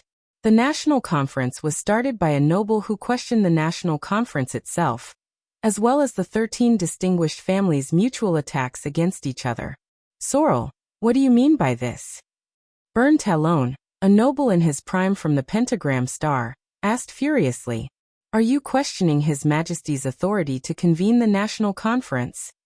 "I am not questioning His Majesty's authority. He is the king, of course he can do whatever he wants." The person who questioned the legitimacy of the National Conference, Smith Sorrel, who had a golden sun as his emblem, replied rudely, "What I am questioning is whether he maintains the most basic respect for us, the 19 noble families." King Kessel stroked his own scepter and did not say a word, as if he did not hear what Smith said. Sorrel snorted coldly and continued, "What we have received is Constellation's general edict. It is the place where the wise nobles gather together in the higher parliament to control Constellation's future. Not this messy, crappy national conference where anyone can come and go." There was a wave of protest from the civilians who were listening at the periphery, but it was immediately suppressed by the nobles' voices in the center of the hall and the angry glares of the guards. It is not without reason. Louis Bosdorf of the Black Lion stroked his stubbled chin and said thoughtfully, "In this situation, no matter what we discuss, there will not be a good result. Not to mention that important matter. It is more appropriate for the higher parliament. We should immediately move to the small meeting room." "Bosdorf, do you mean that we should disperse and have a small meeting of 19 people?" Count Zamunto, the Count of the North, who had a white bear as his emblem, the Castellan of Overwatch City, said coldly, "Things have already come to this and you are still dwelling on this matter. Did your mother not give you a brain?" In the hall, the crowd burst into an uproar because of this undisguised insult and attack. Even Duke Cullen and Zayn, who were sitting on the 6 stone seats, frowned. Only the Duke of the Northern Territory sneered. "My mother has a very good memory. She should not have forgotten this." Bosdorf was not provoked at all. He chuckled and replied, "But Count Zamunto, But his words were interrupted by another noble of the Northern Territory. "Shut up, Black Lion. We are not really concerned about your mother, or whether you have a brain." The suzerain of the lonely old tower, Fries, who had the iron-colored long wall as his emblem, knocked on the stone seat again and again. With an ashen face, he said coldly, "We came to the south to deal with that important matter. We are concerned about Constellation's safety. And you Southerners, you sons of B*cheese, are still concerned about whether the invitation you received was written with the correct title? Constellation's safety?" Hodgdastan, the nobleman with crossed swords, interrupted. He shook his head. "Don't be arrogant. All of you are only concerned about your own safety. But I do not want to blame you for this, because I am not nobler than all of you." He leaned forward and swept his sharp gaze across every noble. "But this is not about the title of the invitation. It is about whether His Majesty is using the National Conference to kidnap the will of the people and coerce the suzerains. This concerns the safety of all of us, not just the northern noblemen." The audience burst into an uproar again. There were even people shouting, "Scram! Selfish noblemen!" But Dastan was still in the midst of the chaos. With a ferocious expression, he shouted loudly, "Don't forget about the Desert War. Don't forget how you were forced to conscript the people of your territories, just to avenge the royal family." It was only then that Kessel V furrowed his brows. But he had to admit that his words were very convincing. Thales also began to think about the purpose of this national conference. "We can talk about the procedure later, but that matter is imminent." Count Talon propped his hands up and furrowed his brows. "We must make a decision on how to deal with that matter today." "Decision? How do we make a decision?" Count Sorrel punched the stone seat and widened his eyes. "Under the watchful eyes of the public. Under broad daylight. In front of so many civilians and even the eyes and ears of the enemy. We cannot even mention what that matter is. How do we discuss it?" "Simple." Black Lion Bosdorf smiled and said, "Everyone knows what is going on. Tell us. What price are you willing to pay in order to solve that matter?" At this moment, a sharp and shrill laughter came from the 6 archdukes. "Ha, that matter? I say, after talking for so long, why are all of you still hiding it? What are you all afraid of? Of Ekstedt? Of the king? Of us dukes? Or are you afraid of this hall, afraid of the civilians in the plaza below?" Everyone's expressions changed. They looked at the haggard Cyril Falkenhaas. The guardian duke of Western Desert, whose family crest was the four-eyed skull, smiled terrifyingly. "Let's be frank. Ekstedt's diplomat group and their prince were killed in Constellation." Everyone was shocked at the same time. Although the 19 nobles knew about this through the general edict, this was still an undisclosed secret. How dare he, how dare he? Duke Cullen frowned. Duke Arun slapped his thigh and shook his head. Zayn pursed his lips tightly and did not say a word. Sir Falkenhaas. Count Derek Chroma tried to stop him with an unpleasant expression. "We do not have to discuss this matter in the National Conference." "Shut up, boy. Sir is speaking." Falkenhaas rudely cut him off, making the Count of Wingfort, who knew him a little, stop. The old Count Caribbean, who had always been close to the Chroma family, could not help but frown. Cyril Falkenhaas gritted his teeth with a gloomy expression and continued to reveal the secret that should have been taboo. "All of you are well aware of it, but only the civilians do not. Those barbarians will not let go of this opportunity. That broken treaty. They have been rubbing their palms and waiting for it for 12 years. Everyone in Constellation, be it the king, the nobles, or the civilians, listen up. Constellation and Ekstedt. Western Peninsula's shield and blade."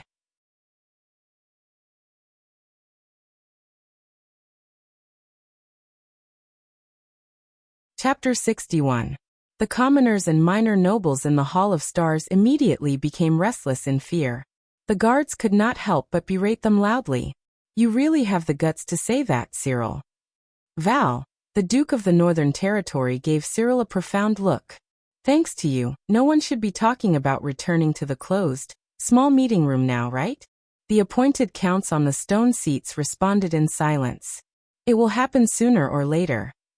Duke Fakenhas's gaze was dark. Even as he laughed, his shrill voice was still audible. Hee, I merely removed your hopes and fears. Duke Cullen sighed. The unwelcome guest at the banquet really lives up to his name. Zayn, like most of the counts from the 13 distinguished families, wore a gloomy expression and did not say a word.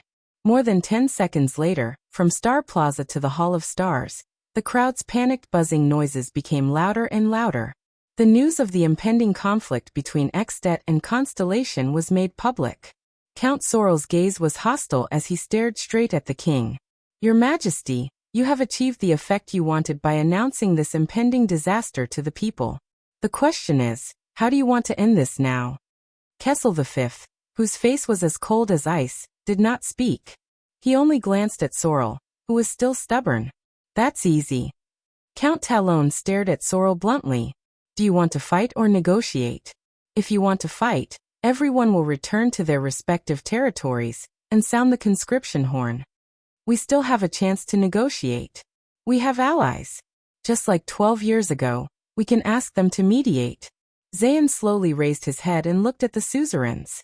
War may not necessarily break out, as long as we pay a certain price. The one who died in the diplomat group was the prince, King Nuvan's only son, the only heir of the Walton family.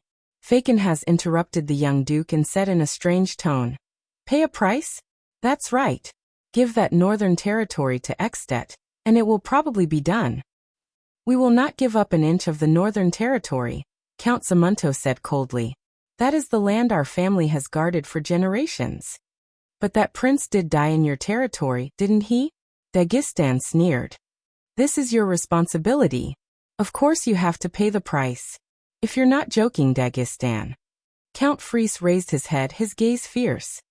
Then we can duel on the stage of eradication right now. All right. How about we give them 20% of the eternal oil supply in the East Sea? Duke Fakenhas pretended to be deep in thought. He first looked at Duke Cullen, then at Zayn, and smiled nonchalantly. Or how about the crystal drop mines in the south? There's a limit to joking, Cyril.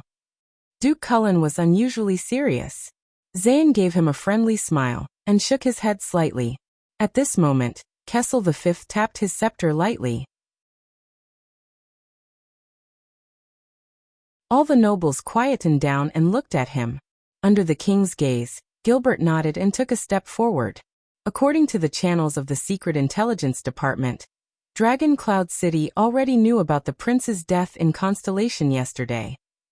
He frowned and said, and the Archduke of Black Sand region was even faster than their king. 2 days ago, he began to recruit soldiers and mobilize the army. The other 2 archdukes in the south of Extet were half a day slower than him, but they were almost the same. The hall immediately burst into an uproar. Silence, Gilbert said loudly and sternly. Amidst the complex emotions in the hall, the Supreme King said in a deep and sonorous voice, If the 2 countries go to war, the royal family and the Talon family will do everything they can to support the Northern Territory. Count Talon nodded with determination.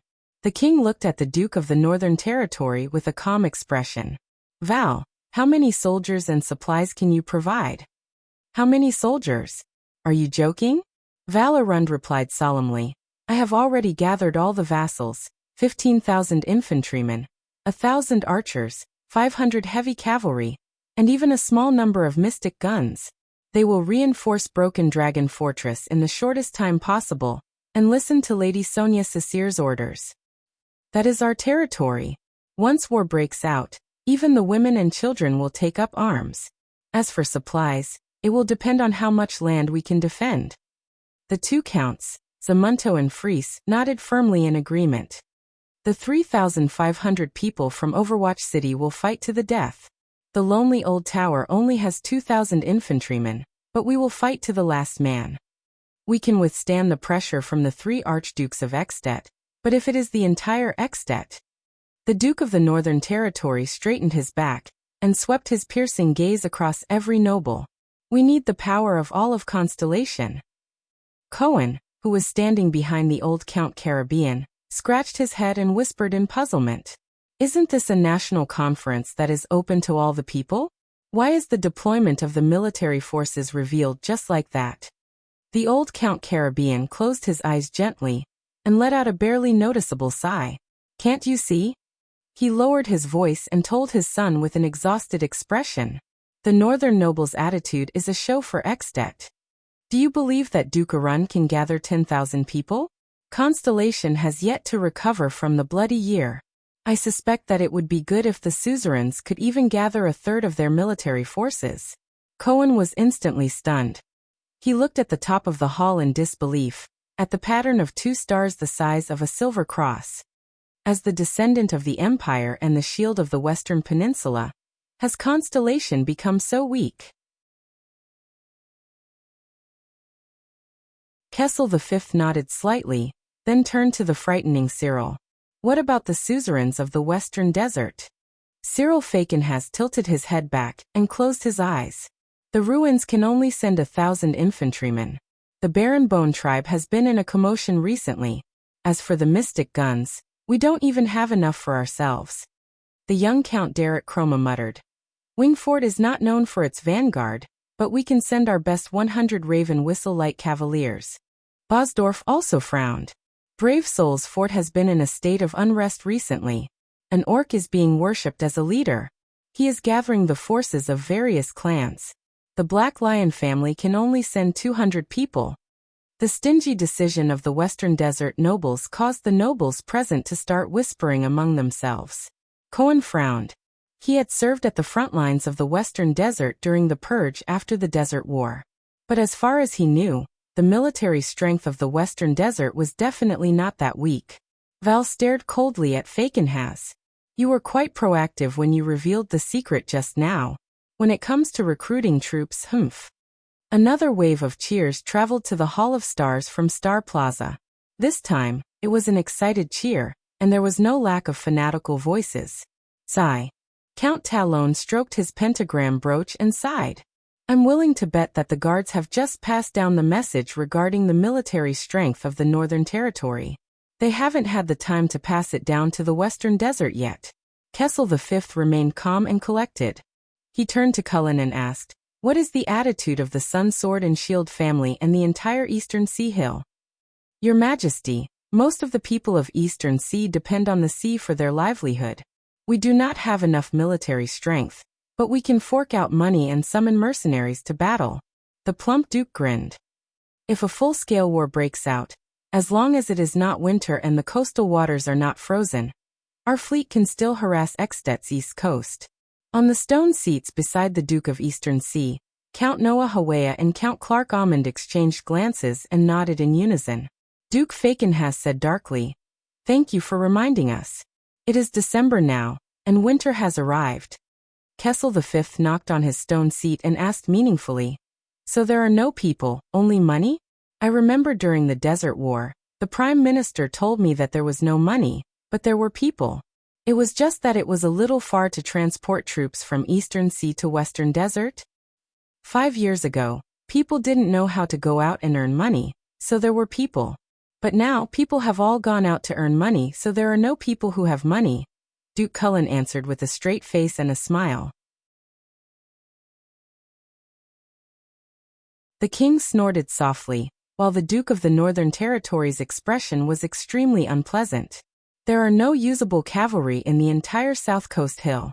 The Covendier family can gather 2,000 infantrymen from around Jade City, and they also have some mystic guns, Zayn answered worriedly before His Majesty could ask him. But the long march to the north will be a problem, and my vassals will definitely not be happy. There is no way to guarantee the quality of the soldiers. The old Count Caribbean's expression was also solemn, and he spoke in a timely manner. It is the same for Walla Hill. Even with the vassals, I am not confident that I can even recruit 300 soldiers. Behind the Count, Cohen lowered his head and sighed softly. He still remembered that the last time his 2 sisters went out to visit friends, his father directly sent 500 soldiers to escort them. Count Lasha was even more straightforward. The soldiers from the swamp are not suitable for fighting in the north at all. Kessel V did not speak again. He only exhaled softly. The Guardian Duke of the Land of Cliffs and the Guardian Duke of Blade Edge Hill have not arrived yet, but I reckon that they as well as the remaining 4 families, probably have the same attitude? As nobles of the land of Cliff's Hill, Count Sorrel and Count Dagestan both turned their heads and did not speak. Instead, the chiefs and merchants who were listening by the side started whispering to each other. They were more worried about the impending war. Is this how you report to Constellation? The Duke of the Northern Territory's face was ashen. He stood up abruptly, pointed at the double-cross star above his head, and said angrily, "This is the country you swore allegiance to, and it was once the greatest country in the history of mankind. Even though the Northern Territory is not your territory, the double-cross star flag is still flying above it. It is the same as your land." "Your Grace, I also fought for Constellation 5 years ago," Count Dagestan said coldly. "In the end, I lost my eldest son forever in the Western Desert. I guess you, who do not have a son, will not understand." Bullsh *T. Val's eyes widened in anger, and he turned his head abruptly. "My only daughter, the heir of the White Eagle, is now at the Broken Dragon Fortress at the border between the 2 countries. She is under the command of the Fortress Flower, Lady Sonia Cecere. Her life depends on the outcome of the war between the Great Dragon and Constellation." Upon hearing this, Cohen could not help but lower his head and sigh. He looked at Raphael, who was behind the Black Prophet. Duke Cullen shook his head and sighed. "Perhaps there is no need for war. We can choose to negotiate. Even if Extet sends out troops, it is only for benefits. And then force the Northern Territory to give up its territory?" Val was like a predatory eagle, his sharp eyes staring intently at everyone who replied. Now we all know the bargaining chips and the number of troops in our hands. At this moment, Zayn raised his head with a resolute gaze and looked at the king. To fight or to make peace, it will depend on His Majesty's will. Everyone's gaze instantly shot towards Kessel. Val's gaze was eager and intense. Cullen's gaze contained a complicated smile. Cyril's gaze was playful, and Zayn's gaze was as calm as still water. "So this is my country?" Kessel slowly raised his head.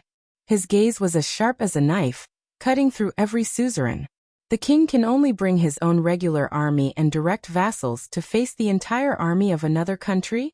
Or else, I have to represent Constellation and accept their possible conditions in humiliation? Cyril Faken has laughed sinisterly.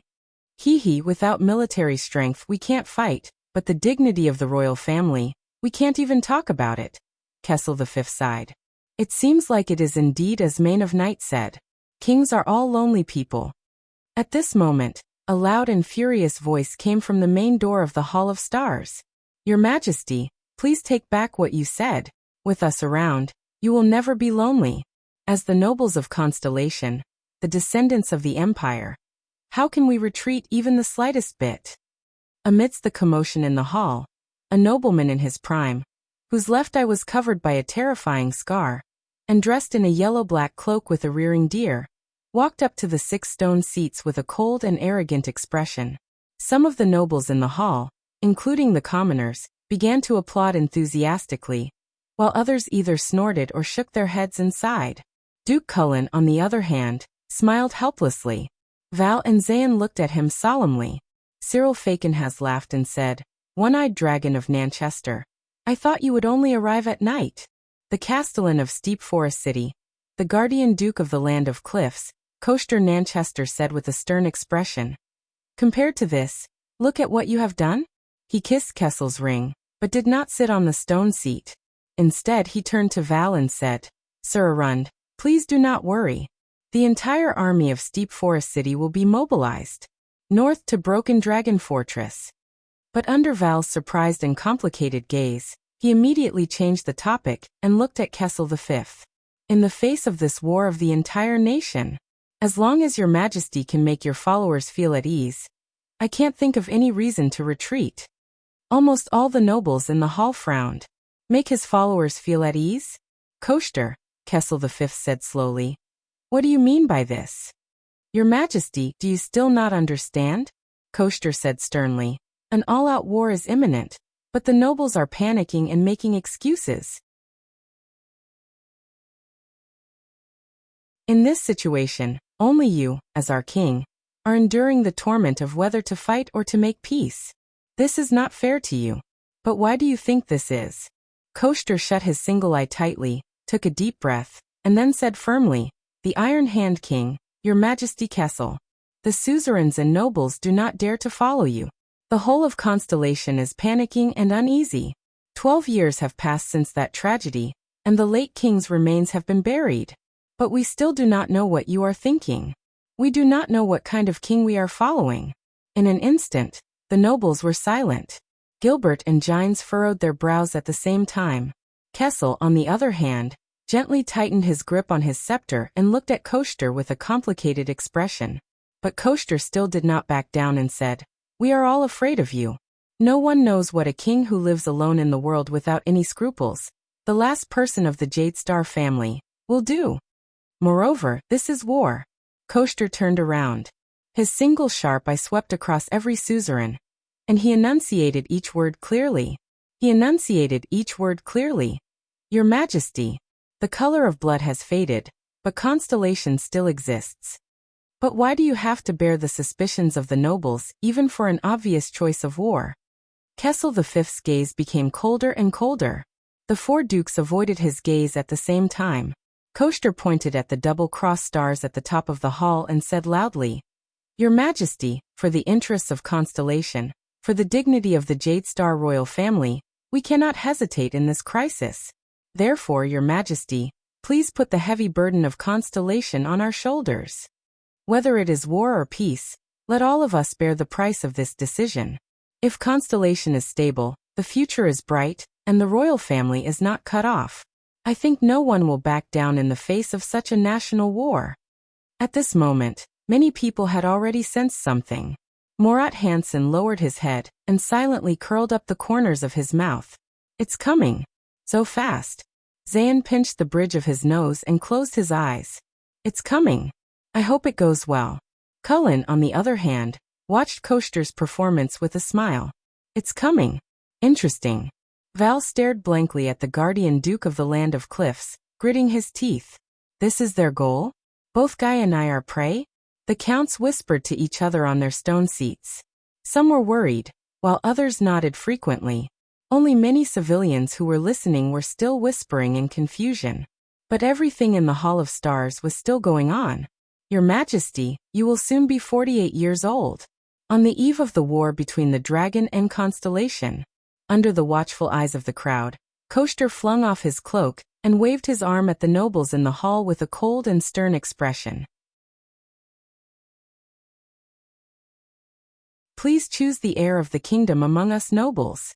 Use your actions to tell the nobles that you still care about the stability and survival of this kingdom, and that you still trust these suzerains who are your arms. At that time, we will fight for the dignity of Constellation, for the glory of the Jade Star royal family. Absolutely no complaints. Absolutely no retreat. Dead silence. Absolute dead silence. Suffocating silence. No one dared to be the first to speak after these words, until a sharp and presumptuous laughter broke the deathly silence. Ha ha ha. Duke Faken has opened his mouth wide. Under everyone's shocked and bewildered gazes, he laughed maniacally. His scattered teeth made him look especially terrifying. "What is that saying from the Far East again? Spread out the map, and the dagger will be revealed."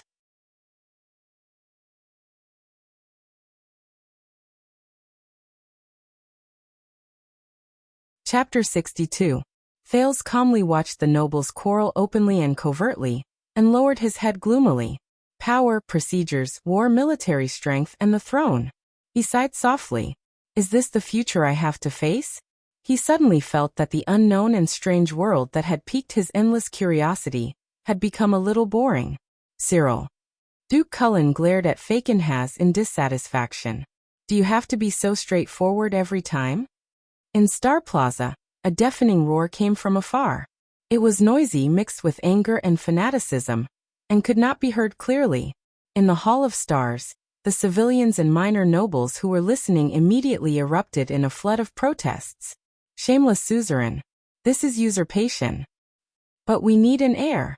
If something happens to the king at the front line, die traitor. Jade Star is our king. That is a sacred oath." This is all for Constellation. We must stand together and fight against Extet. The dukes exchanged glances in silence, while the counts whispered among themselves. Silence. Silence. Gilbert tried his best to maintain order, but to little effect. Until the eyes of the Supreme King of Constellation, Kessel V, shone brightly. He gripped the mysterious scepter that shone with starlight and stood up from the throne. He shouted angrily in a dignified voice. "Heir?" The Hall of Stars fell silent in an instant. Everyone stared at the king's robust figure. This is a good time. Of all times, when Constellation is in trouble, and we must work together to fight against the enemy. The king rested his hands on his scepter and stared sharply at Coaster Nanchester in front of him. The one-eyed dragon slowly raised his hand to his chest and knelt down on one knee before the king.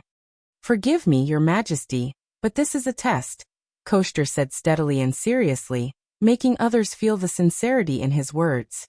"I believe that the originally weak and scattered power of Constellation will once again gather as one in the confrontation between the dragon and Constellation. Everyone knows that the first speaker who forces the appointment of an heir will be blamed by the public. But am I doing this for myself, so that Nanchester can ascend the throne?" Coaster raised his head, the gaze in his single eye clear. "Your Majesty, you can exclude Nanchester from the list of candidates. Everything is for Constellation. Please appoint an heir, or at least decide on the method of choosing an heir.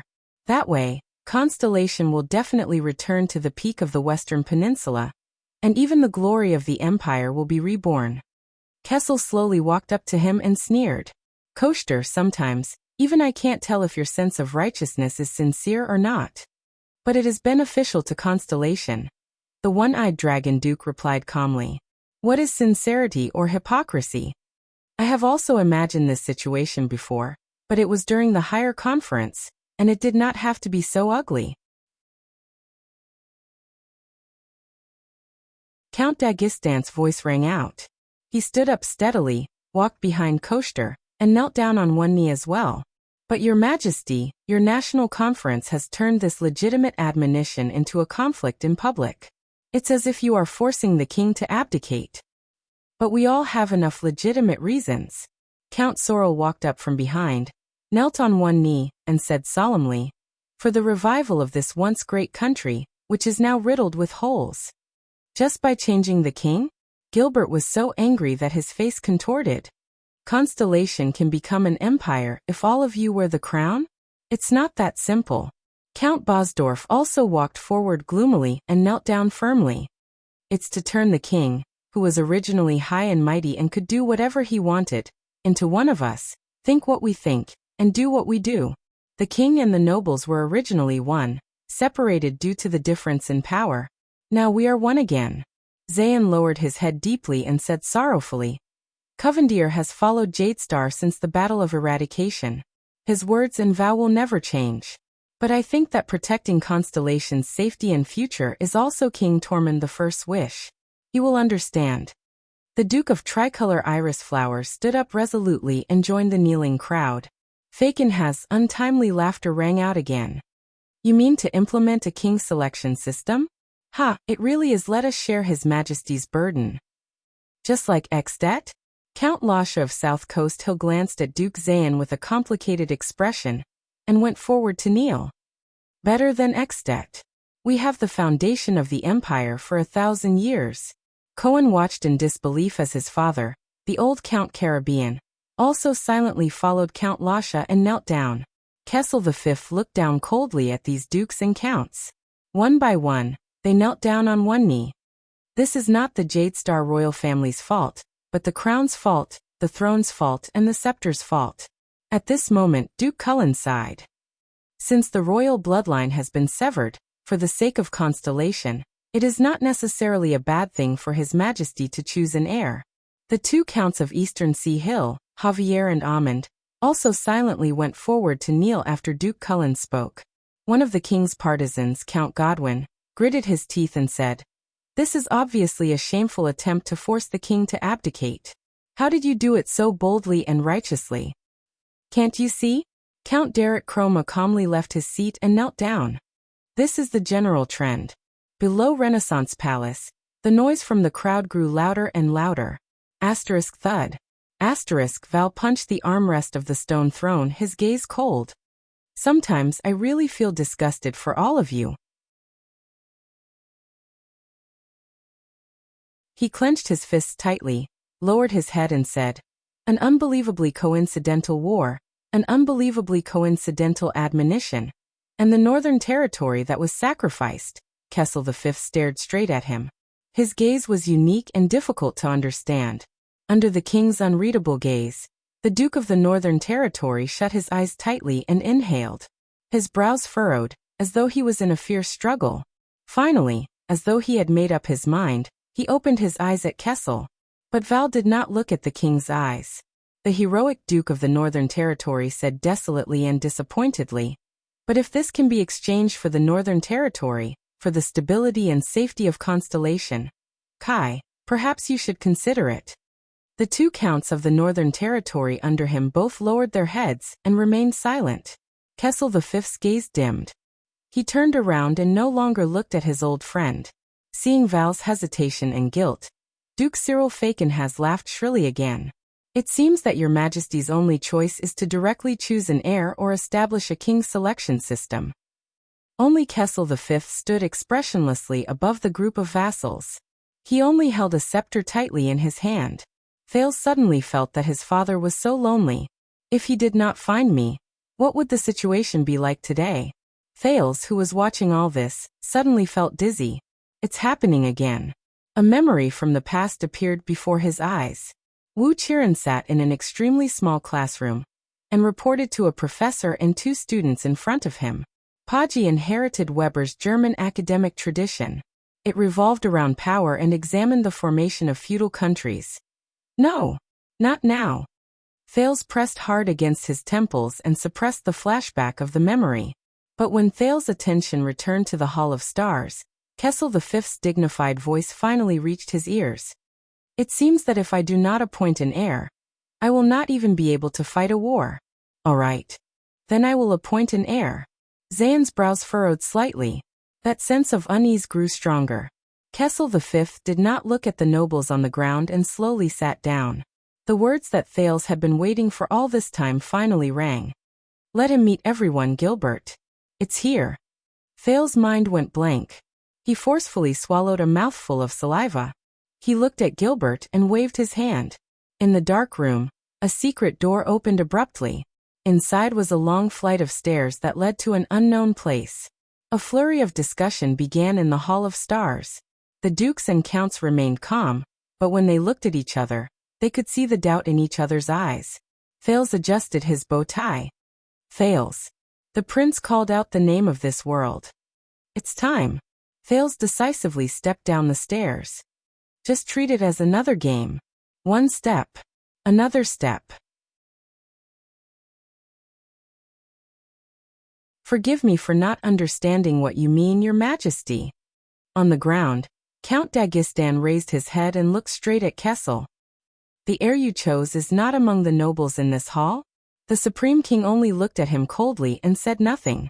In the narrow passageway, Thales clutched his forehead tightly. His memories flashed again. But he still gritted his teeth and walked forward with determination. When he opened his eyes, he was in the Hall of Stars. When he closed his eyes, he saw another version of himself, living in the fragments of his memories. The bond between the lord and his vassals was filled with strong personal feelings and emotions. The struggle for power gradually deteriorated. Order collapsed, and the coordination became unstable. Chaos and violence broke out periodically. The unified feudal system was eventually scattered and shattered. But the rise of the feudal system is still a valuable effort for us to try and stabilize public rule. Paji also believes that in this process, the legitimacy of power, the limits of the king's rule, the country's responsibilities and traditions, and even the importance of law have entered the field of vision of history and have been acknowledged. This is the most valuable legacy that the feudal system left to the subsequent countries. But we still have to ask, what exactly did Paji's observations and analysis miss? What exactly did he miss? Your Majesty, have you chosen your heir? The one-eyed dragon, Koster Nanchester, raised his single profound eye and looked around. It seems that the Tabark family and the two prominent families in the southwest are not here. The Supreme King still ignored him. Thales came to a side door. He could already see the civilians outside the Hall of Stars. No, not the side door. He realized that the door in front of him led to the center of the hall. The 20 stone seats. It's the main door. The guards' expressions were solemn, but some of them could not help but look at him and the badge on his body. The moment they saw it clearly, many people's breathing quickened. Some even lost their composure and leaned forward. However, a guard who seemed to be the leader sternly rebuked them. He then bowed respectfully to Thales and made way for him to enter the hall. However, just as Thales was about to take a step forward, "Go. You will be better than him." Thales raised his head abruptly. He saw that the guard had already turned and left. He could only see the back of an armored figure in the air. Yodel. Thales clenched his fists. "It's you?" Similarly, the civilians outside the hall had already seen the little boy outside the door. They began to whisper and gesture to each other. The flashbacks of memories faded away like the tide. The prince felt as if there was an additional force in his body, making him more energetic. Thales took 3 deep breaths. It's just another game. It's just another thesis defense. Thales got rid of all emotions, all expressions, and stepped on the starry blue patterned carpet. He began his journey. He moved forward and stepped past the ordinary civilians at the outermost area. A suburban squire dressed in a somewhat rustic manner poked a friend beside him who ran errands between the city and the countryside. "Who is that? A child can come in too? Maybe a noble. So young? Hey, did you see that? That child is dressed so beautifully. He's almost as good as the young lady of the baron's family." Thales did not look sideways. He moved forward and stepped past the seats formed by merchants, craftsmen, farmers, and the leaders of the line. A fat carriage merchant was a little surprised. He pulled the arms of 2 people in the same trade. "Look at that child. Is he a noble who is late? His attire is not as simple as that of a minor noble. Do you recognize the badge on his body? It's a little familiar. I had a group of customers before, and the scrolls they were holding had that mark. Why did he come at this time?" Thales did not stop walking. He moved forward and stepped past the seats formed by honorary military soldiers and government bureaucrats. An inquisitor from a small village in the suburbs saw him. He frowned and lowered his head to whisper in the ear of another signatory from the city hall. "Look at that clan emblem. That's... Oh my God. How is that possible? I think it's impossible too. Are you sure you didn't make a mistake? I've dealt with hundreds of warrants from the king. How could I make a mistake?" Thales ignored him. He moved forward and stepped past the stone seats of lords, barons, and other low-ranking nobles without any support. A baron who was smoking a pipe had a glint in his eyes. He almost bit the pipe in his mouth. He leaned forward and patted his good friend's shoulder. "Could that be the 9-pointed star? What? This? Do you think the same as me? More or less?" Then now. Yes, as expected of the Iron Hand King. Thales did not care. He moved forward and stepped past the stone seats of viscounts, counts, and other middle-ranking nobles. An honorary count opened his mouth in disbelief. He did not need to inform the others. Many nobles had already seen Thales. "That is, by the king. How is this going to end? No, there hasn't been any news for so many years. Could it be an illegitimate child who was wandering outside? Then the suzerains. Sigh, the waters are too deep. Let's wait for a good show." The discussions, noises, and noises from the crowd became louder and louder. In the end, it turned into a commotion and an uproar. People stood up one after another, and leaned forward to look at the mysterious boy with the gold and silver 9-pointed star. In the center of the stone seat, Cohen turned his head to look at the source of the commotion. A boy dressed in noble attire with a 9-pointed star pin walked forward with a solemn expression. Cohen looked at the 9-pointed star and froze on the spot. That boy. Why does he have the Jade Star clan emblem? The prince stepped onto the 13 stone seats without changing his expression. Gilbert winked at him. The 3 dukes who were seated saw the boy walking towards them. They could no longer remain calm. Val stared at the boy in shock and clenched his fists. This, are you joking? Cullen frowned and leaned forward with his plump body. That boy, the emblem on him. Cyril ground his terrifying teeth. His eyebrows twitched as he spat out a few words. Ah, this is really unexpected. The Supreme King raised his head slightly. His gaze was cold and amused. He chuckled. Everyone, come and meet Thales. The suzerains who were kneeling on one knee turned around. The moment they saw the boy's face clearly, the guardian Duke of South Coast, Zayn Covendier's pupils immediately contracted. Him. Kessel started to stroke his scepter again. Once again, he spoke words that were filled with authority and dignity. He is my son, the only blood descendant of the Jadestar royal family. Thales placed his right hand forward and his left hand behind his back. He bowed deeply to the king. He turned to the suzerains on the ground. Good day, my lords. Thales heard himself say so. You're tuning in to the Li Mei's Sword of Destiny YouTube channel. We're so grateful for your support, and don't forget to subscribe to join us on this incredible journey through captivating stories. Your generosity through donations truly makes a world of difference, as it's the primary source of revenue that allows me to expand and enhance this channel for you. Thank you from the bottom of my heart for being a part of this adventure.